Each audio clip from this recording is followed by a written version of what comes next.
The Project Gutenberg ebook of the Cornhill magazine, Volume XLII, Number 247 New Series, January 1917. This ebook is for the use of anyone anywhere in the United States and most other parts of the world at no cost and with almost no restrictions whatsoever. You may copy it, give it away or reuse it under the terms of the Project Gutenberg license included with this ebook or online at www.gutenberg.org. If you are not located in the United States, you will have to check the laws of the country where you are located before using this ebook. Title: The Cornhill Magazine, Volume XLII, Number 247 New Series, January 1917. Author: various release date, February 29, 2024. Ebook number 73073. Language: English. Original publication: London, Smith, Elder & Co., 1860 credits, Hikula 03 and the online distributed proofreading team at https://www.pgdp.net. This book was produced from images made available by the Hathitrust Digital Library. Start of the Project Gutenberg ebook. The Cornhill Magazine, Vol. XLII, No. 247 New Series, January 1917. All rights, including the right of publishing translations of articles in the magazine, are reserved. Registered for transmission to Canada and Newfoundland by Magazine Post. By special appointment artists colormen to Their Majesties the King and Queen and to H.M. Queen Alexandra. Windsor and Newton, Limited, manufacturers of artists' oil and watercolors of the finest quality. The Scholar's Box of Artists' Moist Watercolors. Designed to provide an inexpensive box of artists' colors with a range of tint and covering power approximately equal to the ordinary student's box. In developing the faculty of observation in children, drawing and color work is most essential. The drawing and color materials should always be of good quality, and suitable for the purpose for which they are intended. Scholar's Box of Artists' Watercolors. Price 3s. Net. Containing 8 pens and 2 brushes. Refills for Scholar's Box Series 1, 2s. 6D, Series 2, 4s, Series 3, 6s, Series 4, 8s. Per dozen net. Offices: Rathbone Place, London, W. Unlike the ordinary so-called pick-me UPS, cola tonic is a delicious drink which can be taken as a liqueur or mixed with water as a beverage. Cola liqueur tonic. Stimulating. Non-alcoholic. The Times says, it is an excellent nerve tonic, and is especially good for keeping the brain clear and active. Cola is estimated to be 5 times as sustaining as cocoa, and also possesses the stimulating properties of tea. This nerve stimulant and food, although little known in Europe, finds a ready sale in tropical countries where its value as a remedy against enervating climatic conditions has been well recognized for the past 25 years. Send postcard for price list and name of nearest agent to the Pure Water Co., Limited, Queen's Road, Battersea Park, London, SW. The Cornhill Magazine. January 1917. Unconquered, an episode of 1914. By Maud Diver. Copyright, 1917, by Mrs. Diver, in the United States of America. The stars are threshed and the souls are threshed from their husks. Blake. Chapter I. Whom does love concern save the lover and the beloved? Yet its impact deluges 1,000 shores. E. M. Forster. Sir Mark Forsyth pushed back his chair, left the dinner table, and strolled over to the bay window. He drew out his cigarette case, but apparently forgot to open it. He stood there, looking out across the garden, that merged into rocky spaces of heather and bracken, and culminated in an abrupt descent to the loch. Low above the darkening hills the sunset splendor flamed along the horizon, and all the waters beneath were alight with the transient glory. But the man's face wore the abstracted air of one who dwells upon an inner vision. Though the subdued flow of talk behind him entered his ears, it did not seem to reach his brain. Bobbs, his devoted Irish terrier, crept out from under the table and, joining his master, made sundry infallible bids for attention, without success. Presently alluring whiffs of cigarette smoke, intruding on his dreams, reminded Sir Mark of the unopened case in his hand. "I vote for coffee on the terrace, mother," he said, turning his eyes from the glory without to the dimness of the unlighted dining room. "Then we'll have the boats out. There's going to be an afterglow and a half presently. I told Grant about the coffee 2 minutes ago, dear," Lady Forsyth answered, smiling, but her eyes dwelt a little anxiously on the silhouetted view of her son's profile, as he set a match to his cigarette. The straight, outstanding nose and square chin vividly recalled his dead father. But the imaginative brow was of her bestowing, and a splash of light on his hair showed the reddish chestnut tint of her own people, the tint she loved. "Come along, children," she added, including in that category 4 out of her 5 guests 2 girls, unrelated to herself, Ralph Melrose, a Gurkha subaltern, and Maurice Lennox, an artist friend of Mark's.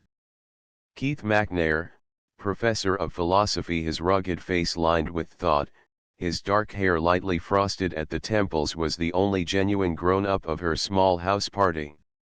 A connection of her own, and devoted to both mother and son, he was so evenly placed between them in the matter of age that he could play elder brother to Mark or younger brother to Lady Forsyth as occasion required. And, whenever professional claims permitted, occasion usually did require his presence, in some capacity, either at Whitecombe Friars or Inverrigg. Between times, he lived and lectured and wrote philosophical books in Edinburgh, having been a fellow of the university since his graduate days, and never, if he could help it, did he fail to spend most of the long vacation at Inverrigg. When the party rose from the table he joined Mark in the window, and as the 2 girls stood back to let Lady Forsyth pass out, she slipped an arm round each. Her love of youth and young things seemed to deepen with her own advancing years. But she had her preferences, and it was the arm round Sheila Melrose that tightened as they passed through the long drawing room to the terrace, where coffee was set upon a low stone table in full view of the illumined lake and sky. "It's splendid to have you safe back again, child," she said, releasing Monica Vidal and drawing Sheila down to the seat beside her. "India's monopolised you quite long enough. There's some mysterious magnetism about that country. People seem to catch it like a disease. And I was getting alarmed lest you might succumb to the infection." Miss Melrose smiled thoughtfully at the sunset. "I'm not sure that I haven't succumbed already," she said in her low, clear-cut voice.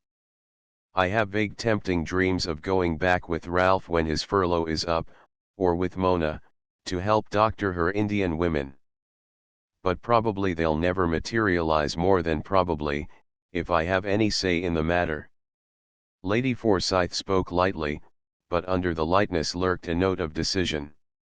She had her own private dreams concerning this girl with the softly shining eyes under level brows, and the softly resolute lips that never seemed quite to leave off smiling even in repose. At mention of India Miss Vidal's thoughtful face came suddenly to life. "It would be just lovely for me," she said. "Too good to be true."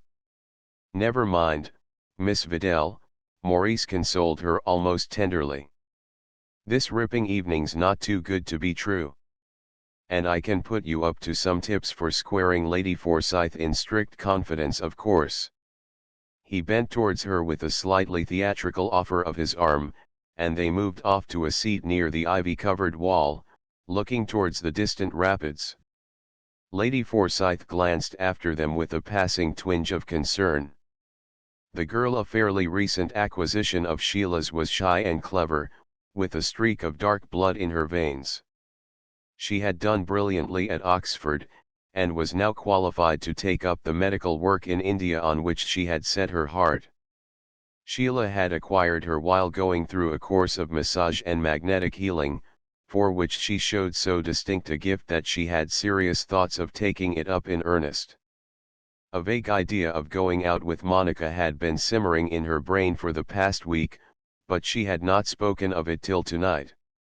"Wonder what's come to old Mark," mused Ralph pensively, stirring his coffee. Thought this picnic arrangement was all for his benefit. Rather so.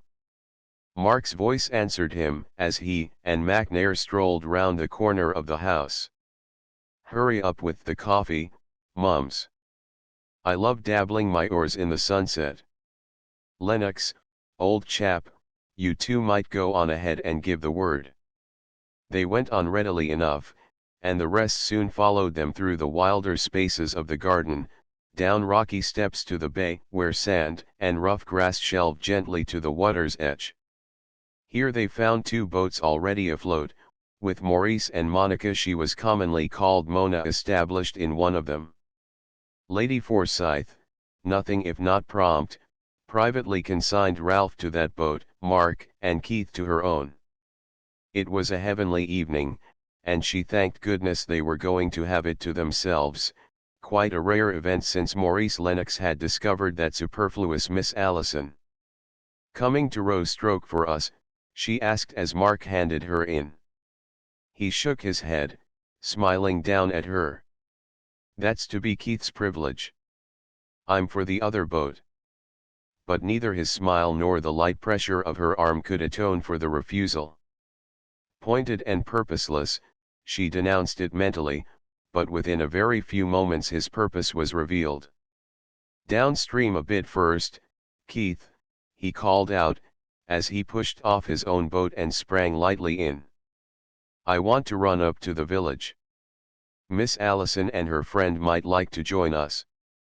So they rowed downstream at his command, and for Lady Forsyth the pleasure of the outing was gone, the peace and beauty of the evening spoiled by fierce resentment against these intrusive strangers who had no authorized position in the scheme of things.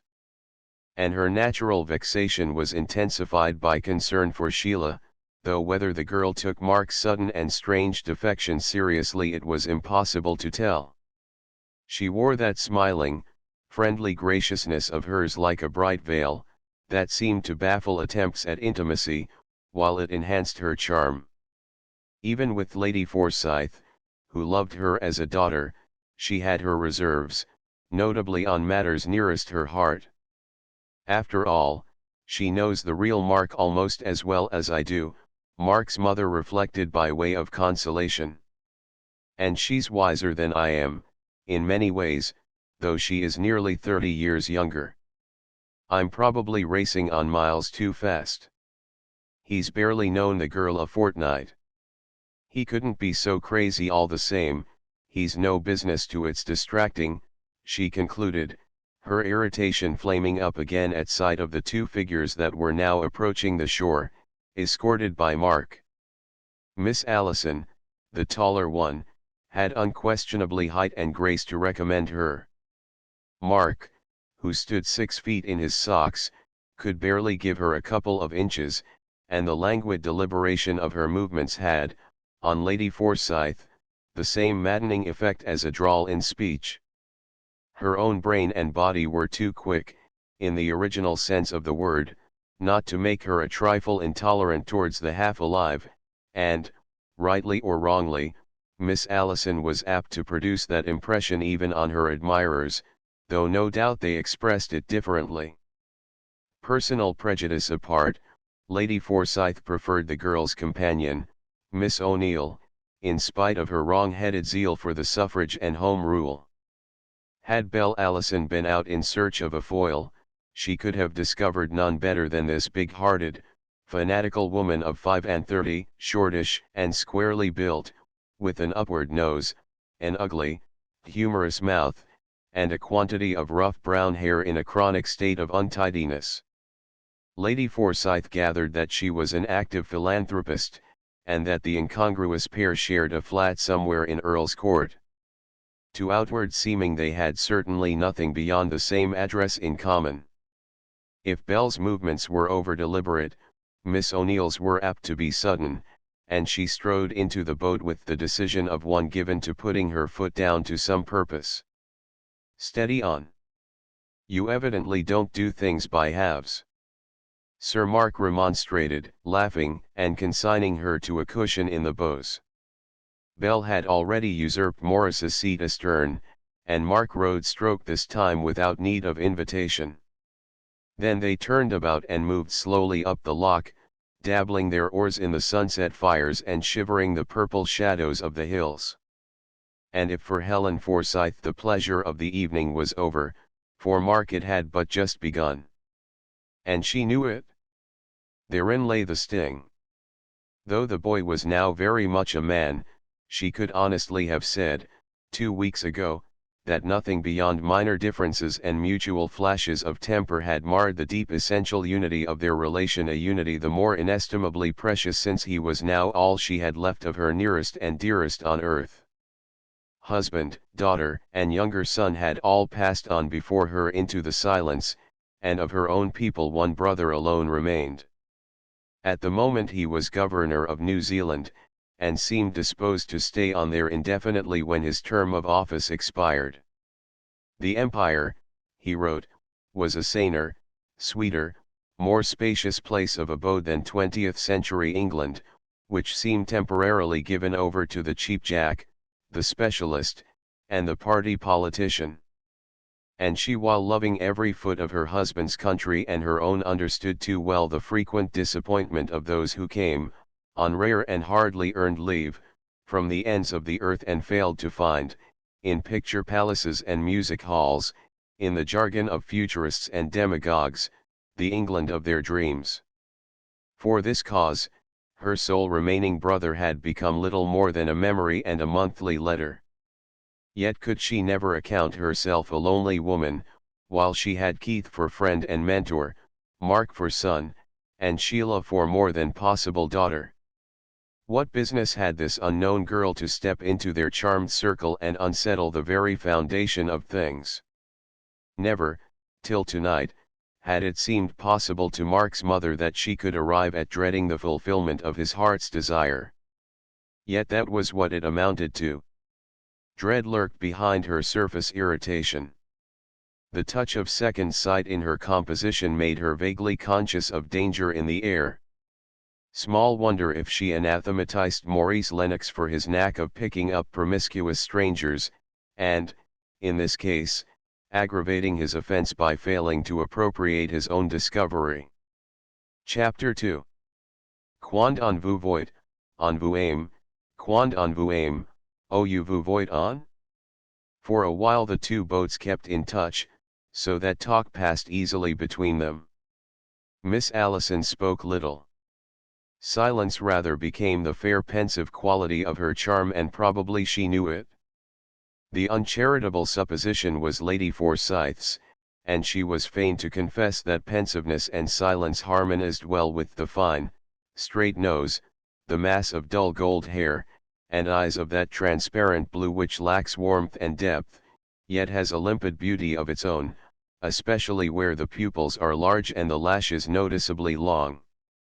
Mark, too, had fallen silent, the worst possible sign. But Miss O'Neill atoned for all deficiencies by discoursing vigorously to Morris's swaying shoulders, upon the latest developments of the suffrage campaign. Maurice, equal to any emergency, had no difficulty in airing his own views on the subject, as it were, through the back of his head to one who had hammered shop windows with her own hand, though she graciously drew the line at firing churches and wrecking trains. Yet she was a woman of generous and, at times, noble impulses. The greater part of her small annuity was lavished on a very personal form of rescue work and on Belle. It's rank injustice, say what you please, she declared in her strong, vibrant tones, to imprison and torture poor misguided girls who have the courage of the faith that's in them. The real blame lies on the heads of those who've driven us to extremes. That sounds very fine, Miss O'Neill, but I'm afraid it won't hold water, McNair put in quietly from the other boat. It has been the standing excuse of fanatics and, dare I add, criminals all down the ages. Your latest forms of argument will simply harden and justify opposition to a cause that is not without certain elements of justice and right. His pleasant voice had the clear, leisured enunciation of the scholar, a quality peculiarly exasperating to the red-hot enthusiast whose thoughts are, in the main, emotions intellectually expressed. Justice and right indeed. Miss O'Neill fairly hurled the words at him. That's all we're asking, isn't it? And precisely what we'll never be getting under a man-made government and man-made laws. McNair smiled and shrugged his shoulders. He had no mind to let argument and recrimination desecrate the peace and glowing beauty of a Highland summer evening, and with practiced ease he slid into the calmer waters of generalization, as much in the hope of weaning Lady Forsyth from troubled thoughts as for the pleasure of expressing his own. The truth is, he said, resting on his oars, while the boats drifted into a luminous bay, every age, like every country, has its moral microbe, and the microbe of this one is down with everything, can't, won't, shan't, don't, pass it along the line, that's about the tune of it, in all ranks. Kipling may or may not be a classic poet, but his commissariat camels put the present-day spirit into a nutshell. For nearly 100 years the world has been fed on a steady diet of revolt, and now we have the climax, distaste for duties and clamour for rights. The fine, brave old wisdom of acceptance is altogether out of court. Mark, withdrawing his gaze from Miss Allison's profile, treated him to a smile of amused approval. Why this sudden access of eloquence, old man, he asked, and Keith deliberately winked over his shoulder. Miss O'Neill, there's to blame, and the modern world does seem rather egregiously modern when one's been living for months in a backwater with Pinder for company. Oh Keith, have you really found time for your promised translation of the Odes? Lady Forsyth, herself a translator of some distinction, leaned eagerly forward. I've been making time for a few of them, he answered, pleased with the success of his diversion, by neglecting my Bergson book. Have you got them here? Yes. They're in type, awaiting your consideration. Good. You'll publish them, of course. He shook his head. Not even to please you. I've simply been enjoying myself, exploring a little deeper into the heart of an old friend, one who could look life in the face without feeling convinced that he personally could have made a better job of it. One suspects even our poets, these days, of being propagandists in disguise. Pindar is as sublime and as useless as a snow peak, and one can no more convey the essence of him in English than one could convey the scent of a rose in parliamentary language. Yet one is fool enough to try. Sheila, who had been listening with her quiet intentness, remarked softly, why don't we all learn Greek? Because the humanities are out of court in an age of scientific materialism. Wasn't there a promise, once, that I should teach you? The girl flushed with pleasure. I thought you'd forgotten. And I thought Miss Vidal had persuaded you to give up everything for this massage you're so keen about. Their talk took a more personal tone, and Lady Forsyth's attention strayed again towards the other boat. It had drifted a little farther off, and a change of seats was in progress between Mark and Miss Vidal. One moment his tall figure loomed against the dying splendor, the next, he sank cautiously down beside Miss Allison, who vouchsafed him a sidelong glance of welcome. We're moving on a bit, mother, he sang out, seeing her face turned in their direction. They moved on accordingly, and it did not occur to Lady Forsyth that Miss O'Neill, sitting alone in the bows, obscured from vision of the disturbing pair, was in much the same mood as herself. Lonely, passionate, and emotional, her thwarted womanhood had found in Belle Allison an object on which she could lavish at once the protective tenderness of a mother and the devoted service of a man. Unhappily, this last included a consuming jealousy of those who had a better natural right to the girl than herself. Diligently and skillfully, therefore, she had scattered seeds of prejudice against the unjust half of creation which, by the way, she very much appreciated in units, while denouncing it in the mass. By way of a more positive deterrent, her slender means were taxed to the utmost that Belle might have cushions and flowers and curtains to suit her fastidious taste. No one, least of all Miss Allison, suspected the extent of her secret shifts and sacrifices. And, intermittently, she had her reward. But no skill in self-deception could blind her to the fact that her lavish devotion was as dust in the balance against the passing attentions of a baronet, lord of 2 estates, and a fine-looking fellow to boot. Tonight the conviction rankled with peculiar keenness by reason of her suppressed irritation with MacNair. Shirking the issue. Just like a man, she soliloquized wrathfully. And dragging in his own trumpery translations by the heels. The conceit of the creatures. And the folly of them. Wasting good abilities over the vaporings of a musty old Greek poet. Blind as a bat, or simply not caring a snap that the world's crammed with evils crying out to be reformed. Let them cry, so long as he can scribble in peace. At this point her somewhat chaotic thoughts were interrupted by music from the other end of the boat. Mark was singing Wallace's lullaby, Son of Mine, half crooning it, at first, for the benefit of Miss Allison, who did not know it. But as the strong swing of the melody took hold of him, he let out his voice to the full a true, clear baritone, music in its every cadence, and something more than music, for those who had ears to hear. Harry, raging inwardly, heard, and understood very well that the days of her own dominion were numbered. Lady Forsyth understood equally well, but she had passed beyond the raging mood.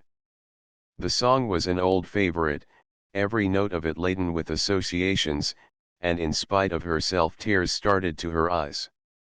As for Mark, others might understand or not as they pleased.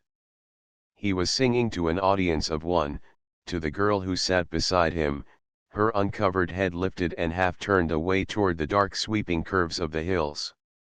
When the murmur of applause died down she turned to him with the slow lift of her lashes that, conscious or no, thrilled him afresh at each repetition. "I didn't know you could sing like that," she said softly.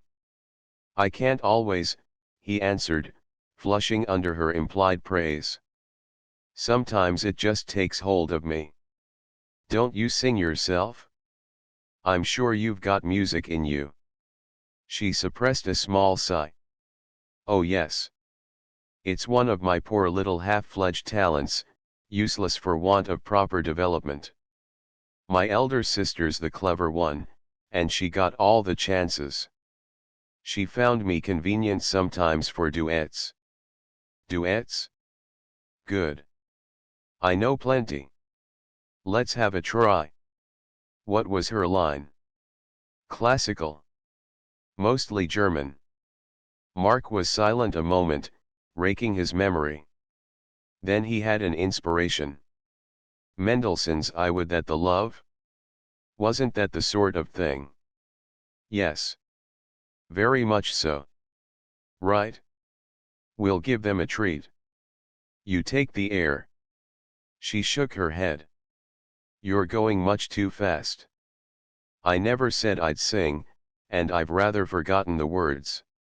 "You won't slip out of it that way," he told her, and leaning close he crooned under his breath, "I would that the love I bear thee, my lips in one word could say, that soft word." "Oh yes, I remember now," she cut him short rather abruptly, but a faint color showed in her cheeks and this time she did not lift her lashes. "Very pretty, but drenched with sentiment. That's the worst of German songs."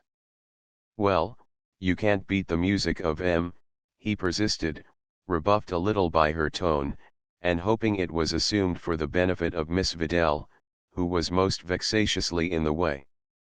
I'm set on it anyhow. Are you ready?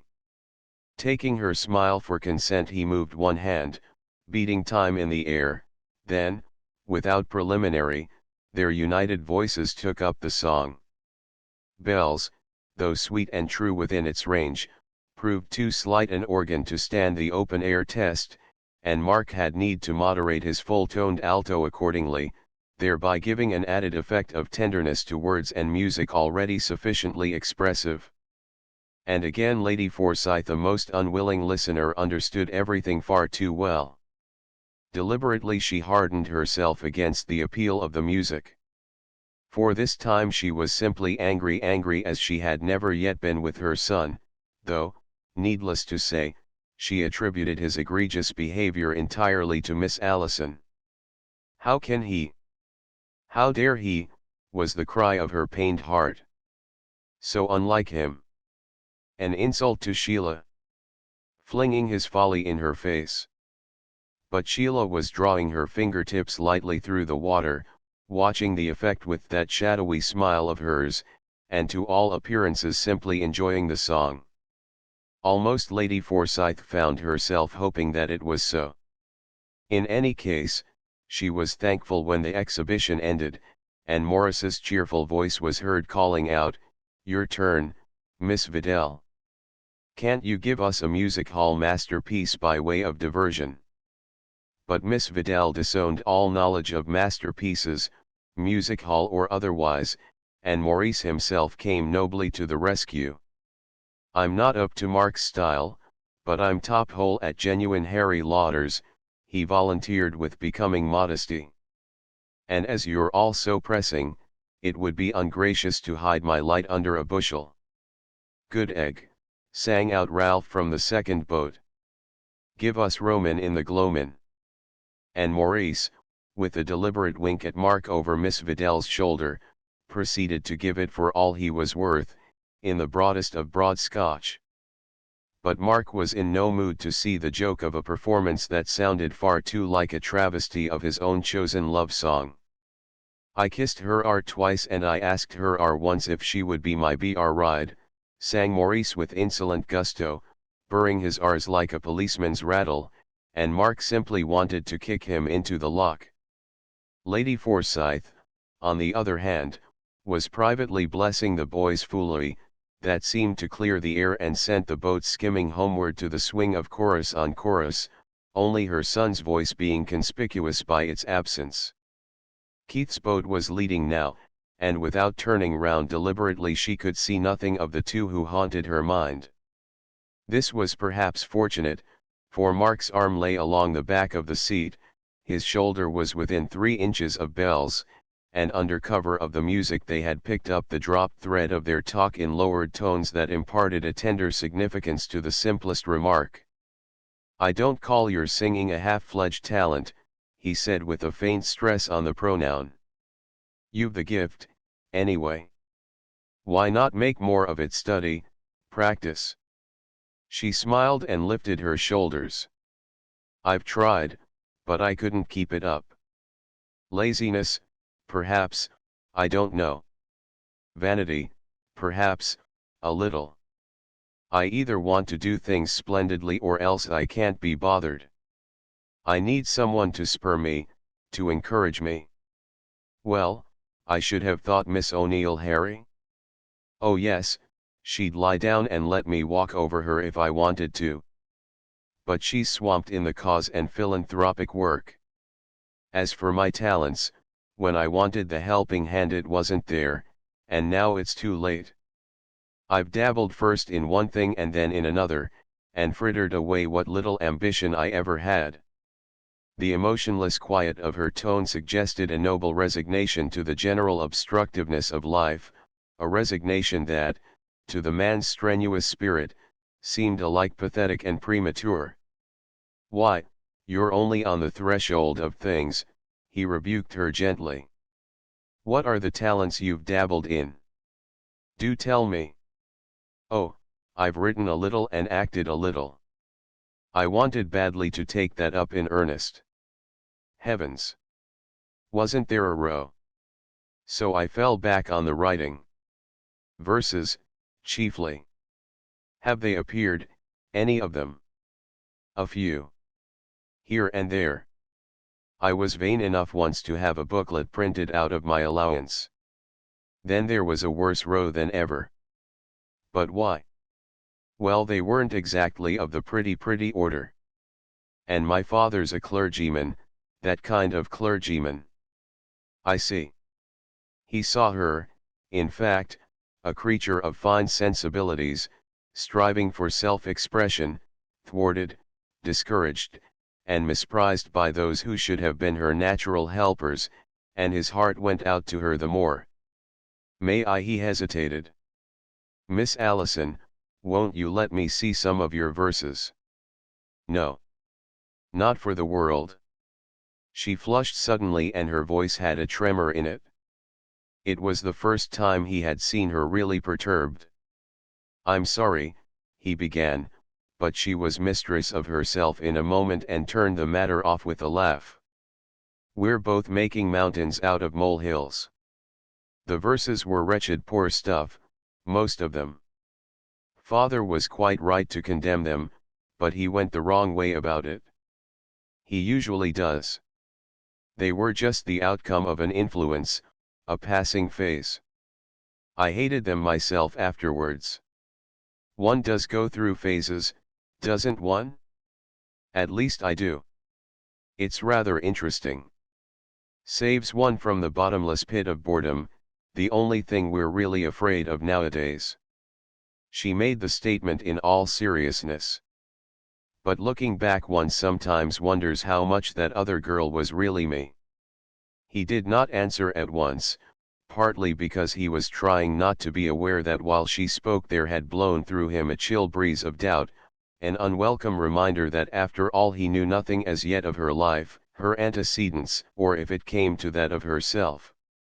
He only knew that almost from the first moment of contact she had put a spell upon him that he had neither the power nor the will to resist. Do I seem to be talking utter nonsense? She asked suddenly in a changed voice, and doubt fled like a wraith at sunrise. Rather not. I was only hoping that this is the real you. I'm not simply a phase, am I, like all the rest? At that she turned to him with the lazy uplift of her lashes, and the astonishing blue of her eyes flashed on him like a light. Isn't it rather too soon to tell? Is it? He challenged her boldly, and exulted to see the blood rise in her cheeks. More than that he could not achieve. For another lauder chorus had just died down and they were nearing the shore. Look here, he said, low and rapidly. I am off up the loch tomorrow in my little steam yacht fishing. Come along too, will you? She gave him a reproachful look. I can't. You know I can't. Oh, well, bring your police dog along if you must, and I'll get Lennox to make a square. Will that do? Yes. I'll ask Harry. If it is like today it'll be lovely.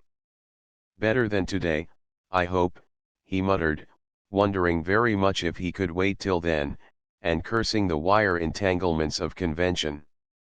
I'm going to see you home, he announced as he handed her out of the boat, and repeated his intention when all the party was ashore.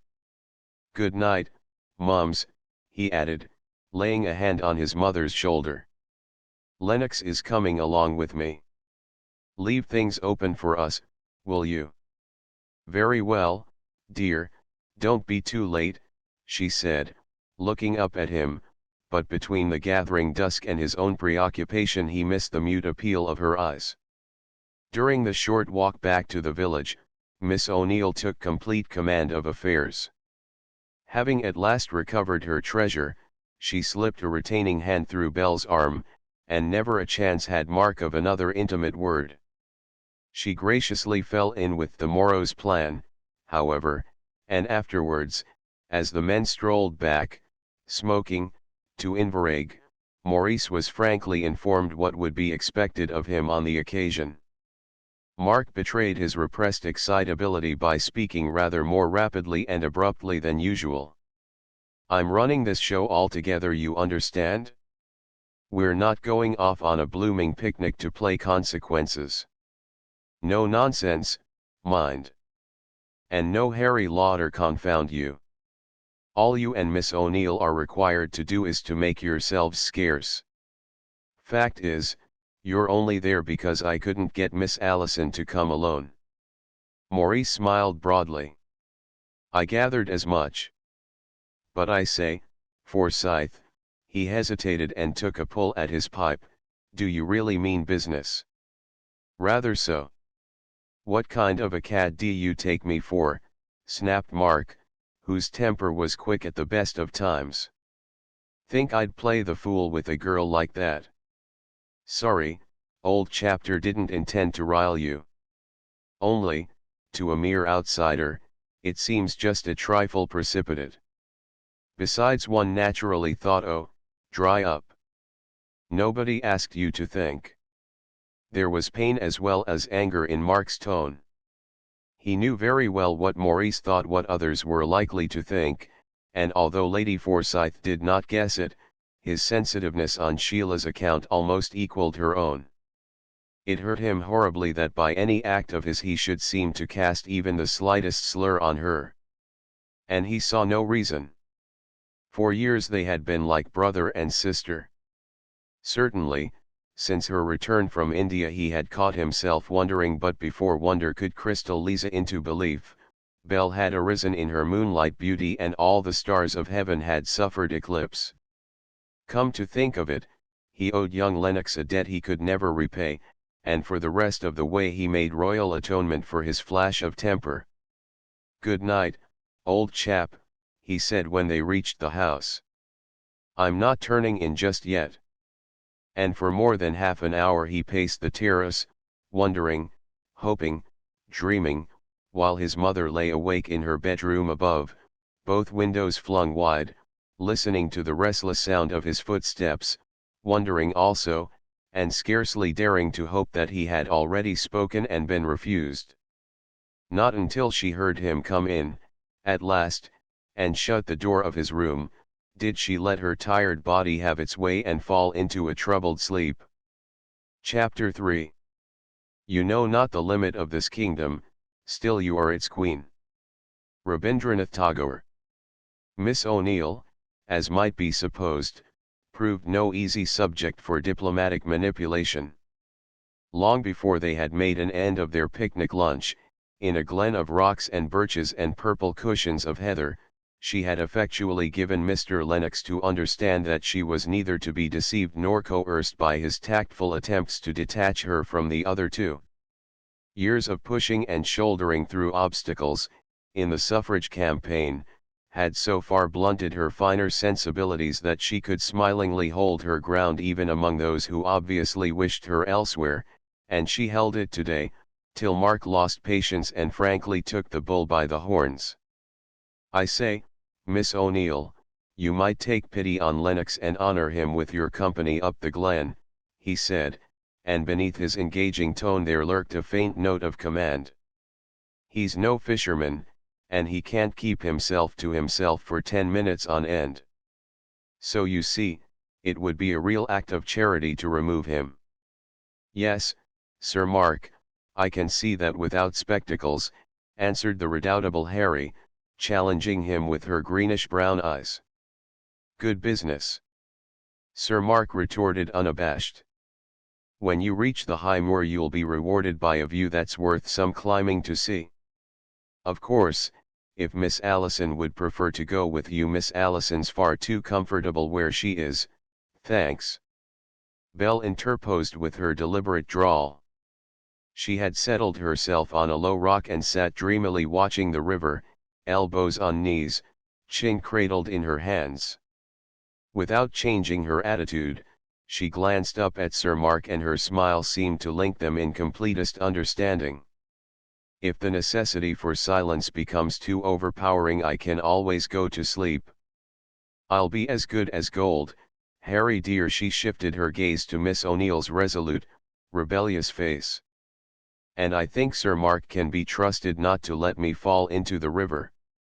The upward jerk of Harry's head implied wholesale distrust of the species, but finding herself cornered she surrendered at discretion.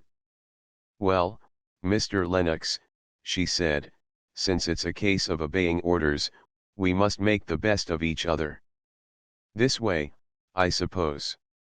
She strode on before him up the narrow, stony path, and Maurice, with an abortive grin at Mark, followed in her wake. Keeping well ahead of him, she toiled on indomitably till trees were dwarfed to bushes and the primeval splendor of the high moors came suddenly into view. Before them, and upon either hand, the heather and the heavens were all. It was as if they stood upon the shore of an amethystine sea, studded with islands of granite and juniper, and shadowed only by slow-moving continents of cloud. For Maurice, with the blood of Eldred and Quita Lennox in his veins, such a vision was among the rare things that could smite him to silence. He drew a great breath and stood very still, his young, expressive face glorified, passingly, by the artist's pure joy in color, and the Scots' love of the land. Miss O'Neill, a townswoman by taste and habit, would have preferred a throng of human faces, any day, to the sublime emptiness around them. Hot, breathless, and in a ferment of anxiety, she sank gratefully onto the nearest rock and looked up at her companion, but the light on his face checked her ever-ready tongue. She liked the boy. He was more than a mere he-thing, and that streak of the woman in him appealed strongly to the masculine strain in herself. But protracted silence irked her, and very soon anxiety goaded her into speech. "Mr. Lennox, how long have you known Sir Mark Forsyth? Are you acquaintances or friends?" Maurice considered that point without removing his eyes from the heather. "Rather more than acquaintances, I should say, and on the way to becoming friends. I've known him 2 years on and off. But I've never yet been to Wyncombe Friars, his Hampshire place. He's crazy about it. They say you never know the real Forsyth till you've seen him there.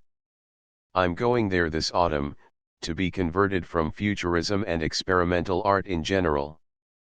At least that's his notion. He's a splendid chapter chock full of ideas. A bit reactionary, some of them.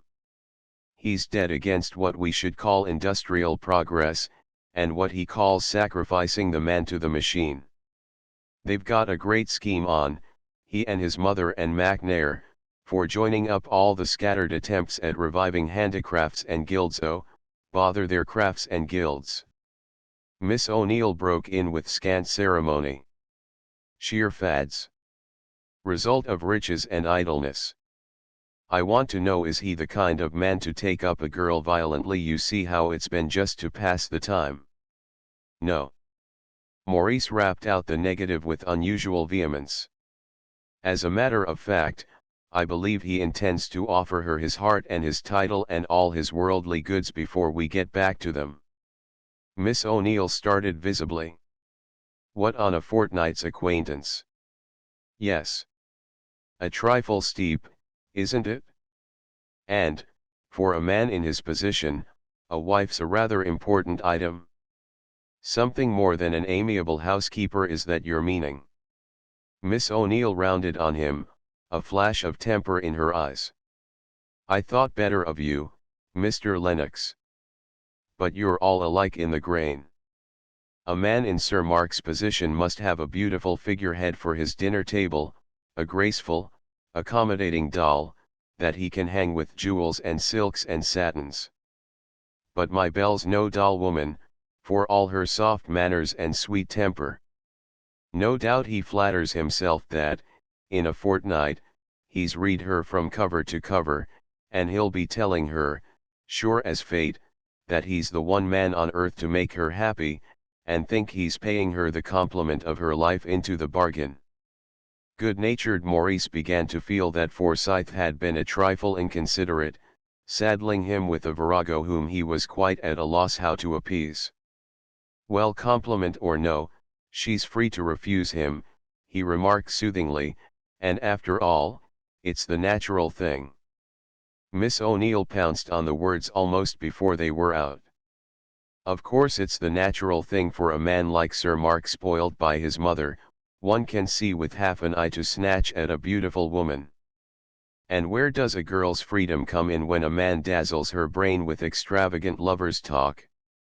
Besides, he's rich. She's poor. It almost amounts to bribery. I hate the whole thing. I came away for her sake, to give her a chance of knowing him better, just in case, but if it's true, what you say, I shall go straight down again. She sprang up from her rock and faced about, but Lennox, smilingly, determined, stood astride across the narrow path. Excuse me, Miss O'Neill, not if I can prevent it, he said. Forsyth's going to have his chance fair and square. Of course if you're game for a free fight, well, come on. For a second she looked him up and down, a sudden flicker of humor in her eyes. I tackled a policeman once. A bigger fellow than you. And he was very glad to get rid of me. I can well believe it, Maurice answered with becoming gravity. But look here, just consider, what earthly good would you do by deferring the inevitable, say, 24 hours, and probably annoying Miss Allison into the bargain? The last shot told. Harry let out her breath in a great sigh. Life's a bewildering business, she mused aloud. But common sense told her he spoke truth, and she liked him none the less for backing up his friend. Very well, Mr. Lennox, I give it up. You evidently have instructions from headquarters, and I'll stay here till you give the word. But scenery bores me stiff, so please make yourself as interesting as you know how. Right you are, said Maurice, and indicating her deserted rock, he flung himself on the heather at her feet in such a position that her prosaic figure in its knitted coat and rough skirt should not intrude upon his vision of the landscape.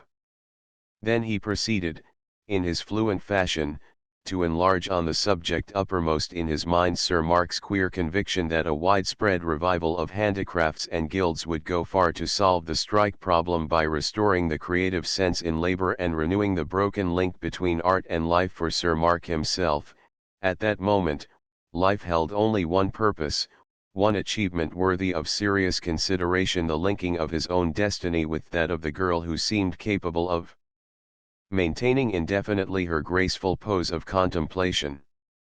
It was a pose that revealed to admirable advantage the long lines of her figure and the beauty of her small head with its close-fitting coils of hair.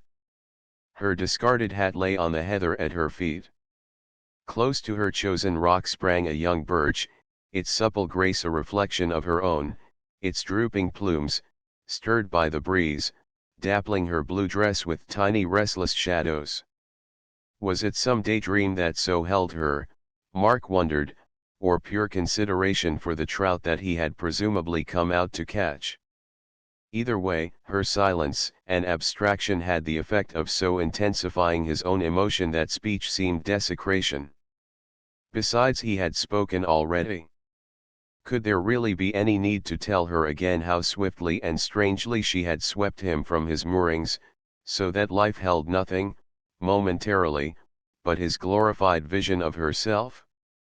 Last night the sound of her voice, echoing his own confession, had silenced, for good, the whispers of prudence that strove to curb his impetuous spirit, counseling delay. If only that confounded Miss O'Neill had given him a chance while the glamour was on them both, the whole thing might have seemed less egregiously precipitate. Now that he had schemed for half an hour's privacy, now that she sat there, only a few yards away, seemingly unaware of his existence, a shiver of uncertainty chilled him. A fortnight ago today, while he and Maurice were rambling in search of subjects, he had beheld her for the first time. For him that fortnight was an indefinable age. For her it might simply be 14 days, but this sort of havering would never do. He was a strong man, not unschooled in suffering, but little used to be thwarted in his desire. And he did not seriously expect to be thwarted now. Deliberately he laid aside his fishing tackle, and leaning on one elbow looked up at the girl, whose rock was set a little higher along the sloping bank of the stream. For a few seconds he took his fill of her, from the coronet of her hair to the seductive curves of her mouth and chin that made such tender atonement for the cool directness of her eyes. Still she did not move, but her lips parted in a small sigh, and the spell was broken. Mark rose and planted himself before her. "Miss Allison," he began and could get no further. "Well," she asked with that distracting lift of her lashes. "Is the precious tackle out of gear?" Her coolness almost angered him and gave him sudden command of his tongue. "Tackle? Do you really suppose I came out here to catch trout? You said so last night. And you seemed to be making elaborate arrangements, so I was to get half an hour alone with you," he announced bluntly, and saw the ghost of a blush creep up under her skin. He wanted simply to take her in his arms without more ado. Instead, he sat down close to the rock, plunged his hands in the heather, and leaned towards her. "I was trying to tell you last night. Didn't you understand? And no. I thought the music and the sentiment had rather carried you away. It was you who carried me away. The music was a kind of safety valve, that's all." He leaned still nearer. "Belle, is there a ghost of a chance for me? Is it sheer conceit and impertinence on my part to ask so soon?" "No, oh no." And suddenly she covered her face as if the intensity of his gaze affected her like strong sunlight. He was silent a moment, watching her and crushing the heather in his strong fingers. Then, very gently, he laid a hand on her knee. "What is it? Tell me. I must know." At that she dropped her hands. By chance or design, one of them fell on his own and rested there. The light contact sent electric thrills up his arm. "That's just it," she said with her slow smile. "You must know. But we neither of us do yet. It's been a wonderful fortnight. And if I haven't traveled quite so fast or so far as you, that doesn't mean, of course it doesn't. I'm not such a conceited ass as to suppose you could fall in love with me at sight. But now I've spoken, isn't there any response?" "Haven't you felt any?" she asked lightly, and the hand that rested on his moved in a just perceptible caress. "For God's sake don't play with me," he broke out, half angry again. "I'm in deadly earnest. I know. That's just why one of us must try to keep a cool head." "Nonsense. You're simply fencing. And you haven't answered my question." "I'm trying to. But I'm half afraid to let myself go." "No, don't." She warded him off with a gesture, but deliberately replaced her hand over his. "It's too sudden altogether. Wouldn't it be wiser for both of us to wait a little? You don't really know me one bit." He bowed his head and kissed the fingers that covered his own. "I know I love you," he said simply, his deep voice low and controlled. "And if you can say the same, that's enough for me. The rest will be an enchanted voyage of discovery." "Voyages of discovery are rather risky things," she reminded him. "And sometimes they end in smoke. You see, you're not just anyone. I'm outside your world, and your mother doesn't like me." "Nonsense," he said again, with less conviction than before. "It isn't. I'm sure she wants you to marry Miss Melrose. And I thought at first you seemed very intimate." "Naturally. Our intimacy began when she was 8 and I was 12. He spoke looking out across the stream. Something in him winced at her allusion to Sheila in that connection. but it was only fair on her to explain things, and he forced himself to proceed. Her people are our nearest neighbors in Hampshire. Her mother's the sort of person who subsists chiefly on fads and philanthropy, the kind of philanthropy that makes you abominate charity and all its works. When we lost Ailsa, my little sister, mother sort of annexed Sheila, unofficially. But that doesn't imply that she expects me to do likewise. We're devoted to her, both of us. She's a splendid little person. He turned now and spoke with greater naturalness and warmth. Not very easy to know, but real, right through. You're bound to love her. There, are you satisfied? Without warning he slipped an arm round her. Will you give me my answer now? He felt her yield under pressure of his hand, then, with a sudden enchanting simplicity, she lifted her face to his. Presently she sighed, pushed him from her a little and looked steadily into his eyes, blue, like her own, but a deeper, tenderer shade, shot through with fine radiations of orange. Hers seemed still to hold a question. His were purely exultant. Darling, we've done it now, he said under his breath. Yes. I suppose we have, she answered in the same key. Suppose. You're not going back on things, after that. Next question is, when will you marry me? Next week. Her flush, that had died down, mounted again, clear carmine, beautiful to see. Oh, Mark. Give me a few minutes to realize it all. You're so impatient. Such a boy. You make me feel ages old. Look here, I can't have you talking that sort of rot, he protested, incorrigibly blunt, even in love. It's morbid sentimentalism. You see, I'm the son of a mother who doesn't know how to feel old at 50. Boy, indeed. You're a mere child yourself, the dearest in creation. No, no. I'm not a child. Her emphatic protest rang true. Perhaps your mother has kept the bloom on life. Mine has never had any bloom on it, worth mentioning. I was reared in a groove, a very virtuous groove, and I didn't fit. I wanted to feel and know and live, to be something more than a vegetable in a Wiltshire village. I knew I had talents of sorts, and I felt, if I could only get away and have a fair chance, I might achieve something worth doing, or, at least, meet a man worth marrying. She spoke looking away from him across the sun-splashed water. The only brother I cared about went off to the ends of the earth before he was 20. If I'd been old enough to go with him, I wouldn't be here now. Poor darling. He tightened his hold of her. Dreadful calamity, isn't it, to be here now? But didn't your mother understand you, help you? Poor little mother. She did her best. My unconventional streak comes from her side. But she's a very tame addition, watered down by an early marriage with father, who's as conventional as a high road, but unfortunately not as broad.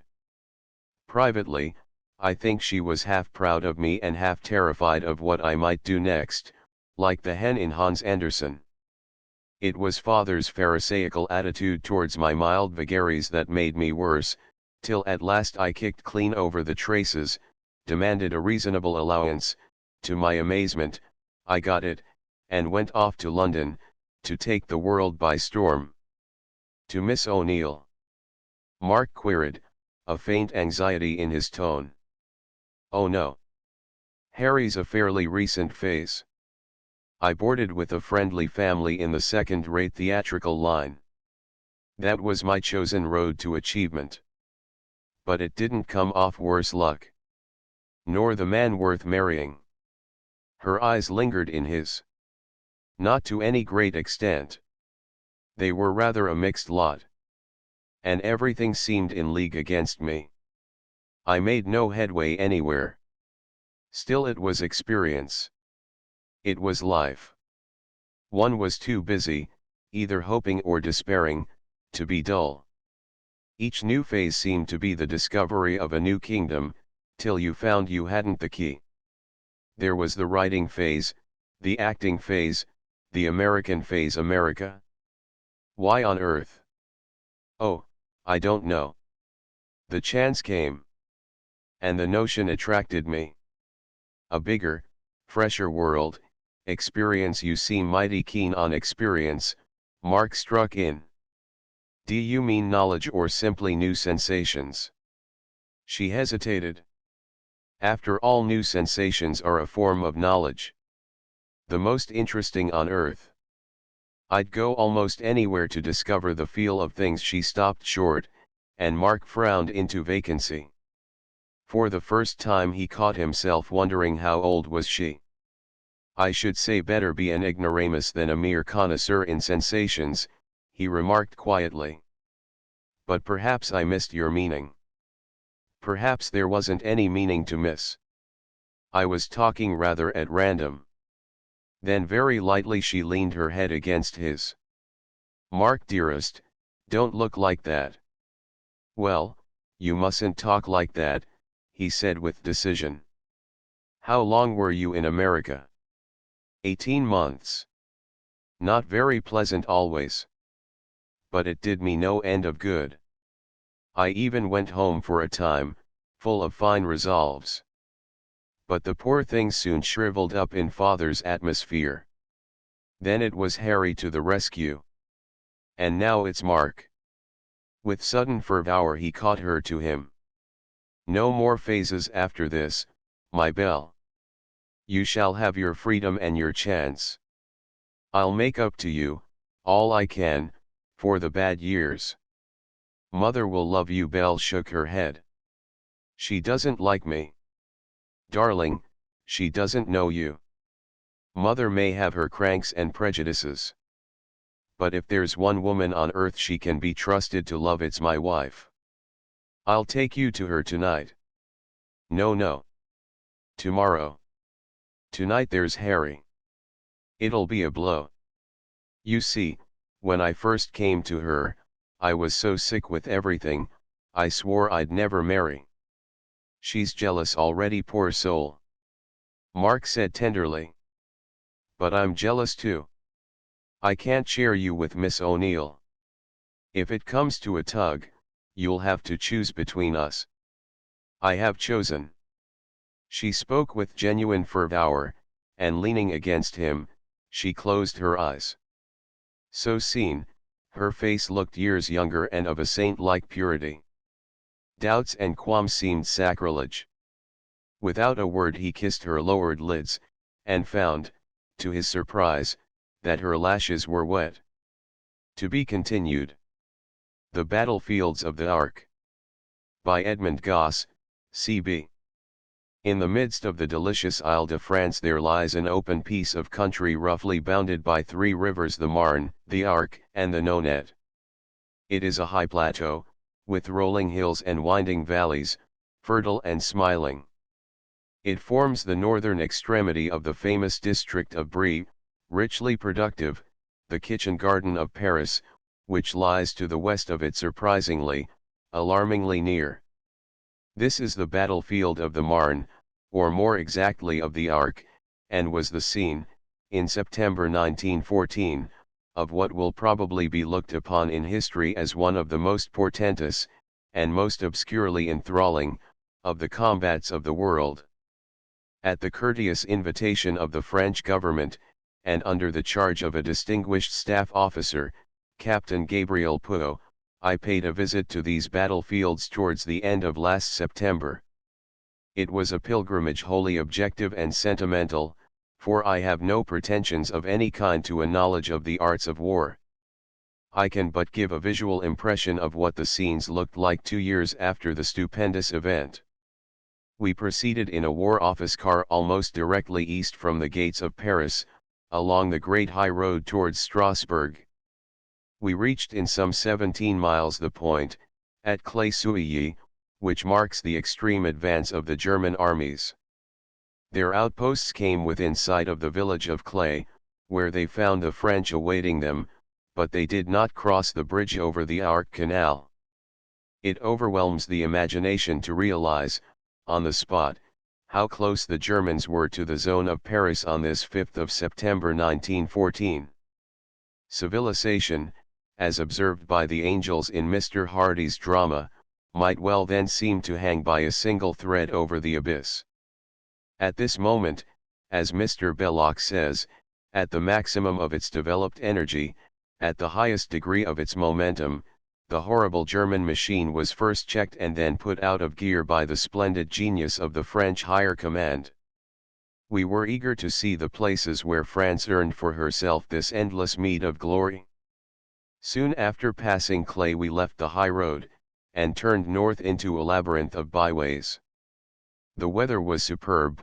It was one of those blue days of late September, which are apt to collect to themselves all the best beauty of the year in France. From dawn to sunset not a cloud rose in the sky, there reigned a soft continual radiance in which the color of every object took peculiar intensity.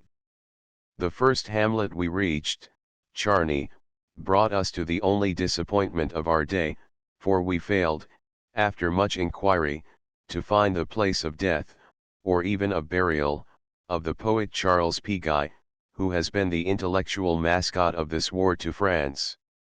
His gallant death opened the Battle of the Marne. Under the shelter of a slope, he and his men fought until they were driven into the open. The officer who led them, and his lieutenant, were soon killed. P. Guy then had no sooner taken the command than a ball struck him full in the forehead. His death marked the moment of transition between France in danger and France redeemed. We endeavored to follow his track, and we drove through Villeroy, where there is little or nothing left to see. The rustic calm of these grey hamlets is unbroken, and at first all that tells us of the tragedy is the appearance from this point onwards of the flags which mark where the French soldiers lie. The dominant feature of these rural battlefields, as we saw them in the full upland sunshine on that long splendid September day, was the scattered profusion of little tricolour flags. A long blue horizon, broken by golden haystacks against the sky, gave a general tone of greyness to the earth, which, green with oats, livid with beetroot, brown with parched lucerne, rolled beneath that vast expanse. In the midst of this harmony of tender hues there stood out sharply the hard red, white, and blue of the little flags, planted now solitary and now in clusters, without arrangement or system, the bright flags flapping and fluttering in the wind as far as the eye could reach, like charming indigenous flowers, like brilliant ixias on some pale South African veldt, and each marking the spot where a hero fell. At first, a stick with a kepi on the top of it, or even a cravat or a medal, had to serve for a provisional mark, but now the little splendid flag seems to be a permanent memorial. It leaps from a corner of the beetroot field, from a slope of the harvest, from the turn of an apple orchard, from the edge of the road, and in its singleness and in its multitude alike, it marks this district of the Brie a holy land forever. But this is to anticipate a little. We passed north through Ivernay, where there was a great deal of fighting, and then eastwards, skirting Montian, where the Germans, pressed hard in their retreat, threw 900 bombs into a duck pond. It was only in the neighborhood of the graceful hill of Montian that the flags began to be noticed. In Montian we observed the first ruined cottage, but it is at Barkey, the next hamlet to the northeast, that the vestiges of war begin to be numerous. Barkey was the center of the enemy's line on September 6, and this village has not made much effort to recover from its heavy devastation. These little communes of the Ile-de-France possess nothing of the architectural charm which gives so exquisite and tender a beauty to many a village of southern England, but most of them have a single feature, the church. In the case of Barkey, the broad village street forms an avenue closed, at its northern end, by the graceful parish church, with its short pointed spire. This building is violently injured by the bombardment, and looks as though some monster had bitten large pieces out of it, while no attempt has yet been made to restore it. Other buildings at Barkey have been patched or mended. It is probable that this work of restoration has been delayed by the uncertainty which has prevailed as to the part which the state was prepared to take in this rehabilitation. Only 10 days after my visit, the French government, for the first time, assumed the full responsibility for the rebuilding of private property destroyed in the war, and now, therefore, so soon as labor is forthcoming, the work may be expected to go merrily forward. What is involved is so enormous that the imagination fails to follow the course which it must take. Up to the present time it has been left to private enterprise, and as regards these villages of the Marne and Arc, except where the owner has been in a hurry to resume his normal life, the bombarded villages have been left in a deplorable disarray. On the open down above Barkey, and quite close to the road, a peasant was loading a haycart with the help of two sullen-looking men in rough white clothes. These were German prisoners, and we were moved by curiosity to stop and talk to the peasant. He, from his half-built rick, replied with stolidity to our questions. He had no complaints to make of the prisoners. He said, that one, indicating a burly captive, really works quite well. Had they learned to speak French? We asked. Oh no. How, then, did the work get on? Ah, said the master, we show them what they have to do, and they point at what they want. During this, and more, conversation the prisoners pursued their slow labor, not glancing at us or taking more notice than cattle would. Strange it seemed, and almost inhuman, that these Germans should have lived 2 years in this sequestered French village, and that neither on the one side nor on the other should there have been the smallest approximation of language. The peasant had no complaints to make, and that was the sum of their relations. It was beyond Barkey that the bright flags began to be abundant. The eye had no longer any need to seek for them, the garden of death was now lavish of its bouquets of flowers. They were difficult to distinguish among the beetroot, easy among the oats, insistent on the grey expanse of stubble. Soon after leaving Barkey, at the corner where the road turns abruptly south, there is a great cluster of them, and, always at a little distance off, the plain black crosses which mark the spots where Germans are buried. Presently we pause to examine the great monument raised to the memory of officers and men who fell in the Battle of the Arc. It is garish in color, and too much adorned with symbols in silvered cardboard and wreaths of arsenical green. No doubt it is provisional. A memorial in severer taste will ultimately testify to the riper genius of France. We descend to Chambéry, another tiny village of Brie, and here we meet with a feature of poignant importance. In the Great Push, the retiring Germans occupied the cemetery of Chambéry, a walled enclosure at the summit of the village. This was a position of great strength, commanding the countryside in every direction. The Germans used the cemetery as a citadel, and the holes which they made for their guns in the wall, and the breaches in the parapet, are still untouched. As their army retired, the enemy were obliged to withdraw from this position, and there was a violent struggle, in the course of which the French regained the enclosure, and used it in their turn. They fired with full effect from behind the granite tombstones. After the battle the whole cemetery was a scene of ruin and confusion, but of this nothing remains now, except the gun holes and breaches in the wall, which have not been repaired.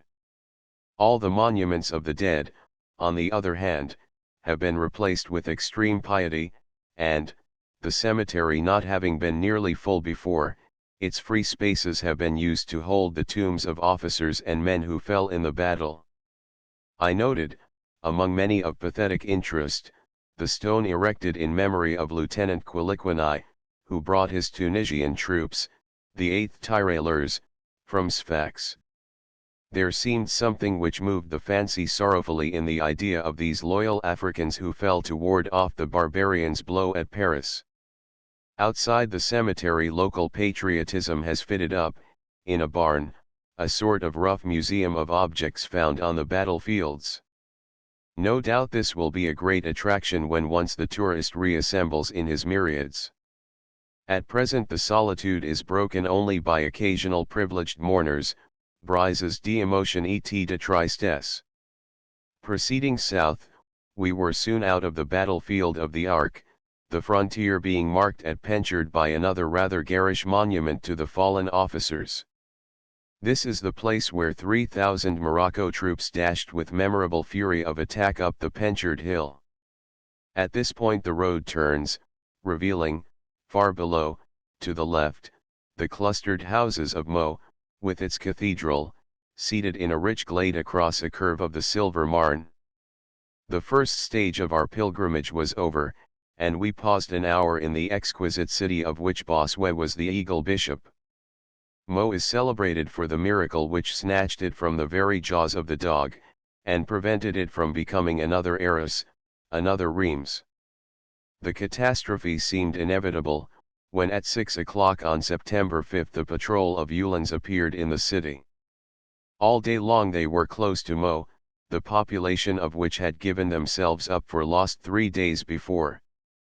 The bombardment of the cathedral actually began, but, as by the direct interposition of God, no shell touched the building, and then, under the pressure of the English army, the Germans retired altogether. The situation of Meaux, with its row of great 17th-century mills on a stone bridge spanning the river, mills which still produce immense quantities of flour for Paris, is as picturesque as that of any provincial city in France, and on the occasion of our recent visit, with its brimming river, its ancient russet mills, its noble church, all bathed in the liquid gold of September, it seemed lovelier than ever before. The only sign of disturbance is the modern bridge, which the English blew up for strategical purposes, without hurting the old town in any respect. In leaving Meaux to return to the battlefields we took a northward road almost parallel with that by which we had entered, but somewhat to the east of it, thus crossing the battlefields at a point a couple of miles farther on in the German retreat. There is little to see close to Meaux, but presently the graves begin, many of them gay with dahlias and chrysanthemums. We descended to the village of Varennes, which takes a prominent place in the chronicle of the fighting. The struggle here was very heavy. Varennes is a rather large village, built a little distance to the south of the Canal of the Arc, which makes at this place a great bend, surrounding the village on 3 sides, while the Marne nearly isolates it on the 4th. Hence it was held by the enemy with determination as long as possible. At Varennes the Germans did dreadful things. They ordered the population of the village to leave it at once, and a group of 17 very old men, who were too infirm to move quickly, they set up against a wall and shot in cold blood. The priest, a venerable man of 76 years, they seized as a hostage, and killed in their retreat. Many bright new roofs and walls testify in the village of Varennes to the enterprise of the inhabitants, who have ventured to rebuild their ruined houses. The church, which has some good 13th-century features, seems to be intact. And yet it is precisely at Varennes that the scheme of the battle, as it swept from west to east, is most intelligible to a civilian.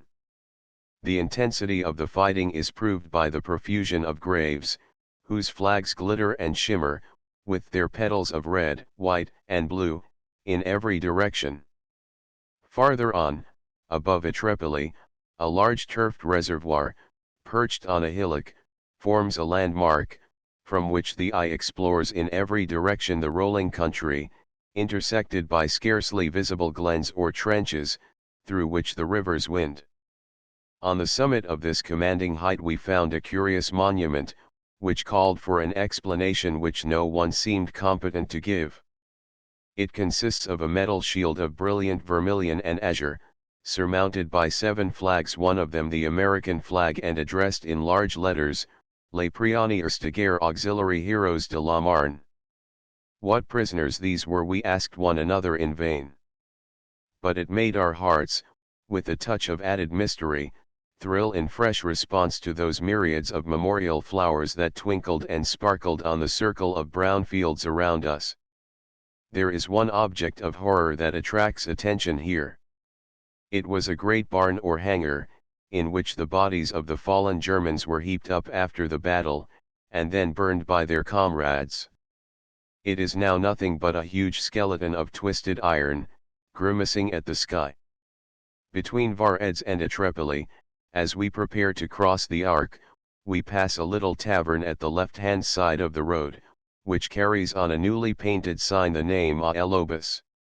The excuse for this is that on its gable end, close to a window, it displays an unexploded German shell, rusty and red, which half penetrated the wall and stuck there, without bursting. Similar bombs are already pointed out as curiosities in tree trunks, and will doubtless be much exploited when tourists begin to be admitted. On the east from Varedz we had seen, through a screen of trees, the Marne below us, and the great bridge at Germigny-l'Evêque, which the Germans blew up behind them in their final retreat. We are now in the very midst of the worst slaughter of September 6 and 7, 1914, but it is very curious to see how little sign of it is left in the countryside. Occasional remnants of barbed wire, and here and there the trenches of defense, might easily be overlooked by a hasty traveler. He will more readily notice that here are orchards, starred with the rose color of ripening apples, their feathery boscage of acacias delicately green. Here we run between violently contrasted fields, with the sulphur of mustard on one side, the purple of beetroot on the other. There the oat harvest descends to little copses of chestnut and beech, that brood over some unseen rivulet. Everywhere the peace of uniform rustic experience, unaltered through the sober centuries, would seem stamped upon the landscape, if the little occasional groups of flapping tricolors were not there to remind us that only 2 brief years ago the question whether European liberty should or should not be overwhelmed forever was fought out here with unsurpassable fury and tenacity. The winding walled hamlet of Atrepoli is bright with the sunshine on its new orange and velvet brown roofs, by which the damage done by the German shells is concealed. This is not the case with the little village of Vincy Manoeuvres, through which we pass next on our northward course. Vincy was heavily shelled on September 7, and still presents an appearance of dismal dilapidation. Without doubt, this is a matter which depends on the enterprise or wealth of individual proprietors, and it will be curious to see what immediate effect the decision of the government to repair all private property at the cost of the state will have in these remote communes. It was on September 9, 1914, that the German army made a final stand on the wooded height between Vincy Manoeuvres and Acn-Multienne, from which they were dislodged next day by the army of Manoury. This was the third and conclusive stage of the great struggle, in the course of which the 6th French Army pushed back the half-encircling corps of Kluck's reinforcements, and here we felt it necessary to bear in mind, as much as the peaceful uniformity of the landscape would permit, the great double line of attack and retreat which we had now twice traversed. We sped on north, and were now no longer in the department of the Seine-et-Marne, but in that of the Oise. No place was more prominent in the battle than Acn-Multienne, which we now approached. This must have been, and indeed still is, much the most attractive and picturesque of the villages which the Battle of the Arc has immortalized. Ac lies in a wooded dimple of the high plateau, and it is scattered broadly over its site, more like an English than a French township. When it is considered with what violence the Germans were hunted out of Ac, it is surprising how few marks of their presence are left.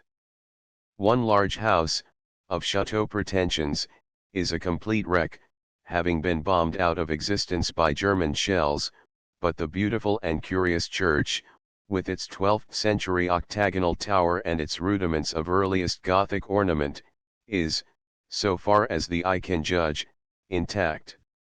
At Ac a prodigious number of French soldiers are buried in a vast cemetery, which seems to have been improvised for the occasion. The piety of relatives and friends keeps these graves so lavishly covered with nosegays that the cemetery looks like a flower garden. The epitaphs and sentiments on the tombstones are poignant, and we lingered long and with great emotion in this sacred melancholy place. I was particularly struck by one inscription that on the tombstone of a certain Charles Schultz, who died as a corporal, leading on his men. He had been, till the war broke out, a Protestant pastor, but in what locality the epitaph does not say.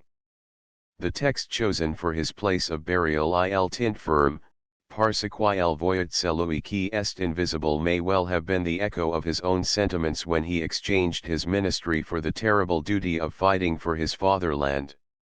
By his name, he was doubtless an Alsatian, and curiosity was eager to know more of this Protestant pastor corporal who sleeps in the pretty cemetery of Ac-en-Multienne. In leaving Ac, our motor lost its way up a lane that led only to a farmyard.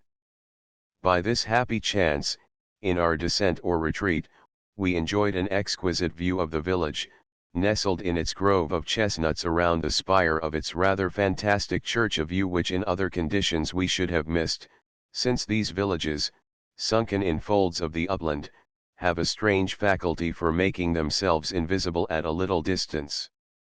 Recovering our route, we continued northward, over the high rounded plateau of the Multienne, which is the local name for this part of the department of the Oise. The character of the landscape now changes, and becomes very English. Proceeding from Ac to Nanteuil-le-Hardouin is like traversing the high parts of Gloucestershire. The lie of the land exactly resembles that of the Cotswolds, and I could easily have persuaded myself that we were driving from Stow-in-the-Wold to Burford. It is obvious that this rolling country, here entirely deprived of streams and glens, offers an extraordinary opportunity for the evolutions of troops, but remarkably little shelter for them. Nanteuil, a gloomy village, almost a town, with winding narrow streets, severely grey, and a great church which towers over the wayfarer, marks the limit of the battle northeastwards. Although there was a good deal of fighting around Nanteuil, it shows, so far as we could perceive, no trace of injury, even on the picturesque facade of the church. We left it to enter a long avenue of oaks, and there was no mark of any kind to indicate where the battle ended. My companion humorously remarked that it was the duty of the government to put up a poteau with the inscription, Ici finit le champ de bataille de l'Arc. But in the absence of such a guidepost to aid the imagination of the traveler, there was nothing in the rolling agricultural landscape, from which the little flowery flags had now disappeared, to indicate that here there had been any disturbance of the peace of the world. At this point, therefore, a picture of the battlefields of the Arc as they now exist should end. But an impression was awaiting us at the threshold of the very next village, Baron, which was perhaps the most poignant and certainly the most extraordinary of our whole day. As we motored along we noticed, just before reaching Baron, a high wall on the left hand containing a marble plaque, with an inscription in gold letters. Curiosity prompted us to stop and read this inscription, which stated that in the house behind this wall the musical composer, Alberic Magnard, was shot and burned on Wednesday, September 3, 1914. A funereal poem by M. Edmond Rostand described how celui-là, qui, rebelle à toute trahison, had lived there, died to preserve the honor of his art. We were therefore close to the scene of a horrible crime, which the magnitude of the events that closely followed it has somewhat obscured in memory. Alberic Magnard, the author of Guercouilleur and other operas, born on June 9, 1865, was one of the most eminent and successful musicians of France. He had for many years possessed a country seat at Baron, where he had built a little chateau, Le Manoir de Fontaines, in which he had brought together a collection of musical instruments and books which was famous. We were reading the inscription on the wall, when a door in the latter opened and a sad woman appeared, asking us if we would like to see the place where Monsieur Magnard died. She led us through a pergola of climbing plants to a point where we suddenly saw before us what resembled a scene in some opera, a garden blazing with begonias and African marigolds, surrounded on three sides by a graceful balustrade, and velvety with green sward. Below the balustrade a little park, beautifully kept, testified to the elegant taste of the proprietor. But in the midst of this brilliance and neatness the livid shell of the house itself stood untouched since the disaster, producing in the midst of the bright part airs and trim lawns an extraordinary effect of sinister and ironic horror. It was like seeing a skeleton in a ball dress, or a wreath of roses round a skull. The good woman, who herself had lost in the fighting her two sons, described to us the murder. A troop of Germans was marching down the road and, attracted by something in the Manoir de Fontaines, they had insisted on being admitted by the door at which we entered. M. Magnard was in his bathroom, at the back of the house. He is believed to have appeared at the window, and a German soldier immediately shot him dead. They then set fire to the house, and they watched it till the half-calcined body of the composer fell through the rafters onto the floor of the room below. Meanwhile, they took his son and tied him, facing the scene of his father's murder, to the trunk of a tree in the garden, and prepared to shoot him. But 3 peasants out of the village of Baron swore that he was not the son of M. Magnard, but of the gardener, and so, when their work was done, the Germans went off, leaving the boy alive, to be released by the villagers. The exact conditions under which the famous composer was killed are mysterious, and are likely to remain so, since no French eye witnessed the actual commission of the crime. It is possible that he offered, or appeared likely to offer, some resistance to the aggressors. M. Rostand's verses suggest that, in the version of the event which reached him, Magnard was attempting to preserve the honor of his art. Whether he obeyed an instinct of self-preservation, or whether he fell a passive victim, matters very little. The incident in any case illustrates that Teutonic spirit of anarchism which Viscount Grey has stigmatized as a menace to the future of civilization. 2 monuments in Westminster Abbey. By Sir Charles P. Lucas, KCB, KCMG. In Westminster Abbey, towards the western end of the nave, on the northern side, stands a monument of rather special interest at the present day, upon which there is this inscription: "The province of Massachusetts Bay in New England, by an order of the Great and General Court bearing date February 1, 1759, caused this monument to be erected to the memory of George Augustus Lord Viscount Howe, Brigadier General of His Majesty's forces in America, who was slain July 6, 1758, on the march to Ticonderoga, in the 34th year of his age, in testimony of the sense they had of his services and military virtues, and of the affection their officers and soldiers bore to his command. He lived respected and beloved, the public regretted his loss, to his family it is irreparable." Dean Stanley, in his Historical Memorials of Westminster Abbey, 1869 ed., makes the following reference to this monument, which apparently stood, at the date when he wrote, in the south aisle of the nave, Massachusetts and Ticonderoga, not yet divided from us, appear on the monument in the south aisle of the nave erected to Viscount Howe, the unsuccessful elder brother of the famous admiral. It is difficult to understand why the Dean used the curiously infelicitous term unsuccessful in this case.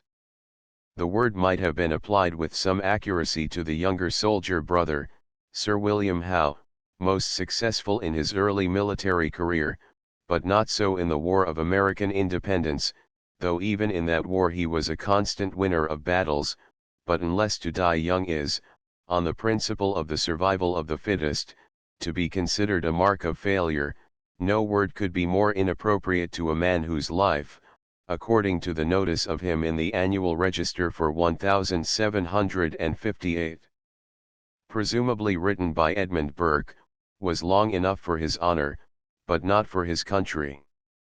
He was the eldest of 3 brothers. The second was the famous Admiral, Black Dick, the hero of the glorious 1st of June, which we recalled on the occasion of the late great sea fight in the North Sea. The third was the general already mentioned. They were a notable trio, but the eldest, the shortest lived, the unsuccessful one of the 3, had in him the promise of greatness of the rarest kind. It would be difficult to pick out any man whose death called forth such a consensus of eulogy. Possibly he was Felix Opportunitate Mortis. Possibly the same might be said of his friend Wolfe, who was killed in his 33rd year, as Howe in his 34th. But assuredly, had these 2 men lived on, there would have been a different story to tell of England and America. Dean Stanley writes of Wolfe's friendship for Lord Howe the Admiral, quoting Horace Walpole's words, that they were friends to each other as cannon to gunpowder, but Wolfe's friendship for the unsuccessful brother must have been as great, his admiration for him at any rate was unbounded. Wolfe was no great respecter of persons, he was somewhat impatient and critical of other commanders, but if my Lord Howe had lived, I should have been very happy to have received his orders. In Wolfe's eyes Howe was the very best officer in the King's service, the noblest Englishman that has appeared in my time. And so said they all. There was no dissentient voice, no whisper of criticism, no trace of jealousy. General Abercrombie, to whom Howe was second in command, in reporting his death, wrote, he was, very deservedly, universally beloved and respected throughout the whole army. Pitt's testimony ran that he was by the universal voice of army and people a character of ancient times, a complete model of military virtue in all its branches. Robert Rogers, the bold leader of the Rangers, in whose company Howe learned the art of North American bush-fighting, wrote of him as a noble and brave officer, universally beloved by both officers and soldiers of the army, while the members of the Massachusetts House of Assembly, no great lovers of the redcoats from home, and close-fisted enough in ordinary dealings, voted £250 for a monument to the Englishman, whose character had impressed them all, and whose person their soldiers dearly loved. Howe had been made colonel of the lately raised Royal Americans, the ancestors of the 60th Rifles, the famous King's Royal Rifle Corps. Shortly afterwards he was transferred to the command of the 55th Regiment. Pitt then appointed him to be brigadier to General Abercrombie, who, in 1758, was placed in chief command of the central advance on Canada, along the line of Lake George and Lake Champlain. Abercrombie neither was, nor had the reputation of being, a first-rate general, and Lord Chesterfield was no doubt roughly accurate when he wrote, Abercrombie is to be the sedentary and not the acting commander. The inspiration and the motive force were to come from Howe. Early in July 1758 the army, consisting of over 6,000 regulars and some 9,000 provincials, was carried on bateaux and whaleboats to the northern end of Lake George, where, near the outlet of that lake into Lake Champlain, stood the immediate objective, the French fort of Ticonderoga. The force was landed, an advance was made through dense forest and scrub. Lord Howe with a party of rangers was leading the principal column. They stumbled across a French reconnoitring party, there was a skirmish, and Howe was killed. The French lost above 300 men, and we, though successful, lost as much as it was possible to lose in one. That is one of the many comments made upon the incident, all on the same note. Here is another. In Lord Howe the soul of General Abercrombie's army seemed to expire. 2 days later Abercrombie ordered a headlong, blundering assault upon the works of the fort, which ended in terrible losses and complete repulse. In his dispatch of August 26, 1915, reporting upon the operations at the Dardanelles up to that date, Sir Ian Hamilton wrote, Lieutenant General Sir W. R. Birdwood has been the soul of Anzac. Not for one single day has he ever quitted his post. Cheery and full of human sympathy, he has spent many hours of each 24 inspiring the defenders of the front trenches, and if he does not know every soldier in his force, at least every soldier in the force believes he is known to his chief. Here we have something like a modern counterpart, happily still with us, of Lord Howe. It is at once the glory of the British Empire, and its chief source of strength, that it contains within it so many diverse elements, all cooperating for the common weal, all owing free and willing allegiance to one sovereign.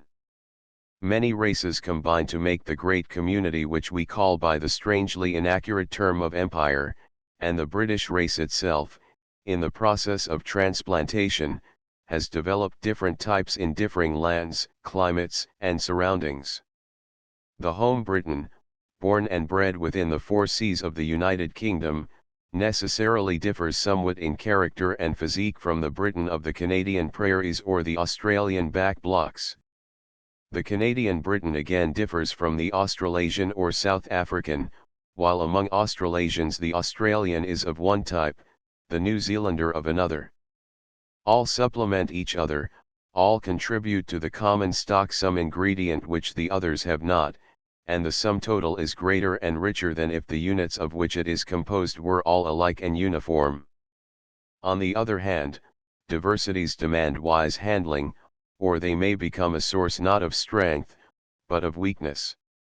It is as easy to drift farther apart as to come closer, to exaggerate differences as to minimize them. Every citizen of the empire is a missionary of the empire, for by the individual citizens the types are judged. The home Briton who visits Australia leaves behind him a good or bad taste for England among the Australians with whom he has been brought into contact. The Australian who comes to the old country gives to Australia among the people of the old country a better or a worse name. But of necessity the leaders are most potent in mission work, and among the leaders those who lead armed men on active service, who are in touch with them day by day in the camp, on the march, in the trenches or on the open battlefield, on whom it devolves to enforce discipline, and with whom it rests whether or not discipline means friction. It is impossible to measure the amount of lasting good which is wrought when overseas soldiers associate tact and sympathy with home leadership or, on the other hand, the mischief which results from want of personal assimilation. It is not by any means military capacity alone that makes the soul of an empire army. We are all beginning to know each other, to value each other, to make allowances for each other, to an extent which was impossible before steamers multiplied the coming and going of men, and turned uncertain and spasmodic into regular and assured communication. Doubts can be at once set at rest and misapprehensions promptly removed by the use of the submarine cable. Moreover, this familiarizing process, and the annihilation of distance, is a progressive matter. Every year leaves us rather closer to one another than we were the year before. If, even under these favorable modern conditions, the personal element still plays a most important part, it was all important in the middle years of the 18th century. In the 7 Years' War, when, in the words of Frederick the Great, England, having been long in labor, had at length brought forth a man, that man, William Pitt, set himself to fight France in America, and sent out what were for the time comparatively large armies to conquer Canada. He called upon the British North American colonies to cooperate and raise their levies, and inasmuch as his appeal was made in wise and tactful terms, and the colonies realized that for once England would not leave them in the lurch, they, or some of them, answered to the call with patriotism and goodwill. Thus regular soldiers from England, in greater numbers than ever before, came among the colonists, and provincial regiments were raised to march and fight side by side with the troops of the line. Then was seen and felt in its fullest extent the difference between the home Briton and his brother beyond the seas, at a time when the divergence was most pronounced. The regulars were very regular, the provincials were very provincial. From a military point of view the two bodies of men were at opposite poles. The provincials knew nothing of training or discipline, they were nondescript, temporary soldiers of small democracies, they were farmers enlisted for the campaign, their term of service in any case not exceeding 1 year, few had uniforms, some brought guns with them, some had none to bring, the officers were in effect chosen by the men. The troops of the line, on the other hand, imported into the backwoods of North America the stiffness and rigidity of European dress, discipline, and tactics in the 18th century, and between the officers and soldiers there was a great gulf fixed, as between the ranks of society in Europe. It was but natural that these officers should regard the provincial soldiery with disdain, and that a corresponding resentment should be felt in the provincial ranks. Some of the greatest soldiers of the day were not exempt from this partisan feeling. After the disaster to Braddock's force in 1755, Washington, who had been present on the field and who contrasted the conduct of the Virginians in the fight with that of the regulars, wrote in the bitterest terms of the latter. Wolfe, on the other hand, had, in 1758, no words strong enough to express his disgust at the shortcomings of the American soldiers. The Americans are in general the dirtiest, most contemptible cowardly dogs that you can conceive. If these were the views of the foremost men of the day in the colonial levies and in the regular army respectively, it must be presumed that the lesser men felt at least as strongly. Mrs. Grant, the authoress of Memoirs of an American Lady, a book which was published at New York, in 1809, speaks of the secret contempt with which many officers justly esteemed, possessed of capacity, learning, and much knowledge, both of the usages of the world and the art of war, regarded the blunt simplicity and plain appearance of the settlers, and among the officers who came out from England there must have been a large proportion whose contempt was not unspoken or unnoticed. It was not merely a case of friction between the professional soldier and the amateur, the one looking down upon the other, and the other resenting the airs of the superior person. The mischief was deeper seated. The northern colonies of British America were cradled in centrifugal traditions, a large proportion of the first colonists had come out to be rid of the home government, its discipline, and its control. Puritanism was the dominant religious and political creed, and the surroundings, except at a few town centers, were of a stern and simple kind. Among men and women born and reared on these lines, and into their family circles, came regimental officers from England, many, if not most, of whom had been bred in the ways of fashionable English society, which, in the middle of the 18th century, was not, to say the least of it, characterized by high tone or scrupulous refinement. The settlers in the New World, by the mere fact of their removal out of the Old World into the wilderness, had preserved for themselves and their descendants the old-time feeling and modes of thought in the Old World, and to them the new leaven from an up-to-date Old World was a leaven of unrighteousness. Mrs. Grant was the daughter of an officer in the 55th Regiment, Howe's own regiment, but she had spent her childhood in the American atmosphere, and had been mainly brought up in a Dutch family. Consequently she tells us that she was a little ashamed of having a military father, and writes of the scarlet coat, which I had been taught to consider as the symbol of wickedness. It was to some extent as though Cavaliers and Roundheads had come to life again, and were jostling one another, while fighting under the same flag and for the same cause, as a prelude to once more springing at each other's throats.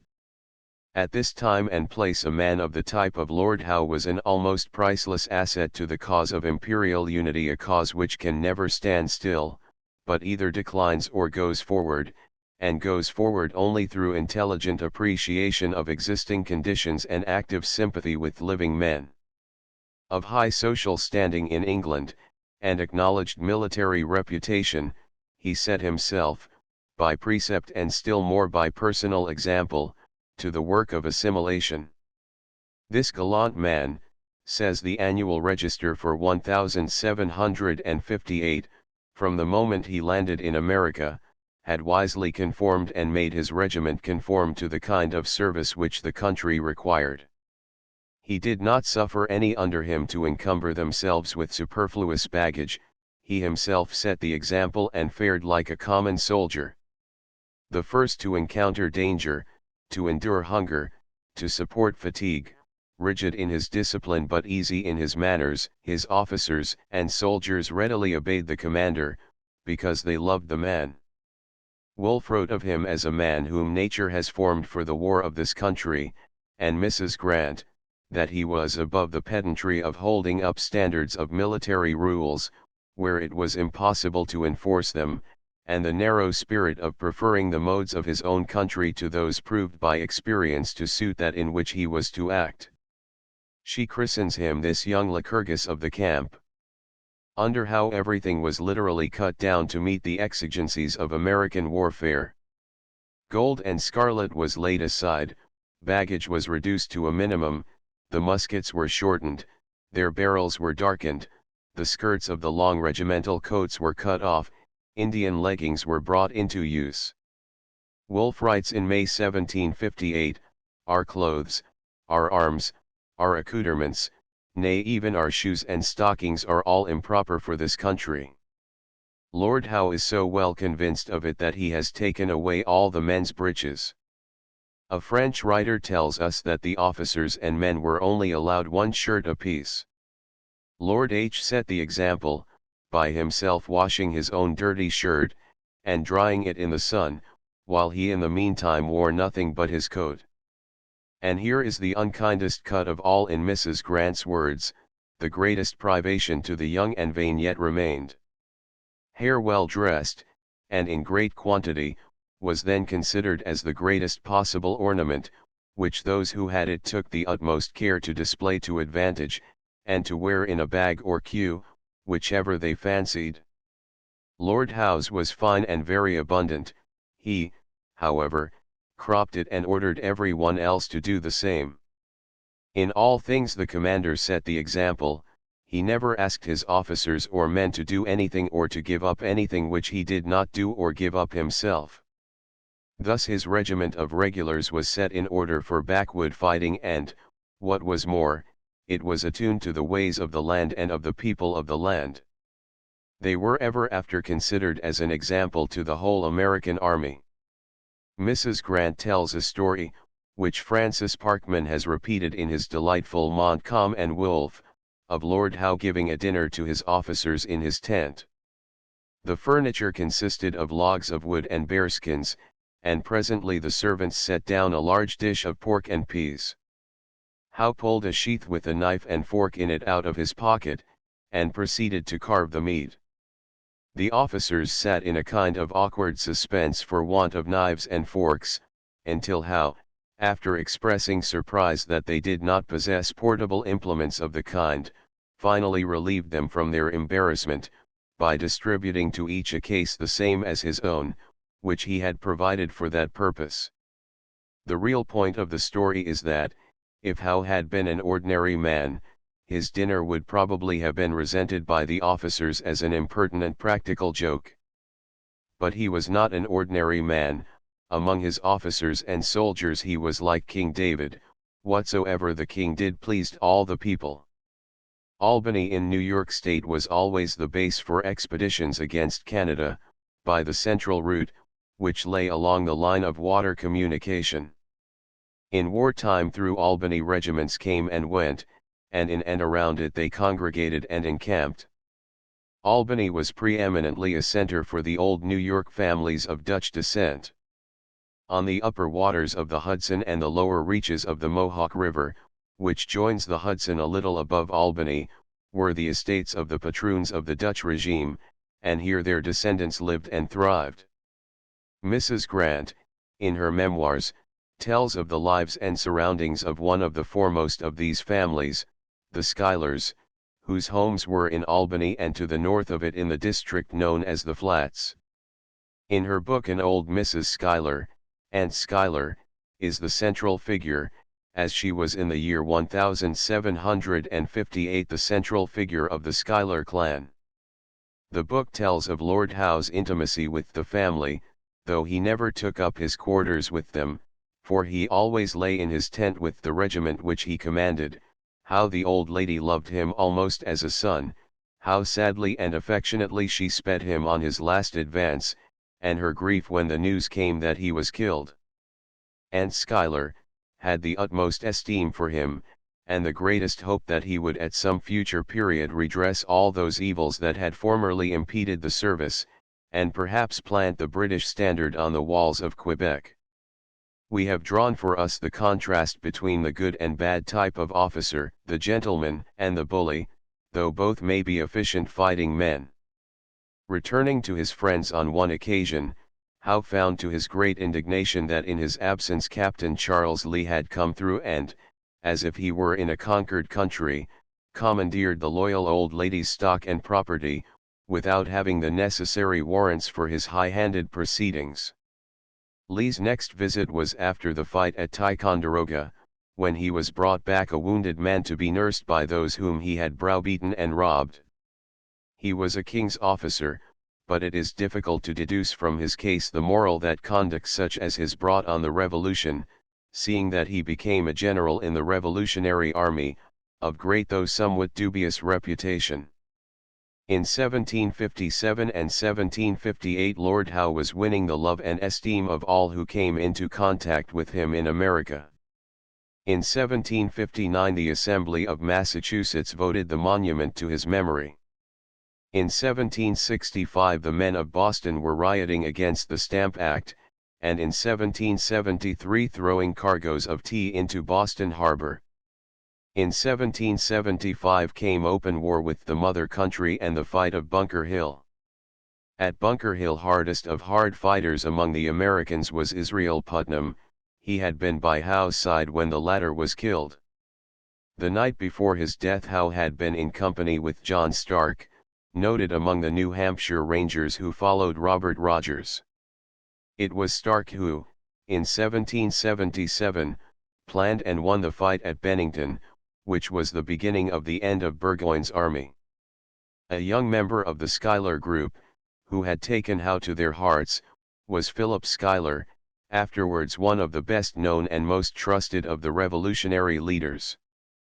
Probably England and America had drifted too far apart at the time of the 7 Years' War for any human influence to bring them wholly into line again. Yet, had Howe's been multiplied and English statesmen and commanders been modelled on his lines, the parting might well have been postponed and been less bitter when it came. He stands out in history as one who in his day did all that man could do to bring the colonies and the mother country closer together, and he is a type of the Englishmen who are still wanted today, and who happily are not wanting, as shown by the love and confidence borne towards Sir William Birdwood by the splendid fighting men from the southern seas, whom he led to less and yet to more than victory. Just over a year from the date of Lord Howe's death and Abercrombie's repulse at Ticonderoga, a much abler general than Abercrombie, Geoffrey Amherst, marched once more against the fort. The French abandoned their entrenchments in front of it, of which Amherst promptly took possession, and a rearguard, left to hold the fort itself, after 2 or 3 days' artillery fire, blew it up and left the ruins to be occupied by Amherst's army. As the death of Lord Howe had immediately preceded Abercrombie's attack, so a day before the second enterprise ended successfully, another officer, well known in the army and in English society, though not comparable with Lord Howe, was killed. An entry in Knox's historical journal runs, "The Honourable Colonel Townsend was picked off today in the trenches by a cannon shot. He is very deservedly lamented by the General and the Army." A later entry mentions that his body was taken to Albany for burial.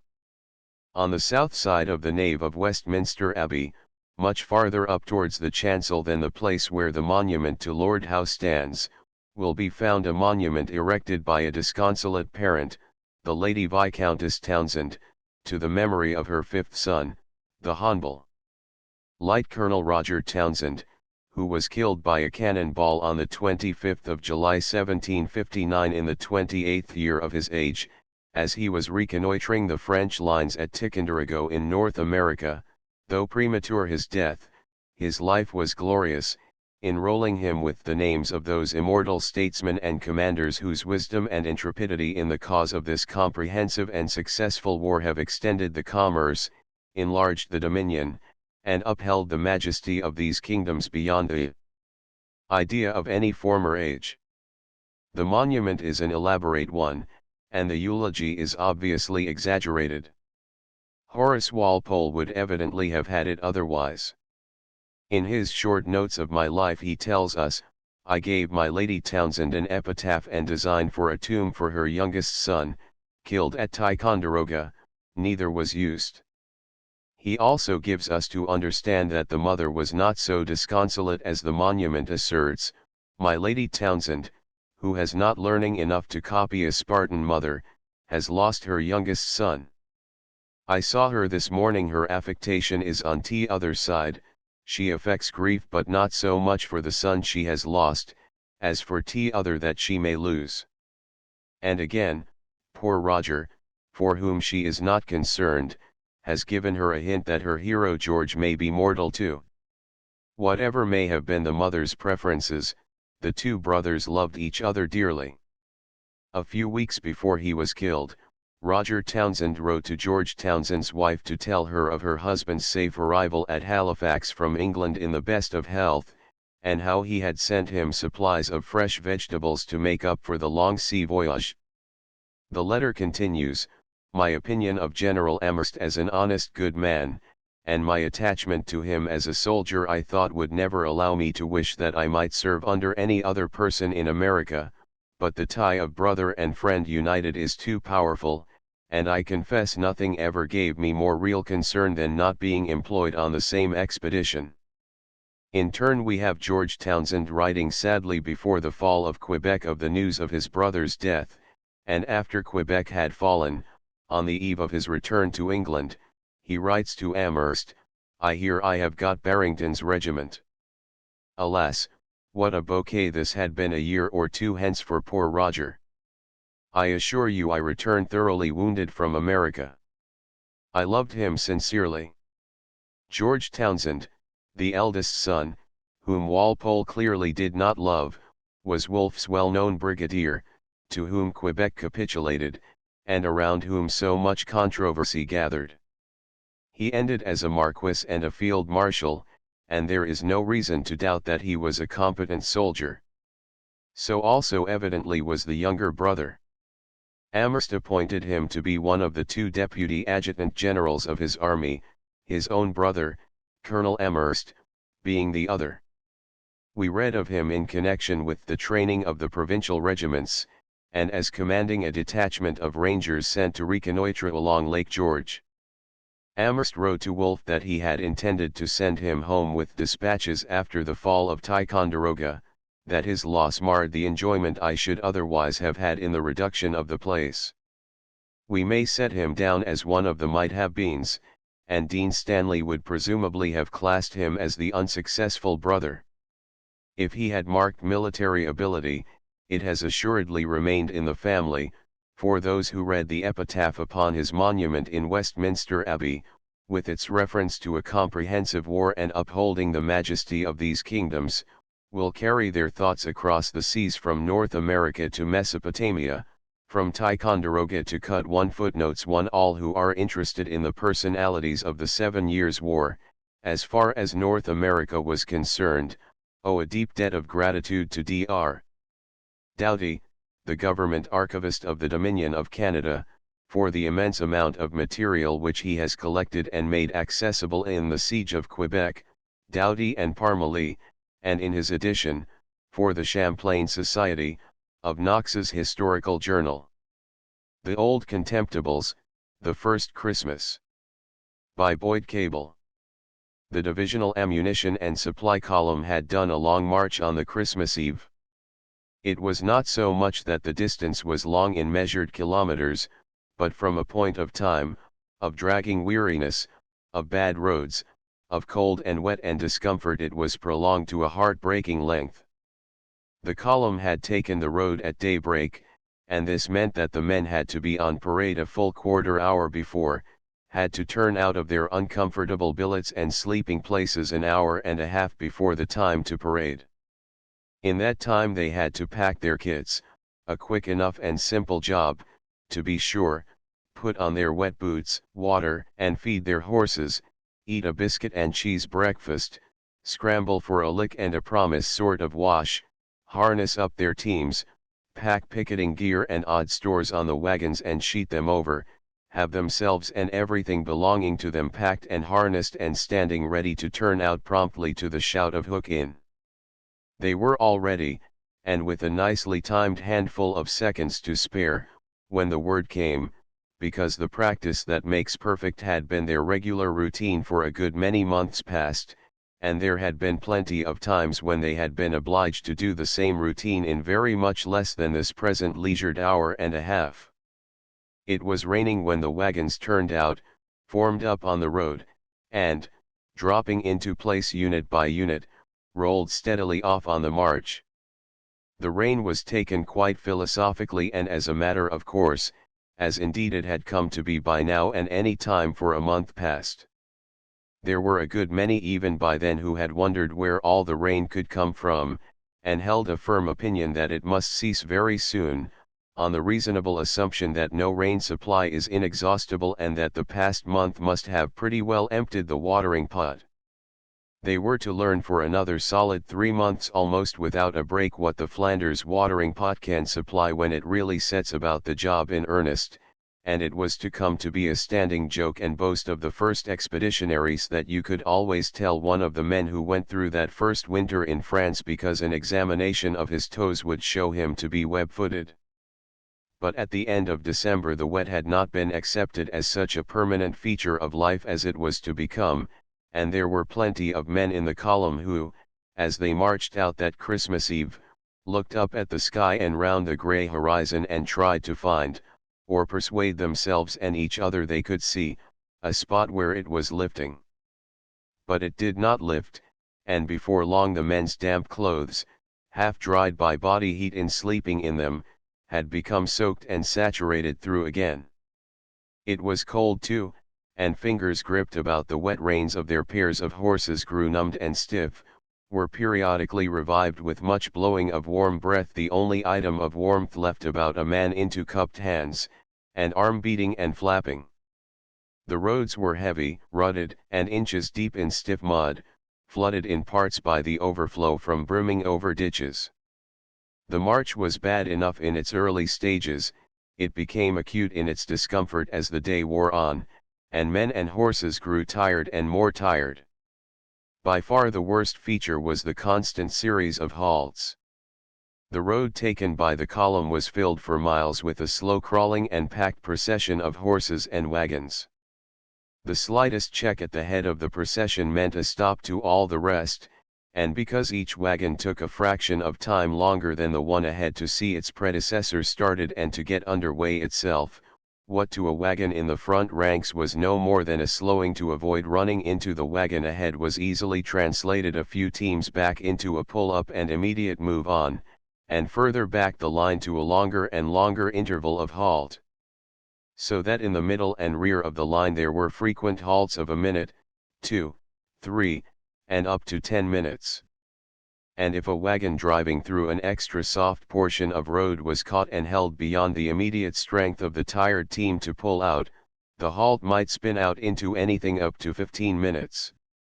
Several times during the day there were hour-long halts at cross or fork roads, while cross streams of traffic passed clear or entering streams were shuffled in. Towards midday exasperated officers strove to avail themselves of the frequent halts to water and feed. Buckets would be unhooked from their places under the wagons, and the drivers, leaning out and scooping the water up from the ditches, would perhaps get so far in the watering performance when there would be a hurried order to get mounted, the buckets would be emptied, the drivers hurriedly remount and move on again to halt again perhaps within 100 yards. No officer dare halt or hold his section of the column to complete his watering and feeding because the orders were imperative to press on and avoid halting the whole. A halt to feed was actually made about 2 p.m. when it was plain that there was no hope of getting the column in, as had been intended, by the early afternoon, but the halt was so short that there could be no attempt to cook food or make a hot drink for the men.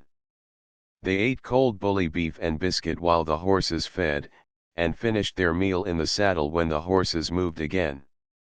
During the afternoon it grew steadily colder, and the rain drizzled on without ceasing.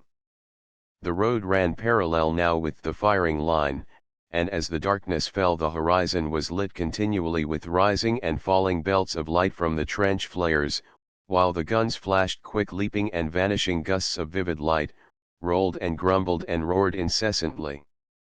The rattle and splutter of rifle fire swelled to what one might have thought an alarming nearness when the road twisted in towards the firing line, or a falling away of the ground or change in the wind allowed the sound to carry better, dropped away again to no more than a distant crackle as a belt of wood shut it off or the road ran wide out from the battle line. But of all these things the men on the road were heedless.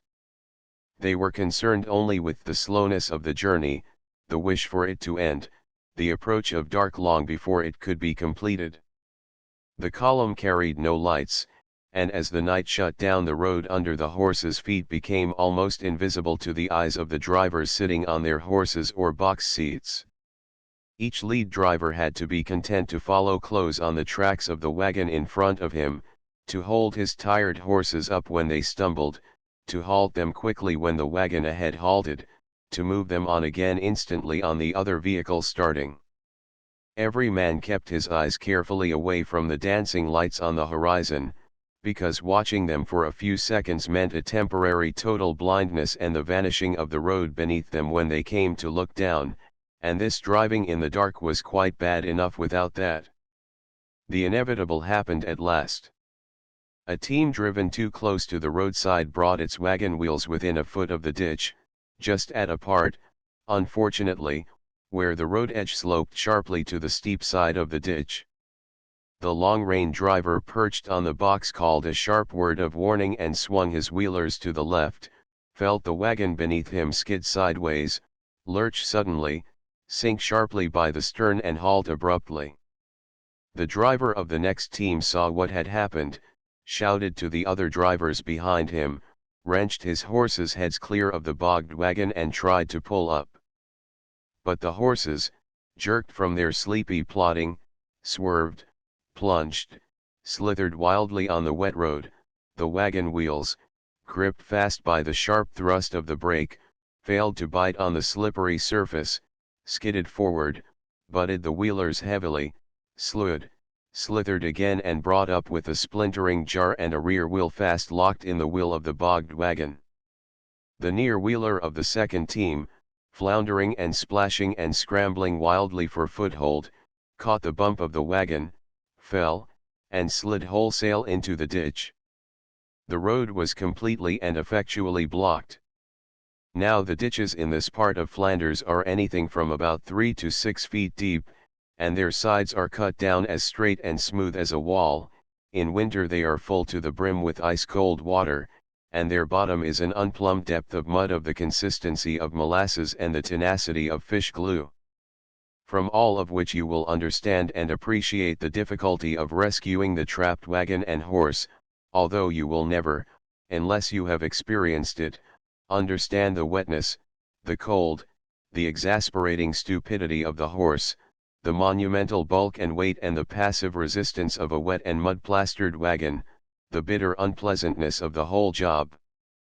Actually, although this may appear surprising, the salving of the horse was a greater difficulty than the restoration of the wagon to the road. The wagon had to be unloaded, it is true, but after that a plank pushed sloping down under the wheel, a swarm of men clustering and clutching on the wheels and tailing on a couple of drag ropes, brought the concern out with a rush. Then the team was hooked in again and the wagon rolled off, and with a chorus of cries, of scuffling hoofs, of grinding wheels, the column halted behind the stalled wagons came to life and rumbled on their way. The horse made a longer and more temper-raising job. Driver Jim Ruff, of the ASC, had always had an inordinate pride in his wheelers, a liking for them that in connection with a human would have been called love, a belief in their intelligence that was beyond doubt. But that night his pride had a muddy fall, his love a cooling off into annoyance, his belief a staggering blow. Golly, the ditched near-wheeler displayed a stupidity that, as Driver Rough assured her, would have disgraced a mongrel mule, an indifference to helping herself, and a calm resignation and acceptance of her fate that respectively, and again in the words of Driver Rough, was more like a oyster than a 'orse and might do for a bloomin' padre, but wasn't no use in the A.S.C. Driver Rough, at the first crash of catastrophe, had flung down off his perch and was round at his wheelers' heads in a flash, unhooking Wog, lying quietly on his side in the road and waiting for assistance and instructions, and adjuring the struggling Golly to keep quiet and not make a fool of herself. Golly took the advice so completely that, having quitted, she refused, although the mud clamped about her legs may have had something to do with it, to move a limb thereafter. At first Rough and the other drivers called to assist tried to persuade her to get her 4 feet on the bank, then by passing a drag rope round her 4 legs tried to pull them from under her and up onto firm ground. The only result was to upset her balance and set her slowly sinking sideways until her body was completely covered and only her neck and head were above water. It began to look as if the horse must drown in a 4 or 5 foot ditch. Meantime the wagon was manhandled along and into the side of the road, and the stream of vehicles resumed their interrupted march, rumbling past a busy rescue party grouped at the ditch side, working in the light of a couple of lanterns with picks and spades and drag ropes, to extricate the sunken Golly. At last a shelving cut was made in the bank of the ditch, and Driver Rough, already 3 parts soaked with splashings and fumblings to fix a rope correctly about his horse, completed the job and the soaking by plunging boldly into the ditch and passing a couple of ropes under the mare's body. A string of men tailed onto the ropes, and at the word from an ASC officer who had taken charge of the proceedings threw their weight into a regular tug-of-war heave, and hauled the animal out bodily onto the shelving bank, up it, and onto the road. It was after 10 o'clock before the wheelers were hooked in and the wagon swung into the traffic procession, with Driver Rough soaked and shivering on the box. In 10 minutes he had to pull up again for another block somewhere in the darkness ahead. He climbed down and stamped to and fro for full 30 minutes. Then he went and rummaged out a couple of box lids he had been saving in his wagon for firewood, and, always keeping a wary ear turned to the road for the sound of callings and crunching wheels that would tell him the transport was on the move again, jumped the ditch, hunted in the darkness of a patch of wood, and managed to collect a small armful of twigs and branches. He split his dry wood, built it up and lit it, his fingers so numbed and shaking that he could scarcely fumble out a match. Under the shelter of his cap it was still drizzling fine rain. He managed to get a brisk flame going, and when he had it burning strong and bright piled his twigs and branches on it.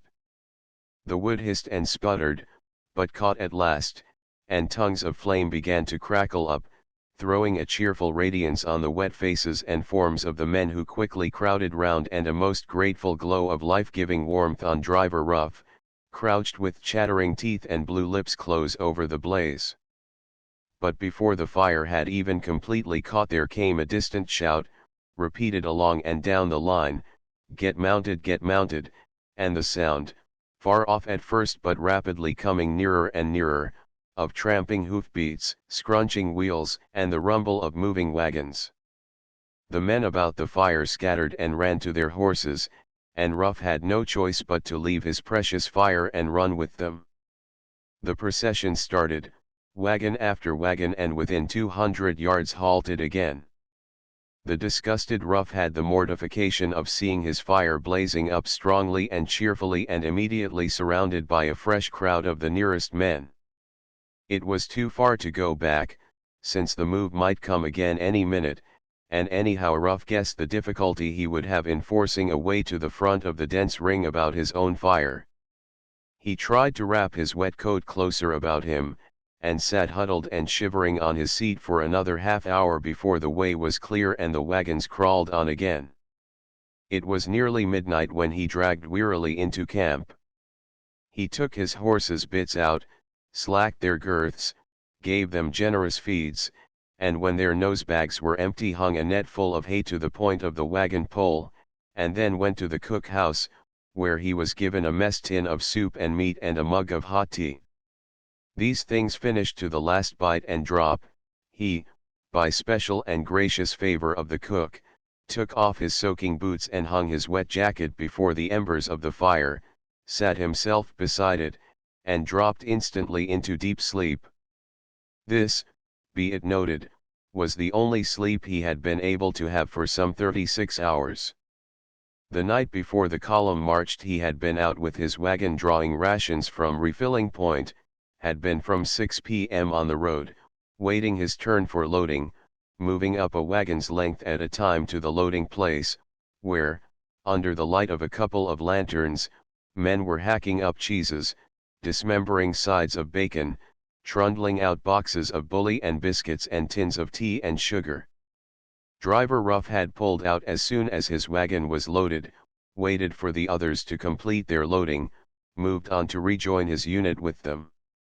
Delays and checks on a road already, even at that early hour, astir with traffic, had prevented their reaching the camping ground until about a couple of hours before the hour fixed to turn out on the march, and that brief time had been fully occupied by Rough, first in watering and feeding and rubbing down his horses, and then in getting his own breakfast, packing his kit for the road, and harnessing up again.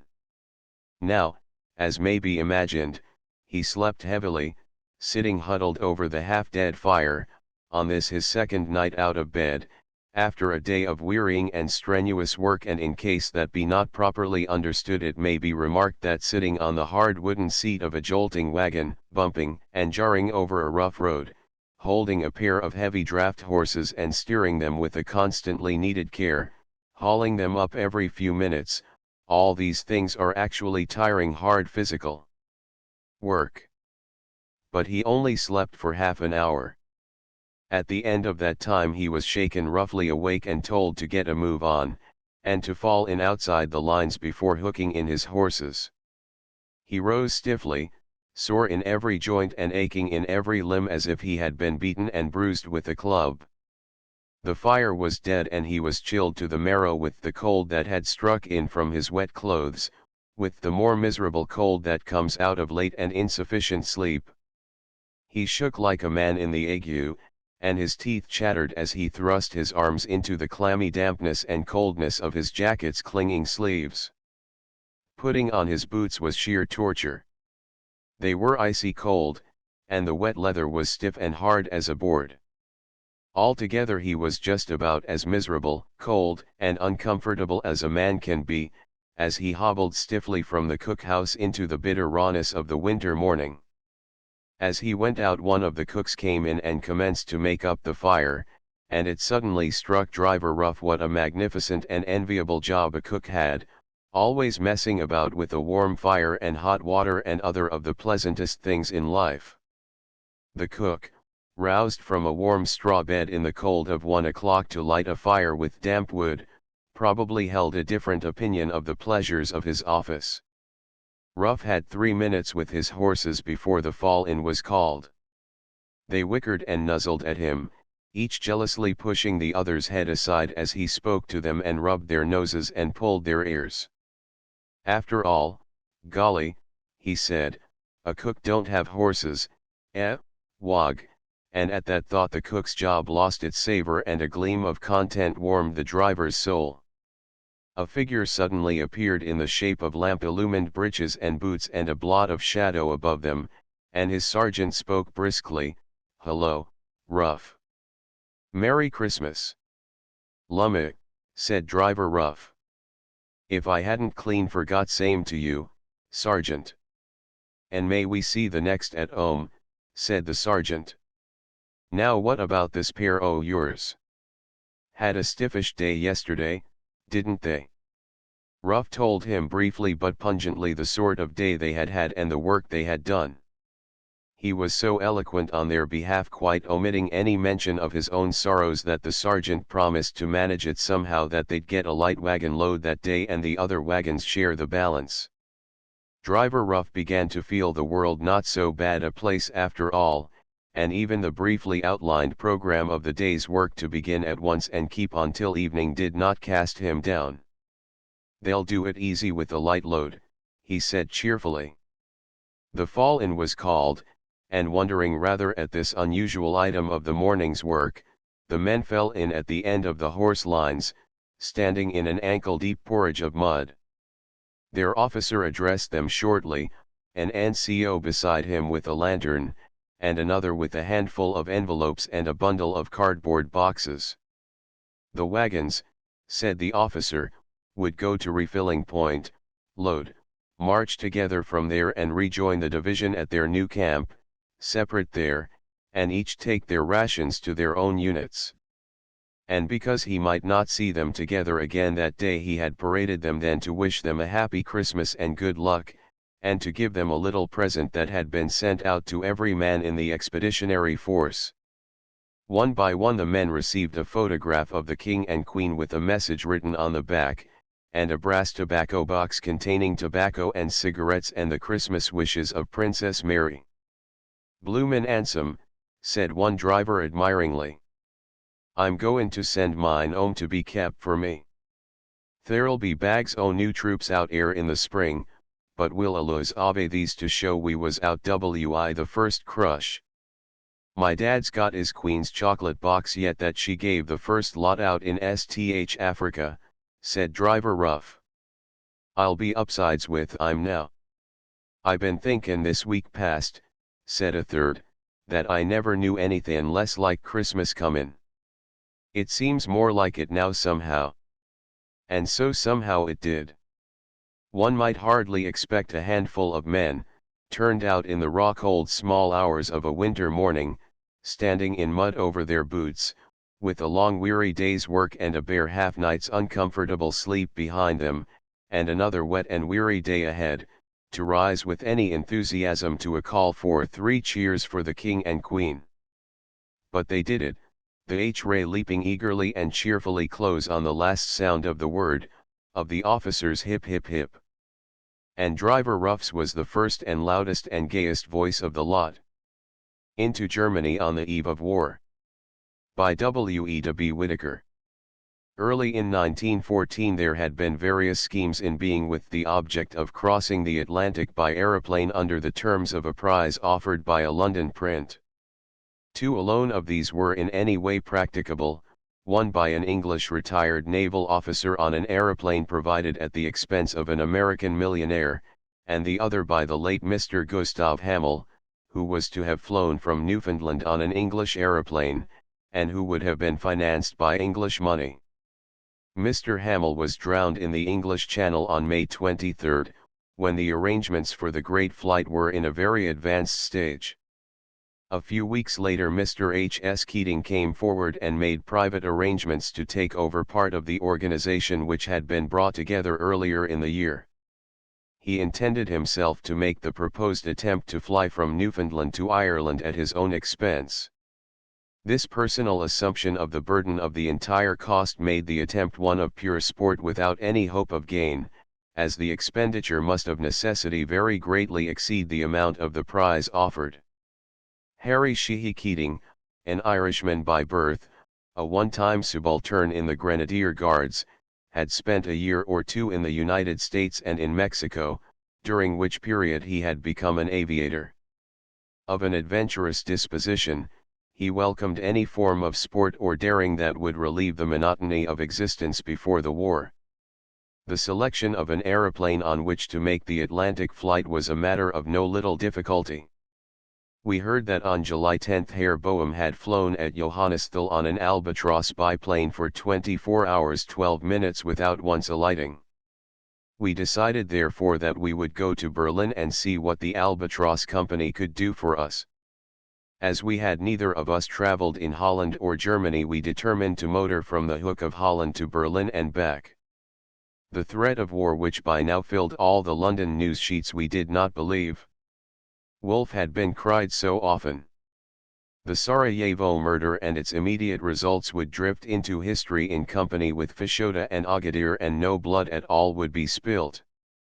An accident detained us on the way to Harwich, so that we missed Saturday and Sunday's boats, and only landed at the Hook in the very early morning of Tuesday, July 27, and at once entered into a fog of mystery which did not lift entirely until we reached The Hague on our return journey on August 5.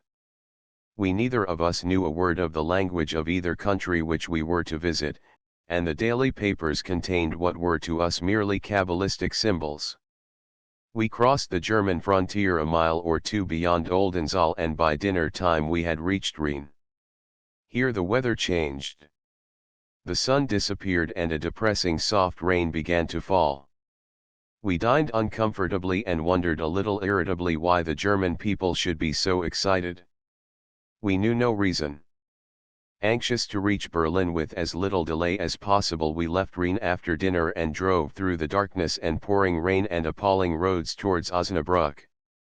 We had no windscreen and the hood therefore became valueless. Keating with characteristic determination drove while I crouched in the bottom of the car. Both of us were drenched by the time we reached the Kaiserhof Hotel at Osnabrück, and the car was in a pitiful state. We felt that Germany was giving us no adequate welcome. Our host, a man of charming manners, told us that the mobilization orders were about to be issued, and that shortly the deceitful Russian would be taught a lesson of value. We were asked, a little eagerly, if England would assist, and those who listened were obviously disappointed when we said we thought she would not interfere. In the morning, as it still rained, we bought a large sheet of celluloid as a substitute for the long broken windscreen. At a later date we bitterly regretted ever having seen or heard of the celluloid. As the rain still fell, we did not leave until the late afternoon, and therefore did not get further than Minden when night fell. Both of us were angry, chiefly owing to Keating's total inability to read a route in a continental guide, which was, in any case, quite inaccurate. Here at Minden, where our ancestors had fought as allies with the Germans in the year of victory, 1759, there were unmistakable signs of approaching war. The hotel, Stadt London, was packed with officers and their families eating a fond farewell lest on the morrow the worst might come. Dinner passed to the clicking of heels and an orgy of ceremonial salutes by officers who were about to bid goodbye to review order for years to come. In the streets the tramp of the troops, the clatter of horses' hoofs, and the rumble of iron-shod wheels continued throughout the night. While here we learnt that Austria had on the day before declared war on Serbia, and that soon the Emperor's eagles would end all Balkan troubles for all time. On Thursday the weather cleared and the sun shone.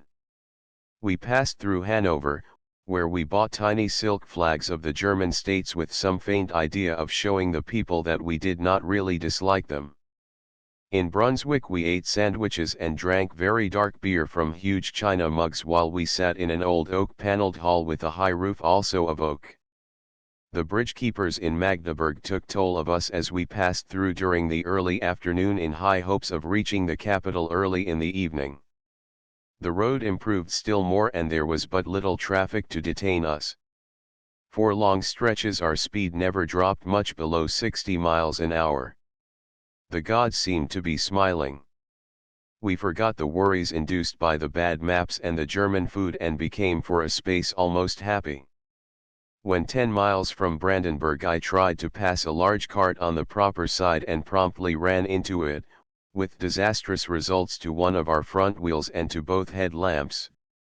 After changing the wheel we managed to proceed, only to find when 6 miles from Potsdam and 3 miles from the nearest garage that we had no more petrol.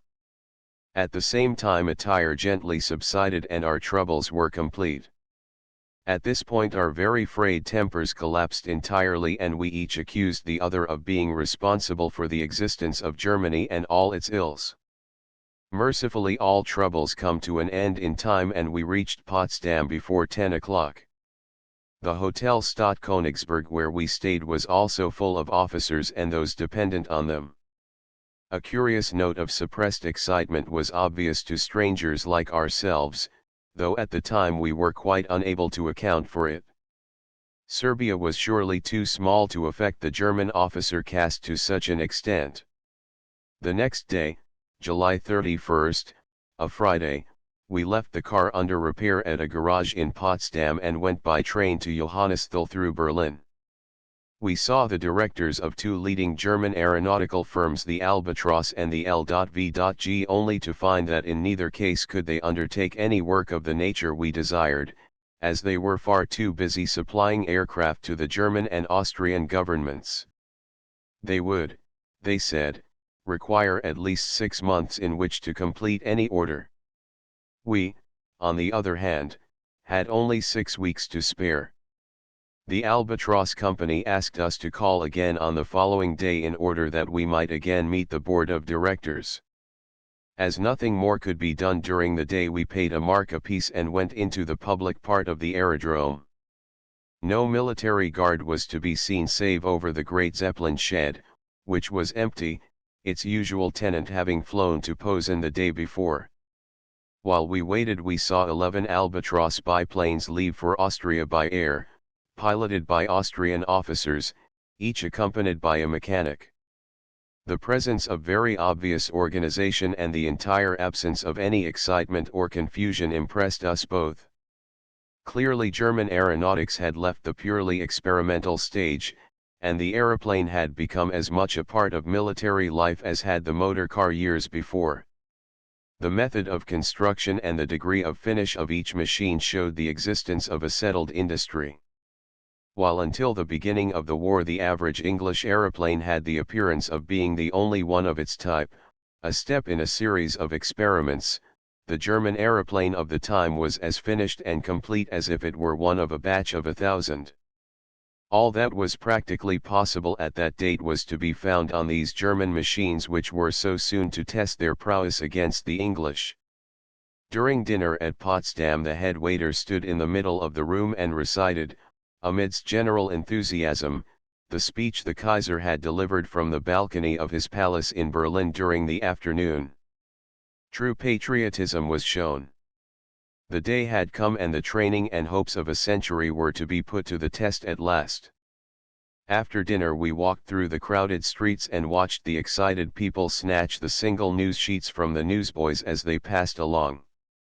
Great masses of enthusiastic youth rushed along the streets singing national songs, of which Deutschland über alles was the most popular. The beautiful strains of the Austrian national anthem were often heard. Every officer who appeared from any direction was cheered loudly, and even the police were not unpopular on this night of nights.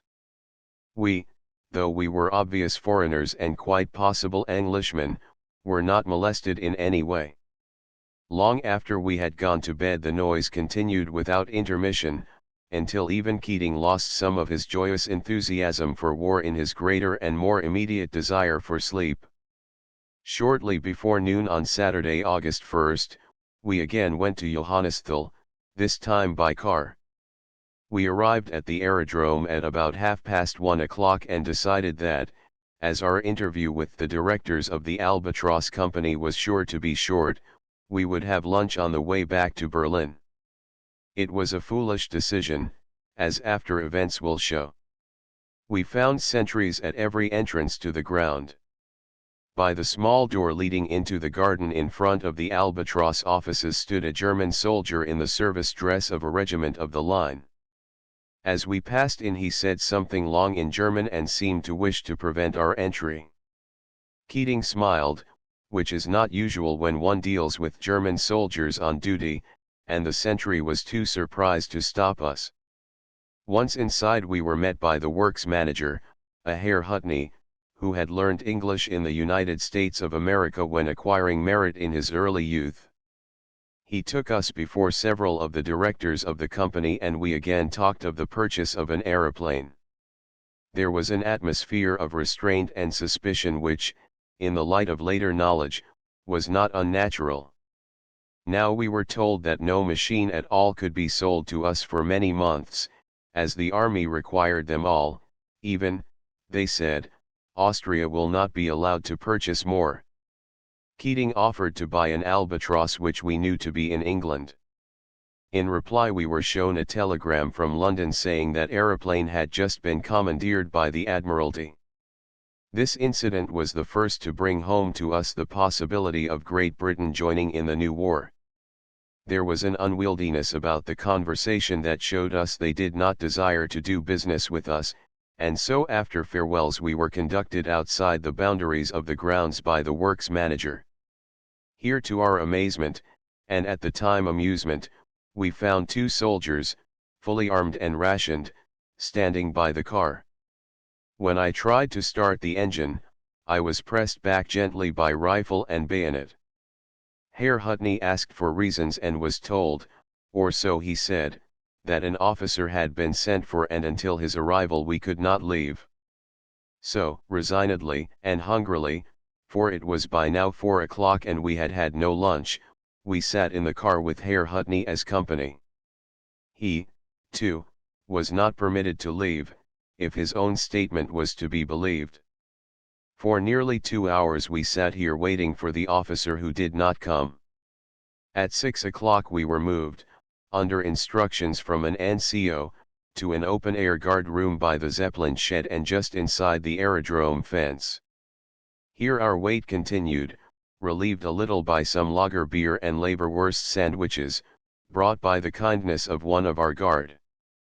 At dusk we were taken by 2 policemen in plain clothes before the officer commanding the aerodrome, who had an extemporized orderly room in the smaller dirigible shed. With him were several subalterns of infantry and of the flying section of the service. None of the officers in the room admitted to any knowledge of English or French, and so Herr Hutney, who was still in semi-rest with us, had perforce to translate all that was said on either side. A little later, while Keating was being cross-examined, I asked, quite without malice, the officer nearest me whether he knew London. Before he had had time to remember whether he knew English or not he had answered clearly that Piccadilly Circus he did not know but London it was so dull. After this slip he made no further secret of his knowledge of English and talked freely. The commandant, after asking our business and being told the truth, was clearly sceptical. Finally, as he could get nothing from us but what was true, he handed us over to the care of the 2 policemen. We were ordered to proceed to the Central Police Office in Berlin, and into our car, designed by the makers as a 3-seater, we crowded Herr Hutney, the 2 policemen, and ourselves. Keating drove, and an hour later we found ourselves in a long dismal corridor 3 stories up in Berlin's Scotland Yard. I was in the last stage of depression, as Herr Hutney had just told us that he feared we should not get less than 5 years' detention as potential spies. In addition we were hungry and cold. After a short wait we were taken before a civilian official who, with the utmost courtesy, cross-examined us. We were searched and all our belongings from my German word books to the remnants of a sandwich were laid solemnly on the table. Some tiny films I had were developed rapidly somewhere in the building. After an anxious examination, lasting perhaps half an hour and which was conducted in a language of which we did not know a word, we were released with the advice to leave Berlin with as little delay as possible. As we left the room the senior official said that he hoped our respective countries would remain friendly for the salvation of the entire world. We stayed the night at a quiet hotel in a street parallel to the Unter den Linden and persuaded Herr Hutney to dine with us. He was obviously ill at ease and left us as soon as could be done with courtesy. Even our experience of the afternoon had not brought home to us any real understanding of the true situation. We still thought that we had been arrested as a matter of German habit, and that all would be well in a week or so when the dangers of war had again passed by. Our German guest was clearly, though we did not know it at the time, unwilling to be seen in public with us. He left, and weeks later we heard as a matter of rumor that he had met his death at the hands of the authorities under suspicion of giving assistance to enemy spies. It may not be so, or we may not have been the spies in question. One hopes not. At the embassy we managed to borrow some money from the military attaché and were given a passport on which, unfortunately, both our names were entered. We were told that if we wished for freedom we had better endeavor to leave Germany at once. When we said we intended to motor to the Dutch frontier, some doubt was shown as to whether we should be permitted to travel far. Nobody doubted for a moment what the end would be. War must come and England would be in it. At 11 o'clock we went to a garage and filled the car with everything necessary for a non-stop journey to Holland, as we realized that a stoppage on the road would probably become permanent. The chief trouble was petrol, as an order restricting the sale was expected at any moment. Consequently, while Keating talked to the old caretaker by means of my phrase book, I collected petrol cans and put them under the dicky seat. Then, in order that the car might not be seized, we drove away from the garage and left the car outside the hotel for the rest of the night. Everybody, including the police, was so excited that no complaint was made. This settled, we went into a large restaurant organized on American lines, where one paid a fixed sum on entering and then helped oneself to any of dozens of different small dishes arranged on stands. This place was thronged with people, who, with Teutonic thoroughness, did not permit their excitement of the moment to interfere with their meals. At first we were shy of speech, fearing our English tongue would cause trouble. After a space we began to talk, and then, to our amazement, a man at the same table asked if we were English and, hearing the truth, promptly became embarrassingly pleasant and insisted on drinking our national health in dark lager. Others to whom we spoke also showed signs of pleasure, and for a moment or two we were popular. Then for the first time we learned how keen the German people were at that time on an effective naval and military alliance with England. From day to day on our way to the coast we were to find this the general feeling. We left the hotel at 5 on the morning of Sunday, August 2nd, and drove out of Berlin by the Unter den Linden. The weather was perfect, and with consequent optimism we hoped to reach Holland before nightfall. No stop was to be made until the Dutch frontier had been passed. In Potsdam, as we passed through, all was calm. Patriotism is very tiring. The streets were deserted and we drove through without notice. All went well with us. The sun was shining and the road, at this stage of the journey, was good. The next 40 kilometers passed at the rate of 1 a minute, and before 7 o'clock we were in Brandenburg. Here ill fortune again caught us up. As we crossed the bridge over the Havel a tire burst. We had no spare inner tube, and so Keating went to a garage nearby in order to get replacements. His speech revealed him a foreigner. The news spread rapidly, and by the time he returned to the car a large crowd had assembled round us. At first we thought their interest to be mere curiosity, but we soon saw that it was underlain by suspicion. To avoid them, and in order to change tires quickly, we drove the car into a narrow courtyard nearby and began work. The crowd increased and showed signs of following us into the yard. At this point we closed the yard gates, which were of iron scroll work covered with plate glass through which our movements could be watched. The mob still increased and its attitude was threatening. A man whose house abutted on the yard, anxious as to the safety of his property, sent for the police. Shortly afterwards a sergeant arrived who, luckily, spoke English according to American practice. He had, he told us immediately on arrival, been in San Francisco during the earthquake, hence his knowledge of our language. From him we learned that the crowd in the road believed us to be Russian spies and were taking measures to prevent our escape. At our request he sent for an officer, to whom we explained our position. Though the latter showed no signs of enthusiasm, he believed our statement after examining our passport and driving license. He then left, telling his sergeant to see us out of the town as soon as we were ready. After the police interview, the crowd melted away and we suffered no further inconvenience. By this time we were hungry and asked our friend the sergeant if he could buy us food. A boy was sent for sausage sandwiches and beer. We drank with the sergeant to the health of Great Britain and Germany and to the confusion of the rest of the world. It is easy to admire a nation when one is at its mercy. It is easier still when one realizes the magnificent patriotism and unity of purpose of that same nation.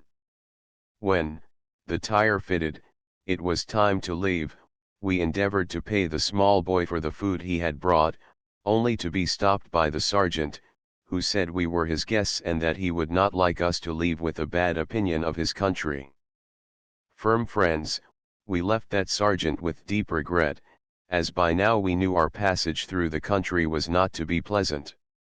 At Magdeburg we were stopped by the customs after crossing the bridge over the Elbe. We were made in full glare of the public eye to demonstrate the innocence and inadequacy of our wardrobe. Here, too, the roll of celluloid bought at Osnabrück came under suspicion. The police argued that it could have no possible use on the car and that it must be part of a photographic apparatus, the rest of which we were willfully concealing.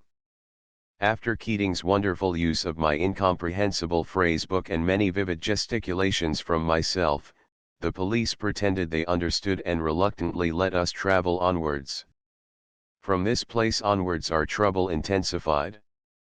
So long as we continued to move and showed no hesitation, all was well, but no sooner did we stop to examine a signpost at crossroads than we would be surrounded by an excited mob of men and women armed to the teeth with muskets that appeared to date from Waterloo and with spades, picks, and pitchforks of a later date but of no less sanguinary appearance. It was nervous work endeavoring to explain ourselves to the local interpreter, probably the parish priest, while any moment the varied contents of any of these guns might shatter such brains as worry had left us. From Hanover onwards we were stopped at practically every village by patrols of the type described above. That these posts were installed officially was obvious from the attempt at a uniform worn by most of these men.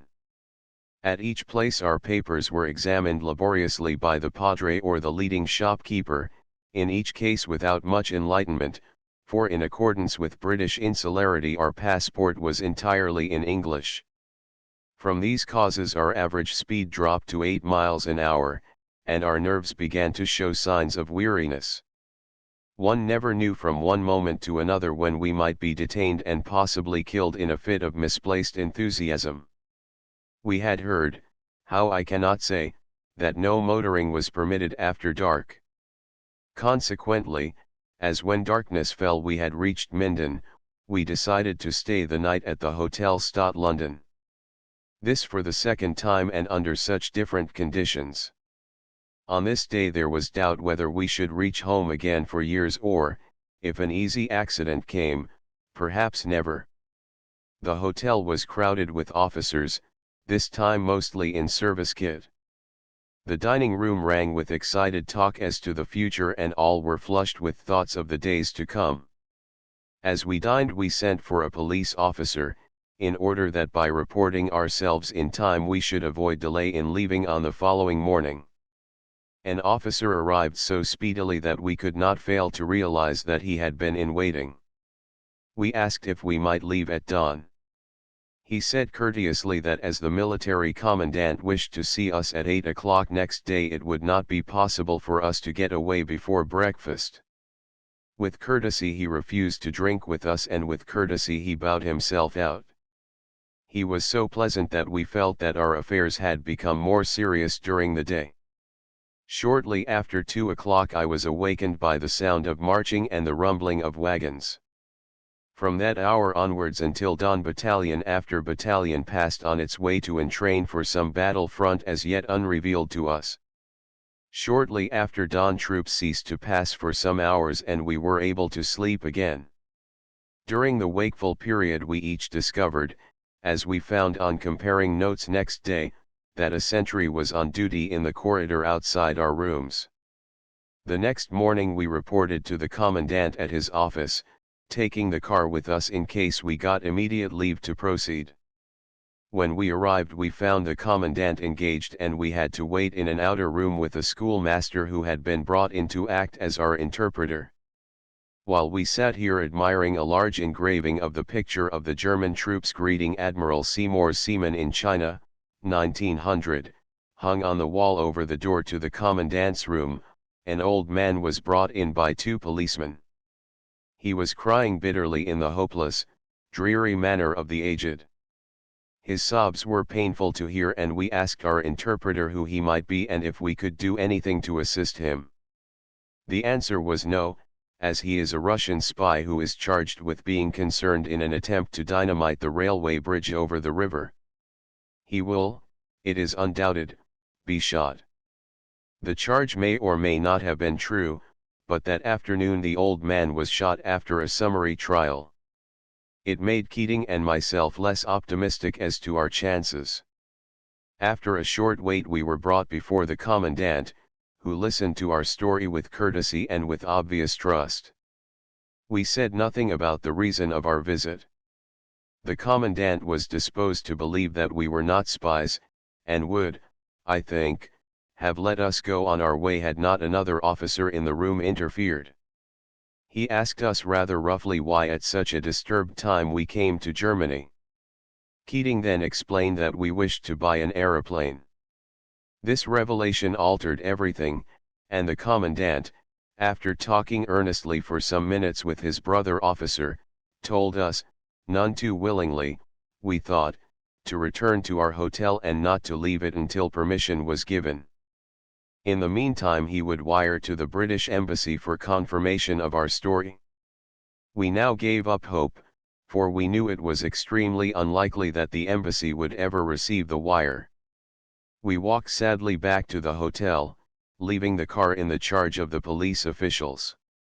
Regretfully we thought of all the beautiful wars breaking out in every direction in which it was now unlikely we would be able to take part. War is inspiring and attractive to all who have not fought.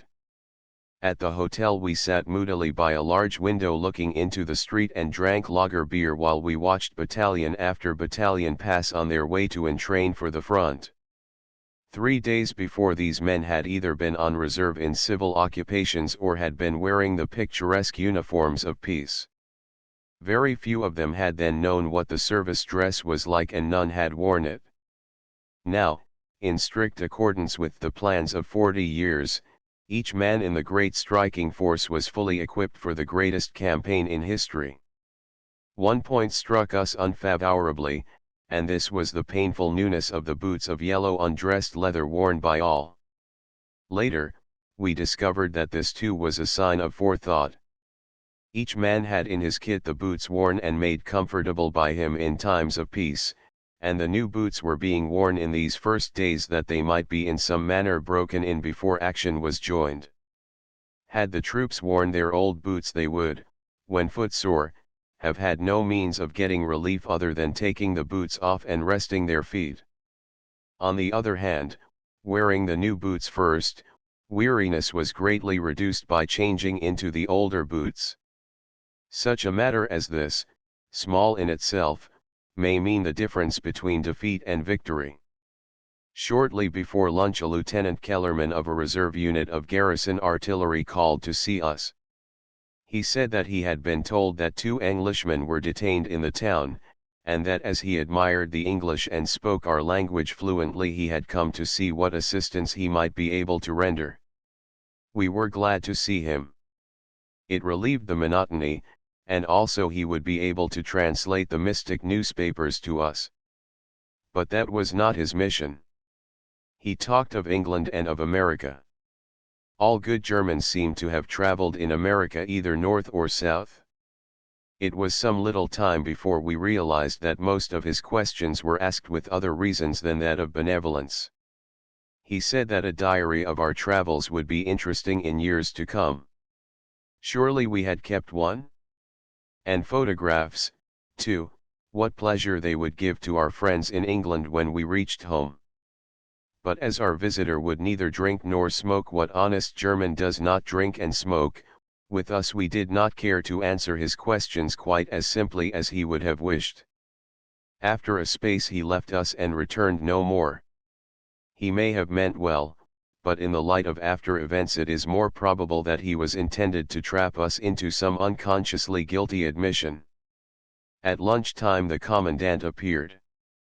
He told us that no reply had come from Berlin and that he feared we should find it difficult to get away. His pleasant face showed that he really felt sorry and that it was not prétence. At his request we lunched with him, though the conversation was of necessity spasmodic, since neither party spoke the other's tongue. Yet it was a kindly thought, which counts for much at times of tension. He, in common with most officers of the garrison, lunched daily at the Hotel Stott London, and our presence at his table went far to make our position more comfortable. The glances of suspicion from other officers in the room died away, and we felt less like escaped convicts than we had during the morning. Through the kindly offices of a neighbor who spoke English, the commandant asked if we thought England would take part in the war. We said that we did not think our country would interfere, as at that time we imagined the opening war to concern France, Russia, and Germany alone. The commandant gravely said that he was not optimistic, for he did not think that England would stand by inactive. War would be bad for both countries. He implied that Germany had for many years desired an alliance with England. United, the two nations could sweep the world. This was the view taken by many to whom we spoke during the journey and illustrates in some degree the aims of modern Germany. The picture of an uncivilized world waiting for enlightenment by the apostles of culture in the form of German army corps is pathetic to us, but it is, or was, doubtless very vivid to sincere German officers. At 4 o'clock we were sent for by the commandant, who said that no news had arrived from Berlin, but that on his own responsibility he would allow us to leave the town. He signed a statement saying that we had been examined and were permitted to proceed, as we thought this might help us on our way. As he shook hands he said, as our interpreter explained, "Travel, travel, always travel until the frontier is passed." Exasperated by the numerous delays, and apprehensive that our stay in Germany might attain some manner of permanency if further hesitation marked our path, we drove with great speed when on the open road. But rapid progress was not continuous. 2 days before we had found progress slow owing to civilian patrols in villages and at crossroads, but now the vigilance of the German people seemed to have doubled. It was necessary to slow down some distance from these posts, if one desired to avoid overzealous shots. 5 miles was perhaps the longest stage over which our journey was uninterrupted. In some villages the people were pleasant and believed our statements, in others we were received with suspicion that even our signed note from the commandant at Minden did not entirely allay. But nothing worse than mental discomfort came to us until we reached Oldendorf, a large village some 35 kilometers from Osnabrück. The road was barricaded half a mile short of the first houses, and we were held up at this point until the Hauptmann arrived to inspect us. While we waited, a tall thin man, wearing over his ordinary clothes a long blue smock, apparently a farm laborer by trade, harangued the crowd feverishly, gesticulating the while with a pitchfork. He did not seem to like us. Keating, whose spirits were still high, laughed at him and made matters worse. The oration had no immediate effect, for when the Hauptmann, a little fat man in a bright blue uniform, had seen us we were permitted to drive on to the village. Here, at the beginning of the main street, we found another barricade and a larger crowd. As we were about to pass the obstruction, the man with the pitchfork arrived on a bicycle in a perfect delirium of rage. He accused us of something inexplicable and the crowd at once dragged us from the car. I was made to walk in state with the village policeman, who had just appeared, while Keating drove the car slowly behind us. An English-speaking German came with me and explained that we were to be examined by the burgomaster at the town hall. I had almost reached sanctuary, accompanied by a large and curious crowd, when the fanatic with the pitchfork again tore up on his bicycle and, purple with rage, accused us of, literally, making plans of citadels and photographing the country. At once the crowd turned against me. There was an ugly rush, and I was as near experiencing the fate of DeWitt as I shall ever be in this life. Before I was more than half throttled, the policeman managed to get me into the town hall, where I could in comparative security listen to the howls of the mob outside. Keating, for some reason, perhaps because he always laughed, escaped the full wrath of the mob, though his passengers spat at him, and was brought in safely. The burgomaster was charming and, what mattered far more, was possessed of infinite discernment. He examined our baggage, now falling into ruin, and the car, in public, in a gallant attempt to allay suspicion. Despite this, I firmly believe that the villagers of Oldendorf will believe to their dying day that we were two anarchists of Russian extraction. After an anxious hour we were allowed to drive away. At this village, the day before, two Russians, disguised in women's clothing, had been dragged from a car and shot on the spot. We had hoped to reach Osnabrück before dark, but it was actually 10 o'clock when we finally arrived at the hotel. At the entrance to the town, which we reached shortly after 9 o'clock, we were taken in charge by a military patrol. But the police alone could give us the necessary permission to travel onwards. So, attended by a NCO, we drove to the head police office at Osnabrück. Again we were made to spread our belongings on the floor and explain each scrap of paper. The deadly sheet of celluloid we offered to the police in the hopes of ending the recurrent trouble, but with no effect. Full of suspicion as to its uses though they might be, yet they would not take it. We were delayed here about 20 minutes before we were given permission to stay at the Kaiserhof Hotel for the night and to leave Osnabrück early on the following morning. As we left the office, our car was held up by the passage of several hundred Russian workmen who had been placed under arrest on the outbreak of war and who were now being taken to an internment camp. Dejected and hopeless, they moved miserably through a hissing and booing crowd to the prison which was to be their home until peace came again. Such is discipline in Germany that half a dozen policemen suffice to keep the mob, ever ready to strike, at bay. At the Kaiserhof Hotel we were greeted with singular charm by the proprietor, who, though a possible future enemy, did not show any suspicion or displeasure. Nay, rather did he go out of his way to make us truly comfortable, he himself superintending the cooking of our belated dinner.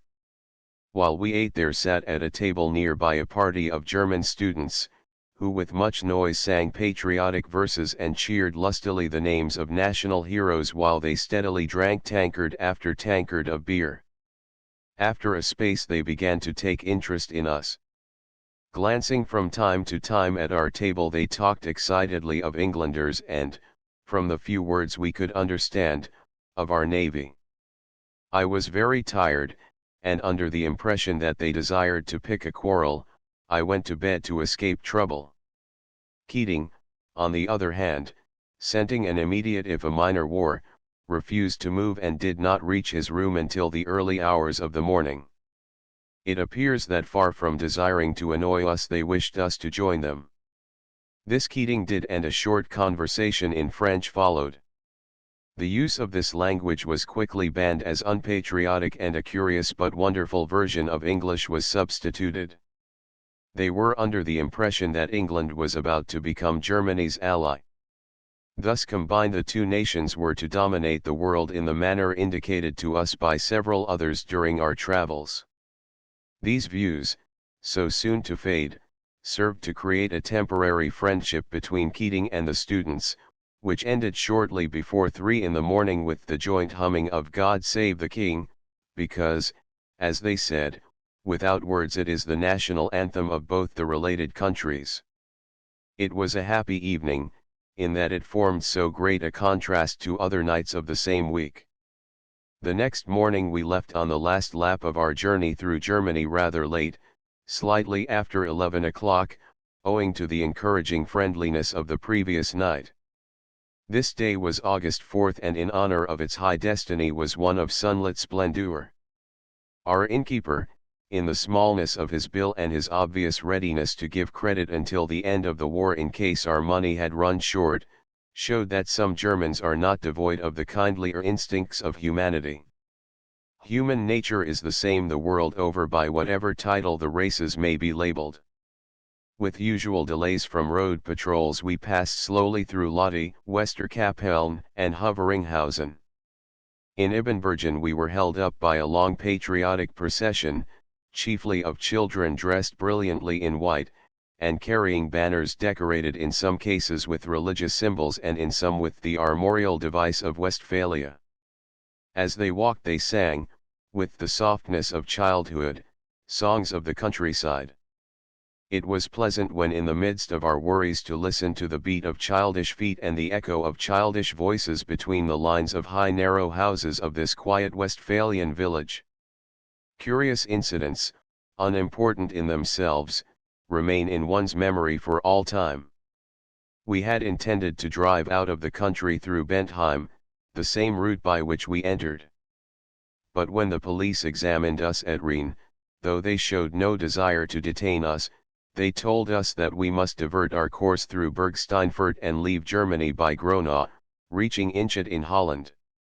This meant a journey increased by 40 miles, a serious matter under the then existing critical conditions. The first few miles out of Rhein passed by with surprising ease. Then as we passed along a straight stretch of road close to Ochtrup we were stopped by a patrol standing or rather reeling in front of a public house. These half-dozen men, bored with inaction, had improved the shining hour by drinking beer until all the world seemed changed. They were armed heavily with ancient rifles, each obviously loaded. Our unfortunate belongings were again dragged into view and a hilarious examination followed, the while two of the more drunken men tried to show their belief that we were good fellows by kissing us both with beery enthusiasm. Finally, we were allowed to go amidst their drunken cheers. We had covered about half a mile when several bullets whistled by, dispatched by our late friends as a further token of their joyous sporting instincts. None hit us and we passed on into Ochtrup, where the most amazing incident of all befell us. We were taken into the town hall and were passed as unsuspicious when, suddenly, the manner of our captors changed from smiles to frowns. A chauffeur had arrived who swore that he recognized us as two suspects who had escaped from custody at Buckendorf, a village some miles on the Berlin side of Minden. Nothing could shake him in his accusation and things looked unutterably black for us. Tempers are hasty when war is the common occupation, and sentences of death at the worst are only regrettable mistakes when too much haste has been used. Some open packets of cartridges on the table added nothing to the pleasure of our feelings.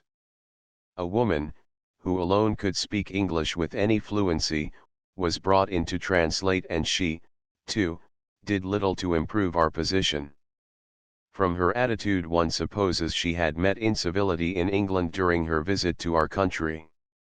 Suddenly it struck us that perhaps the man had seen us at Minden, and as we had a pass from that town all would be well if we could convince him of his mistake. To our joy he at once admitted that he was wrong and we were permitted to leave. On arrival at Gronau we found that the car must remain in Germany, so we drove to the station in order to find out whether trains still ran.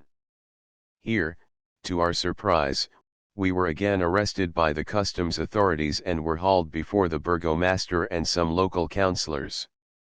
We had as translator a German-American who, unpleasant in his prosperous appearance, suggested we should answer the questions in a way prompted by him.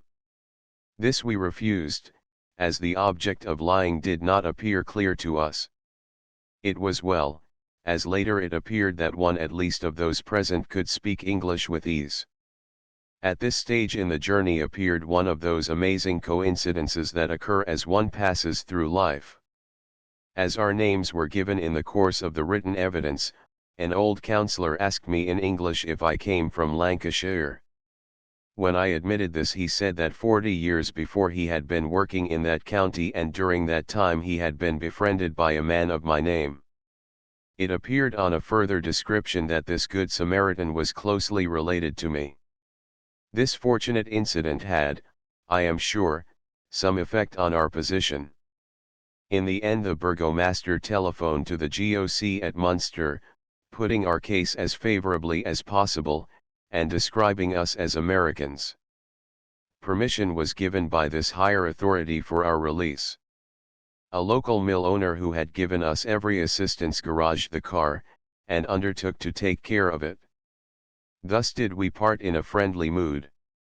An hour later we entered Inchet after a long argument with the customs officer, who thought us too dirty to be respectable. Next day found us at The Hague, where, in our rags but happy, we dined at the Hotel des Inns. Here we read the Times and heard of the declaration of war. That night we crossed to Harwich. Note: Keating on arrival in town applied for and was given a commission in the Royal Flying Corps. Later he transferred to the Irish Guards. On January 20, 1915, he was killed in France during bombing practice by the premature explosion of a bomb which he was using for demonstration purposes. So ended a life of enthusiasm. The world lost a very gallant gentleman in Harry Sheehy Keating. Yet at the door of life, at the gate of breath, there are worse things waiting for men than death. Jan Issel. In the month of August 1914, Mr. Hazeldine of Culm House in South Devon was as clearly persuaded as every other patriotic Briton that we had got to beat the Germans, cost what it might, and what it might chance to cost him individually he well knew, his only son being an officer in the Guards. So he was scarcely disposed to sympathize with a man who, having no less than 4 sons, made it a great grievance that the youngest of them was threatening to enlist. "What do you expect me to say to the lad, Issel?" he asked of the ruddy, grey-bearded tenant who had come to beg his aid. "I can't tell him he is wrong if he wants to fight for his country." "Ah, tidn't that, squire," returned Farmer Issel, shaking his head. "I don't believe as Jan feels a call to go and fight no more and what his brothers do, but he's that queer and opinionated us can't make nothin' of un. Can't spare un nather, with harvest comin' on and all, that's the truth." It was certainly the truth that labor was scarce and that the moment was ill chosen for withdrawing a pair of strong arms from Bratton Farm. Moreover, those were the early days of the war, when it had not yet become apparent that England must raise and equip a huge force. Therefore, after some further parley, Mr. Hazeldine promised that he would give young John Issel a word or two of sound advice, and, with that end in view, he suggested to his daughter Mildred, a few hours later, that they should make Bratton Farm the object of their customary afternoon ride. It was beautiful, hot weather, promising well for the approaching harvest, and as Mr. Hazeldine jogged through the lanes, on either side of which were broad fields of ripening oats and barley, he remarked to his companion, with a laugh and a sigh, that some people didn't know when they were well off. Patriotism was right enough, and he would be the last to discourage it, yet before a man decided to plunge into all the trials and miseries of a campaign he ought at least to make sure that his duty did not lie nearer home. And something of that sort was what the squire presently said to a slim, dark-eyed young man who, turning round at the sound of the horse's hoofs, raised his arms from the gate over which he had been leaning and touched his hat. Jan Issel listened respectfully, appeared to be a little troubled, and had no very definite answer to make. What could be gathered was that his mother had been pressing him hard, that he did not want to vex her nor yet nobody else, but that he reckoned he would have to go all the same. "Oh, not until after harvest, for sure, he had given a promise to that effect and would keep it. "Quite right, my boy," said Mr. Hazeldine, gathering up his reins. "Think it well over, don't be in a hurry. You may be wanted at the front by and by, and so may your brothers, we don't any of us know yet what lies before us. But for the present it seems to me that you're more wanted where you are. Now, Mildred, if you'll wait here for me, I'll be with you again in a few minutes. I must just see Issel and tell him about several things that I forgot to mention this morning." Thus Miss Hazeldine was left in the company of a youth of whose existence she had hitherto been but vaguely aware, but whose handsome face and great sad eyes made appeal to her. She began to question him, and, either because her pretty face and kindly blue eyes made appeal to him or because of some subtle suggestion of sympathy in her voice, he spoke with a good deal more ease and openness than he had shown in replying to her father. It was not only the outbreak of war, he confessed, that had put it into his head to take up soldiering. Many and many a time before had he thought of that way of escape from Bratton because it was from Bratton that he yearned to escape. No, he hadn't no trouble, without you could call it trouble to be uneasy in your mind, only he felt as if he must get away. "I couldn't explain it to you, miss, I haven't no power o' language. Happen I'm unreasonable, as mother says. Dick and Tom and Bob they don't ask no better and to plow and sow and reap year in, year out, but with me 'tis different. Reckon as I'd go mazed if I was to stop home for always." "I know what is the matter with you," said Miss Hazeldine, smiling, "you're bored." Well, that might be. The word was not included in Jan's slender vocabulary, but perhaps he was capable of the sensation. Miss Hazeldine told him that she was and that a vast number of persons were similarly afflicted. The recognized remedy was work, but, for obvious reasons, that was not applicable to his case. How about reading as a diversion? Did he ever open a book? This chance shot unexpectedly scored. Jan's big brown eyes lightened up as he answered that he loved nothing in the world so much as books to read. Unfortunately, he had exhausted the literature of Bratton Farm, which consisted of the Bible, sundry theological works, Pilgrim's Progress, an anthology entitled Pearls from the Poets, and a few dilapidated volumes of the Family Herald. Miss Hazeldine said she could introduce him to a rather wider circle of writers than that. "Come up to the house after dinner this evening and I'll lend you all the books you care to carry away." Jan was almost as grateful to the young lady as a starving man would have been for a loaf of bread, yet it was perhaps rather her looks and her voice than her kind offer that compelled his gratitude. Hitherto nobody had understood him, which was the less surprising because he had some difficulty in understanding himself and he had observed a general disposition to treat him with the indulgence accorded to the mentally deficient. But here at last was a beautiful, beneficent being who not only did not call him a fool but clearly showed, without actually saying so, that she entered into his feelings and shared them. He had often seen her before, in church and elsewhere, but did not remember ever to have heard her speak. After she and her father had ridden away, he dropped his elbows upon the gate once more and for some time thought about her dreamily, with a pleasantly warmed heart, wondering why he had never before noticed her physical beauty. Then he stretched himself and strode off to get the cows in for milking. Mildred Hazeldine, if scarcely beautiful, was as pretty as golden hair, forget-me-not blue eyes, and neat little features could make her. Beneficent she might fairly be called, inasmuch as she was always glad to do a good turn to her neighbors, and this farm lad, with his odd craving for mental nourishment and his rebellion against the monotony of agricultural life, interested her. So as soon as she reached home she laid the library shelves under contribution, selecting Ivanhoe, Tennyson's poems, Carlyle's Past and Present and Fichtett's Deeds That Won the Empire, as being a sufficiently comprehensive batch to begin with, and handed the volumes to her maid Judith, with instructions that they were to be given to young John Issel, if he should call for them.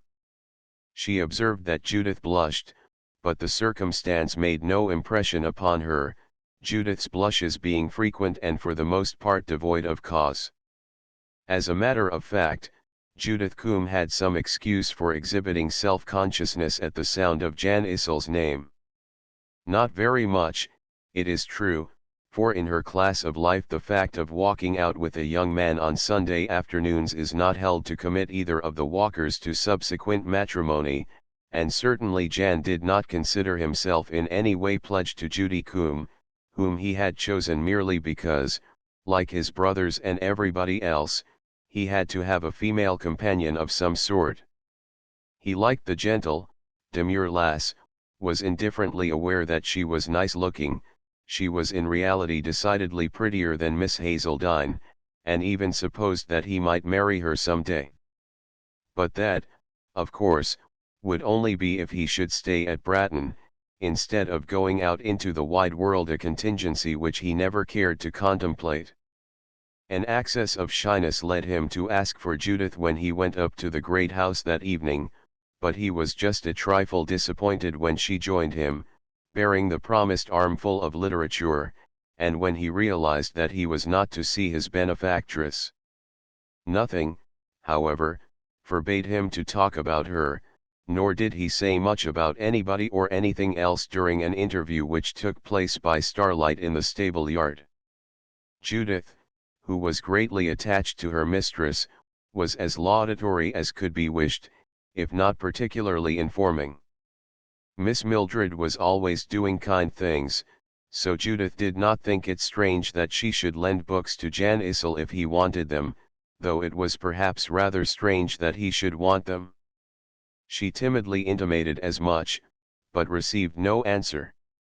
It was, of course, impossible to explain to Judy Combe what the printed page meant to one who was consumed with curiosity respecting the world in which we dwell and who had no opportunities of coming into contact with a verbal interpreter. It would likewise have been difficult to bring home to her the motives that such a man might have for adopting the profession of arms, so that subject also was left untouched. For the rest, Jan was eager to say good night, being still more eager to discover what Miss Mildred thought him capable of appreciating. Miss Mildred, it may be conjectured, had not given a great deal of thought to the matter, but she bestowed quite as much pleasure upon her protégé as if she had. That night and on several successive nights Jan sat up, devouring the volumes by the light of a single candle long after all the other inmates of the farm were asleep. Ivanhoe, which was pretty plain sailing, delighted him, as did also Fitchett's stirring and admirably related yarns. If he could not always make out what Tennyson was driving at, he loved the rhythm and melody of his verse, just as he loved the sonorous grandeur of certain chapters in Isaiah and Ecclesiastes, the meaning of which was completely hidden from him. In like manner thousands of people derive genuine enjoyment from listening to a symphony, although they are ignorant of the structure of such compositions and cannot really follow them. But, oddly enough, it was with Carlyle that Jan was best pleased. The bygone abuses and social anomalies against which past and present thunders naturally said nothing to him, nor could he trace much connection between them and the Chronicle of Jocelyn of Brake London. It must also be admitted that he skipped a good many pages. What roused him to enthusiasm was not the writer's theme but his mastery of language and the magnificent, disdainful carelessness with which he displayed it, as though feeling himself big enough to be independent of all rules. Jan Issel, it must be supposed, possessed the literary sense which indeed, like every other artistic sense, is inborn, not to be acquired. When he went to Culm House to return the books and beg for more, he tried, not over-successfully, to express to Miss Mildred, who received him this time and took him into the library, the intensity of his admiration for a philosopher who is commonly considered to be above the heads of the simple. A girt man, "Miss," he said, "a powerful man." "Oh, yes," agreed Mildred, surprised and amused, "he's picturesque. Hardly at his best in past and present, though. I'll lend you his French Revolution, which is much more interesting." Most leisured readers require a considerable length of time to assimilate that work. Jan, who had practically no leisure between sunrise and sunset, got through it in a week. He read it, as he read most works, with only a dim comprehension but with great contentment. Contentment, in fact, was the blessing bestowed upon him by Miss Hosselden's happy inspiration, so that he spoke no more of joining the army, while she was rewarded by the respectful thanks of his parents.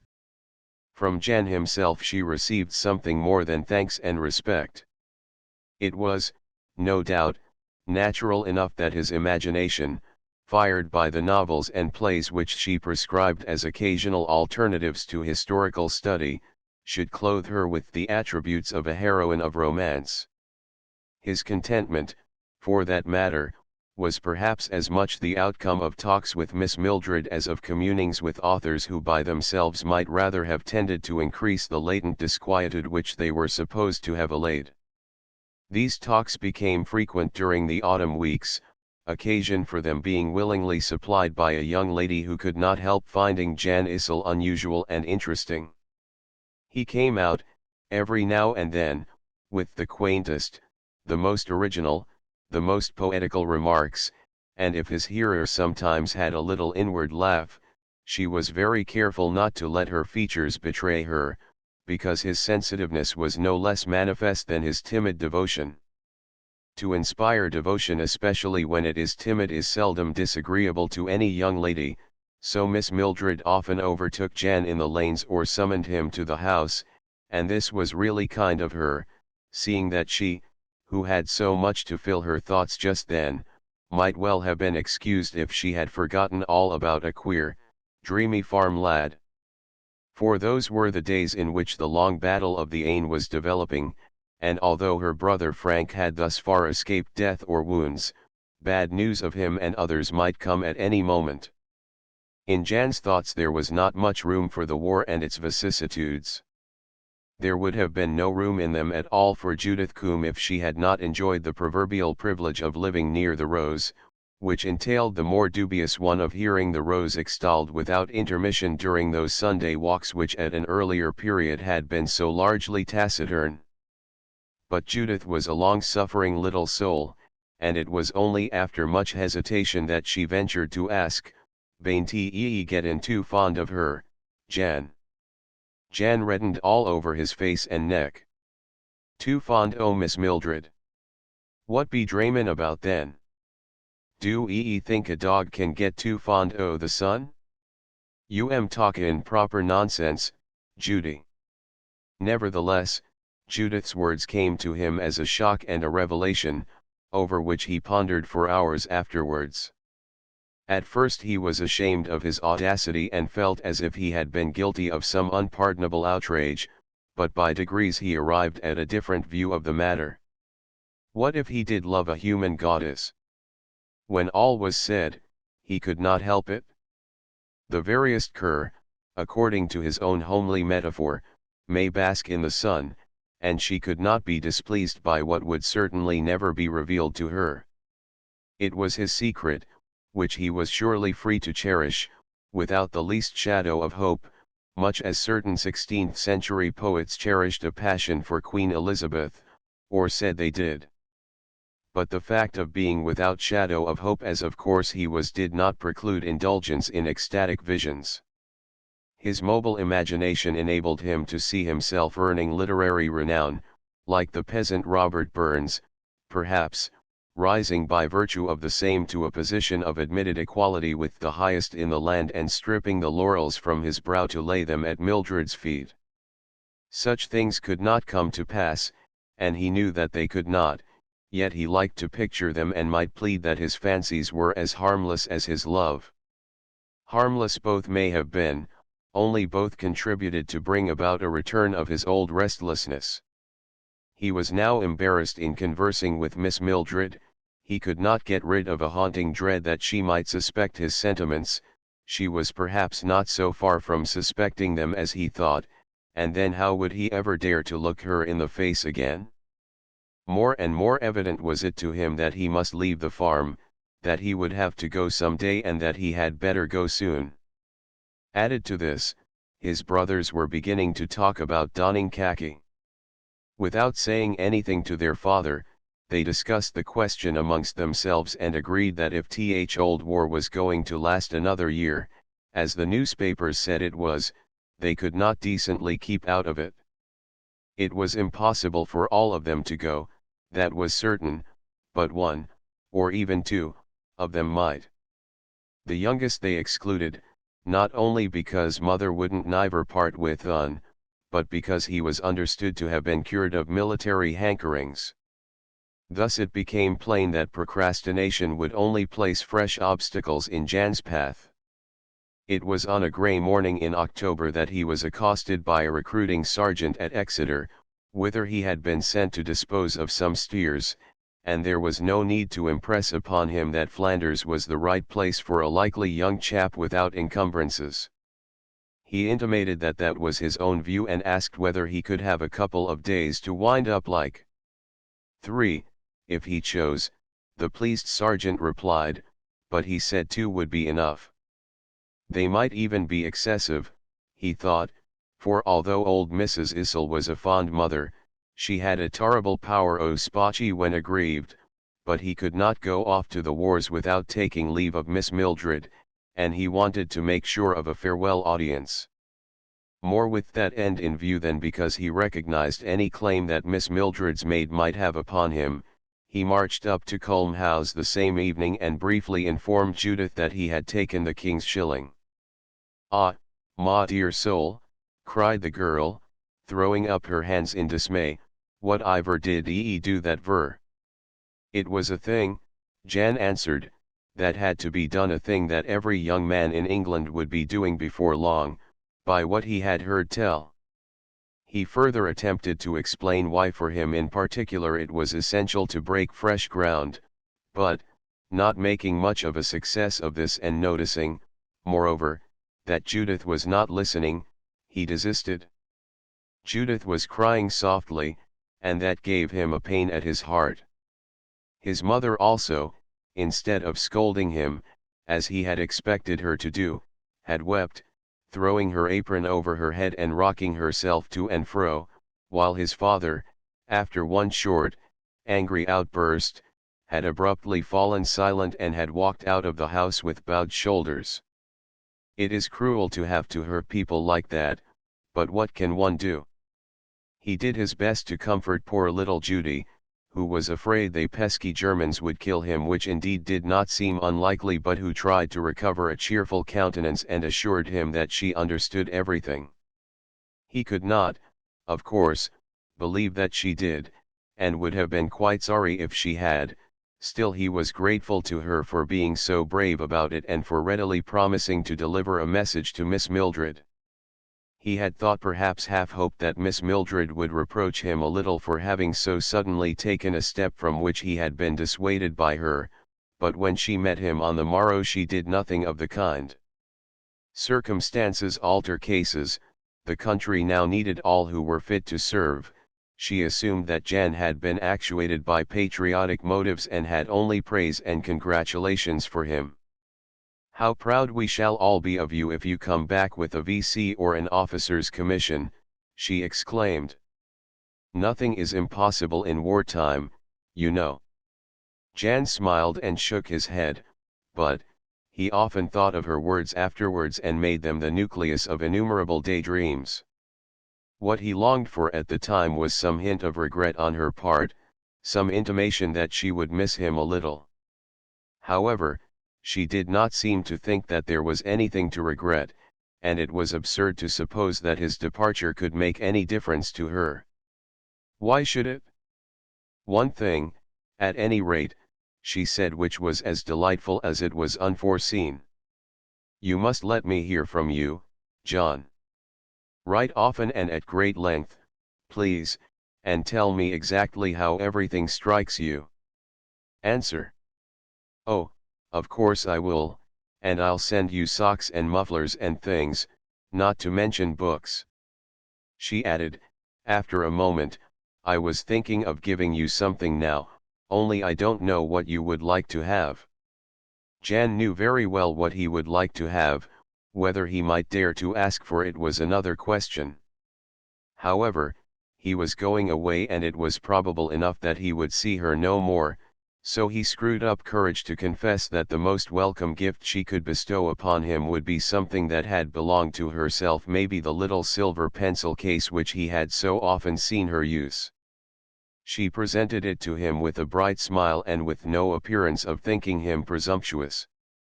Then she frankly shook him by the hand, wished him the best of luck and left him beside the gate leading up to Bratton Farm, where their colloquy had been held. At the bend of the road she turned to wave him a last farewell and so disappeared into the misty twilight. Jan raised the precious pencil case to his lips, pushed it into his waistcoat pocket and was happy. He even told himself in so many words that he was happy, which is an experience of such rarity that those to whom it has once come never quite forget it. Jan thought that if he were to be shot the next week, he would still have had as good a moment as 80 years and 10 of life could bring him. But of course there was no question of his being shot the next week or for a great many weeks to come. The training process through which he and other recruits had to go might have been tedious if he had not accepted it as an indispensable means towards an end, and if he had not, rather unexpectedly, found a certain pleasure in it. The monotony of drill was at least a novel species of monotony. His comrades were for the most part cheery, companionable fellows, many of whom differed sufficiently from the types hitherto known to him to stimulate his ever-alert curiosity. The sergeant who instructed them in the use of the bayonet had semi-jocular anecdotes of his own experiences to relate which exhibited the grim visage of war as wreathed in smiles. Even the very real hardships and discomforts of camp life under persistent, pitiless rain were made light of by Jan, who felt himself developing into an efficient soldier day by day and who indeed was often singled out for commendation. He wrote regularly, if briefly, to the old people at the farm, regretting that there was so little to say, yet he found plenty to say to Miss Mildred. Had she not bidden him to write at great length? Those carefully composed epistles of his, which were couched in a queer mixture of dialect and high-flown language and in which words, culled from the works of some more competent manipulator of them, were occasionally used in a sense unrecognized by the dictionary, were not without pathos, as showing forth a poor mortal brimming over with ideas and impressions and struggling hard to be articulate. Let us hope that their recipients so interpreted them. Her replies, at any rate, laconic though they were, gave the utmost satisfaction to a worshipper who was duly sensible of her graciousness in deigning to reply at all. What was not very satisfactory to Jan was that there was no talk of the battalion to which he belonged proceeding to the front. Some of the men professed to doubt whether they would ever leave the country, others had heard that they were to get marching orders in the coming summer. All were agreed that they would have to make the best of their sodden camp for several months yet. But no such trial of patience awaited Jan, who was dispatched to France with a draft at very short notice early in February and who was not long left in his first halting place some distance behind the fighting line. His impressions of life in the flooded trenches and of what it felt like to be under fire were given with great simplicity, though not without here and there a graphic touch, in the letters which he afterwards found time to write to Mildred. This war, he said, was not like any other war that he had ever heard or read of. It had had its glories, but it did not seem as if it was going to have any more. Your enemies were close at hand, but you couldn't get at them, nor yet they couldn't get at you. So, taken as a whole, it was not exciting. The worst part of it was the awful noise of the guns and the bursting shells, which he found more trying than the wet and cold and the ugly sights about which he was sure that his correspondent would not wish him to say much. The desolation of the ravaged country, the wrecked villages and farmhouses, the homeless peasants, the poor wandering dogs and cats, he dwelt on these and said that he seemed to be witnessing all the horrors and miseries of war without any of its grand spectacular effects. Where in the world did he get spectacular effects from? Mildred smilingly wondered when she read the sentence. And yet, he went on, it's a singular thing that I never felt at peace like I do now. I don't know as I can make you understand, miss, I'm so bad at setting my meaning down, but it keeps coming over me that all's as it should be. Particular at nights, when the clouds blow away and I can look up at the stars. This planet we live on isn't but a very small speck, and we, scrambling about in our trenches, as it might be so many emmets, what matter how soon we're gone and forgotten? Years and centuries pass and everything is forgotten. So why worry? And then the chaps alongside of me. We don't talk except about common things, only I know they're feeling the same as I do, which draws us together like. Maybe it's because of death being always round the corner. Do you mind that poem of Kipling's, called The Return, in one of the books you lent me? It's wonderful true what he says, so much more near than I 'ad known, so much more great than I 'ad guessed, and me, like all the rest, alone but reachin' out to all the rest. That's just the way it strikes me, and somehow it seems to make for peace, though I couldn't say why. If Jan had probed and analyzed the serenity of spirit which he strove to define, he might have discovered that it arose simply from a sense that he was doing his duty, but he never quite arrived at that conclusion. What he did conclude and found humorously puzzling was that the place into which he had dropped was the right place for him, that he must always have been meant to be a soldier, not a poet nor an imaginative writer nor any of the fine things that he would have liked to be, but just a private in an infantry regiment. Well, even so, ambition need not be banished, and his chance of earning what Miss Mildred had said would make her proud might come any day. He did, as the weeks slipped on, obtain sundry occasions of proving himself a capable fighter, but the affairs in which he was concerned were not important enough for public record. Save for these sporadic attacks upon the enemy, which for the most part resulted only in the loss of a considerable number of lives, there was no break in the regular routine of so many days in the trenches, followed by a period of rest in billets, whence he dispatched his letters, writing them invariably with the pencil which was his most treasured possession. It was on a cold, frosty night in spring that two staff officers, passing along his trench, halted beside him, and one of them called out, "Hello, hanged if it isn't John Issel." "Well, Jan, 'tis a wished poor job sogerin', sure enough. Bain't it now?" Jan, standing at the salute, had a broad smile for the handsome young fellow who accosted him in the dialect of which he had lately been endeavoring to rid himself. He did not know much of Captain Hazeldine, but he was proud and pleased to be recognized, and he made reply that he had nothing to complain about. Campaigning, he added, was teaching him a lot of new things. "Oh, it's doing that for most of us," Frank Hazeldine observed, laughing. "Even for some of our generals." He went on talking for a few minutes about home affairs, remarking in an explanatory parenthesis to his companion, "Issel comes from our parish." Then he said to Jan, "You'll see Captain Bernard again one of these days, I hope, if we all pull through. Captain Bernard is engaged to be married to my sister Mildred." It was a little like being hit by a bullet, a sudden thump which made your heart stand still, yet left you erect and with an instant feeling that your first duty was to show no sign of distress. Jan showed none, and presently the two officers moved on, leaving him free to think what he would beneath his friends the blinking stars. These gave him such comfort as they had it in their power to bestow. They said it did not matter, because nothing really matters, and to that view in the abstract he could assent. But to affirm that so long as his little life might last it would not matter that somebody he had scarcely looked at the man was going to marry his goddess was quite vain.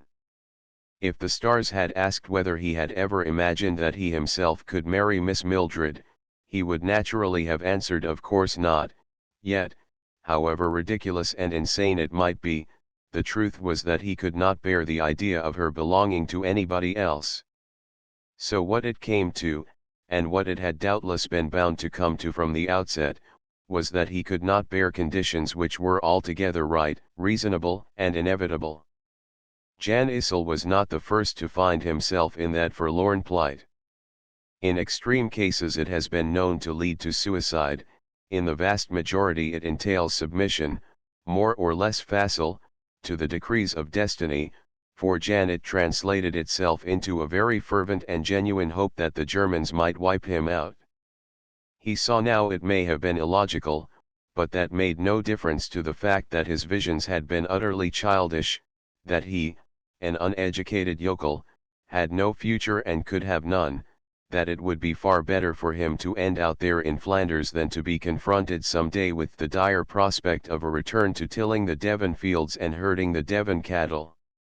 This mood, it is true, did not endure, for he became hazily conscious that there was something contemptible in it and that a young, strong man has no business to wish himself extinguished.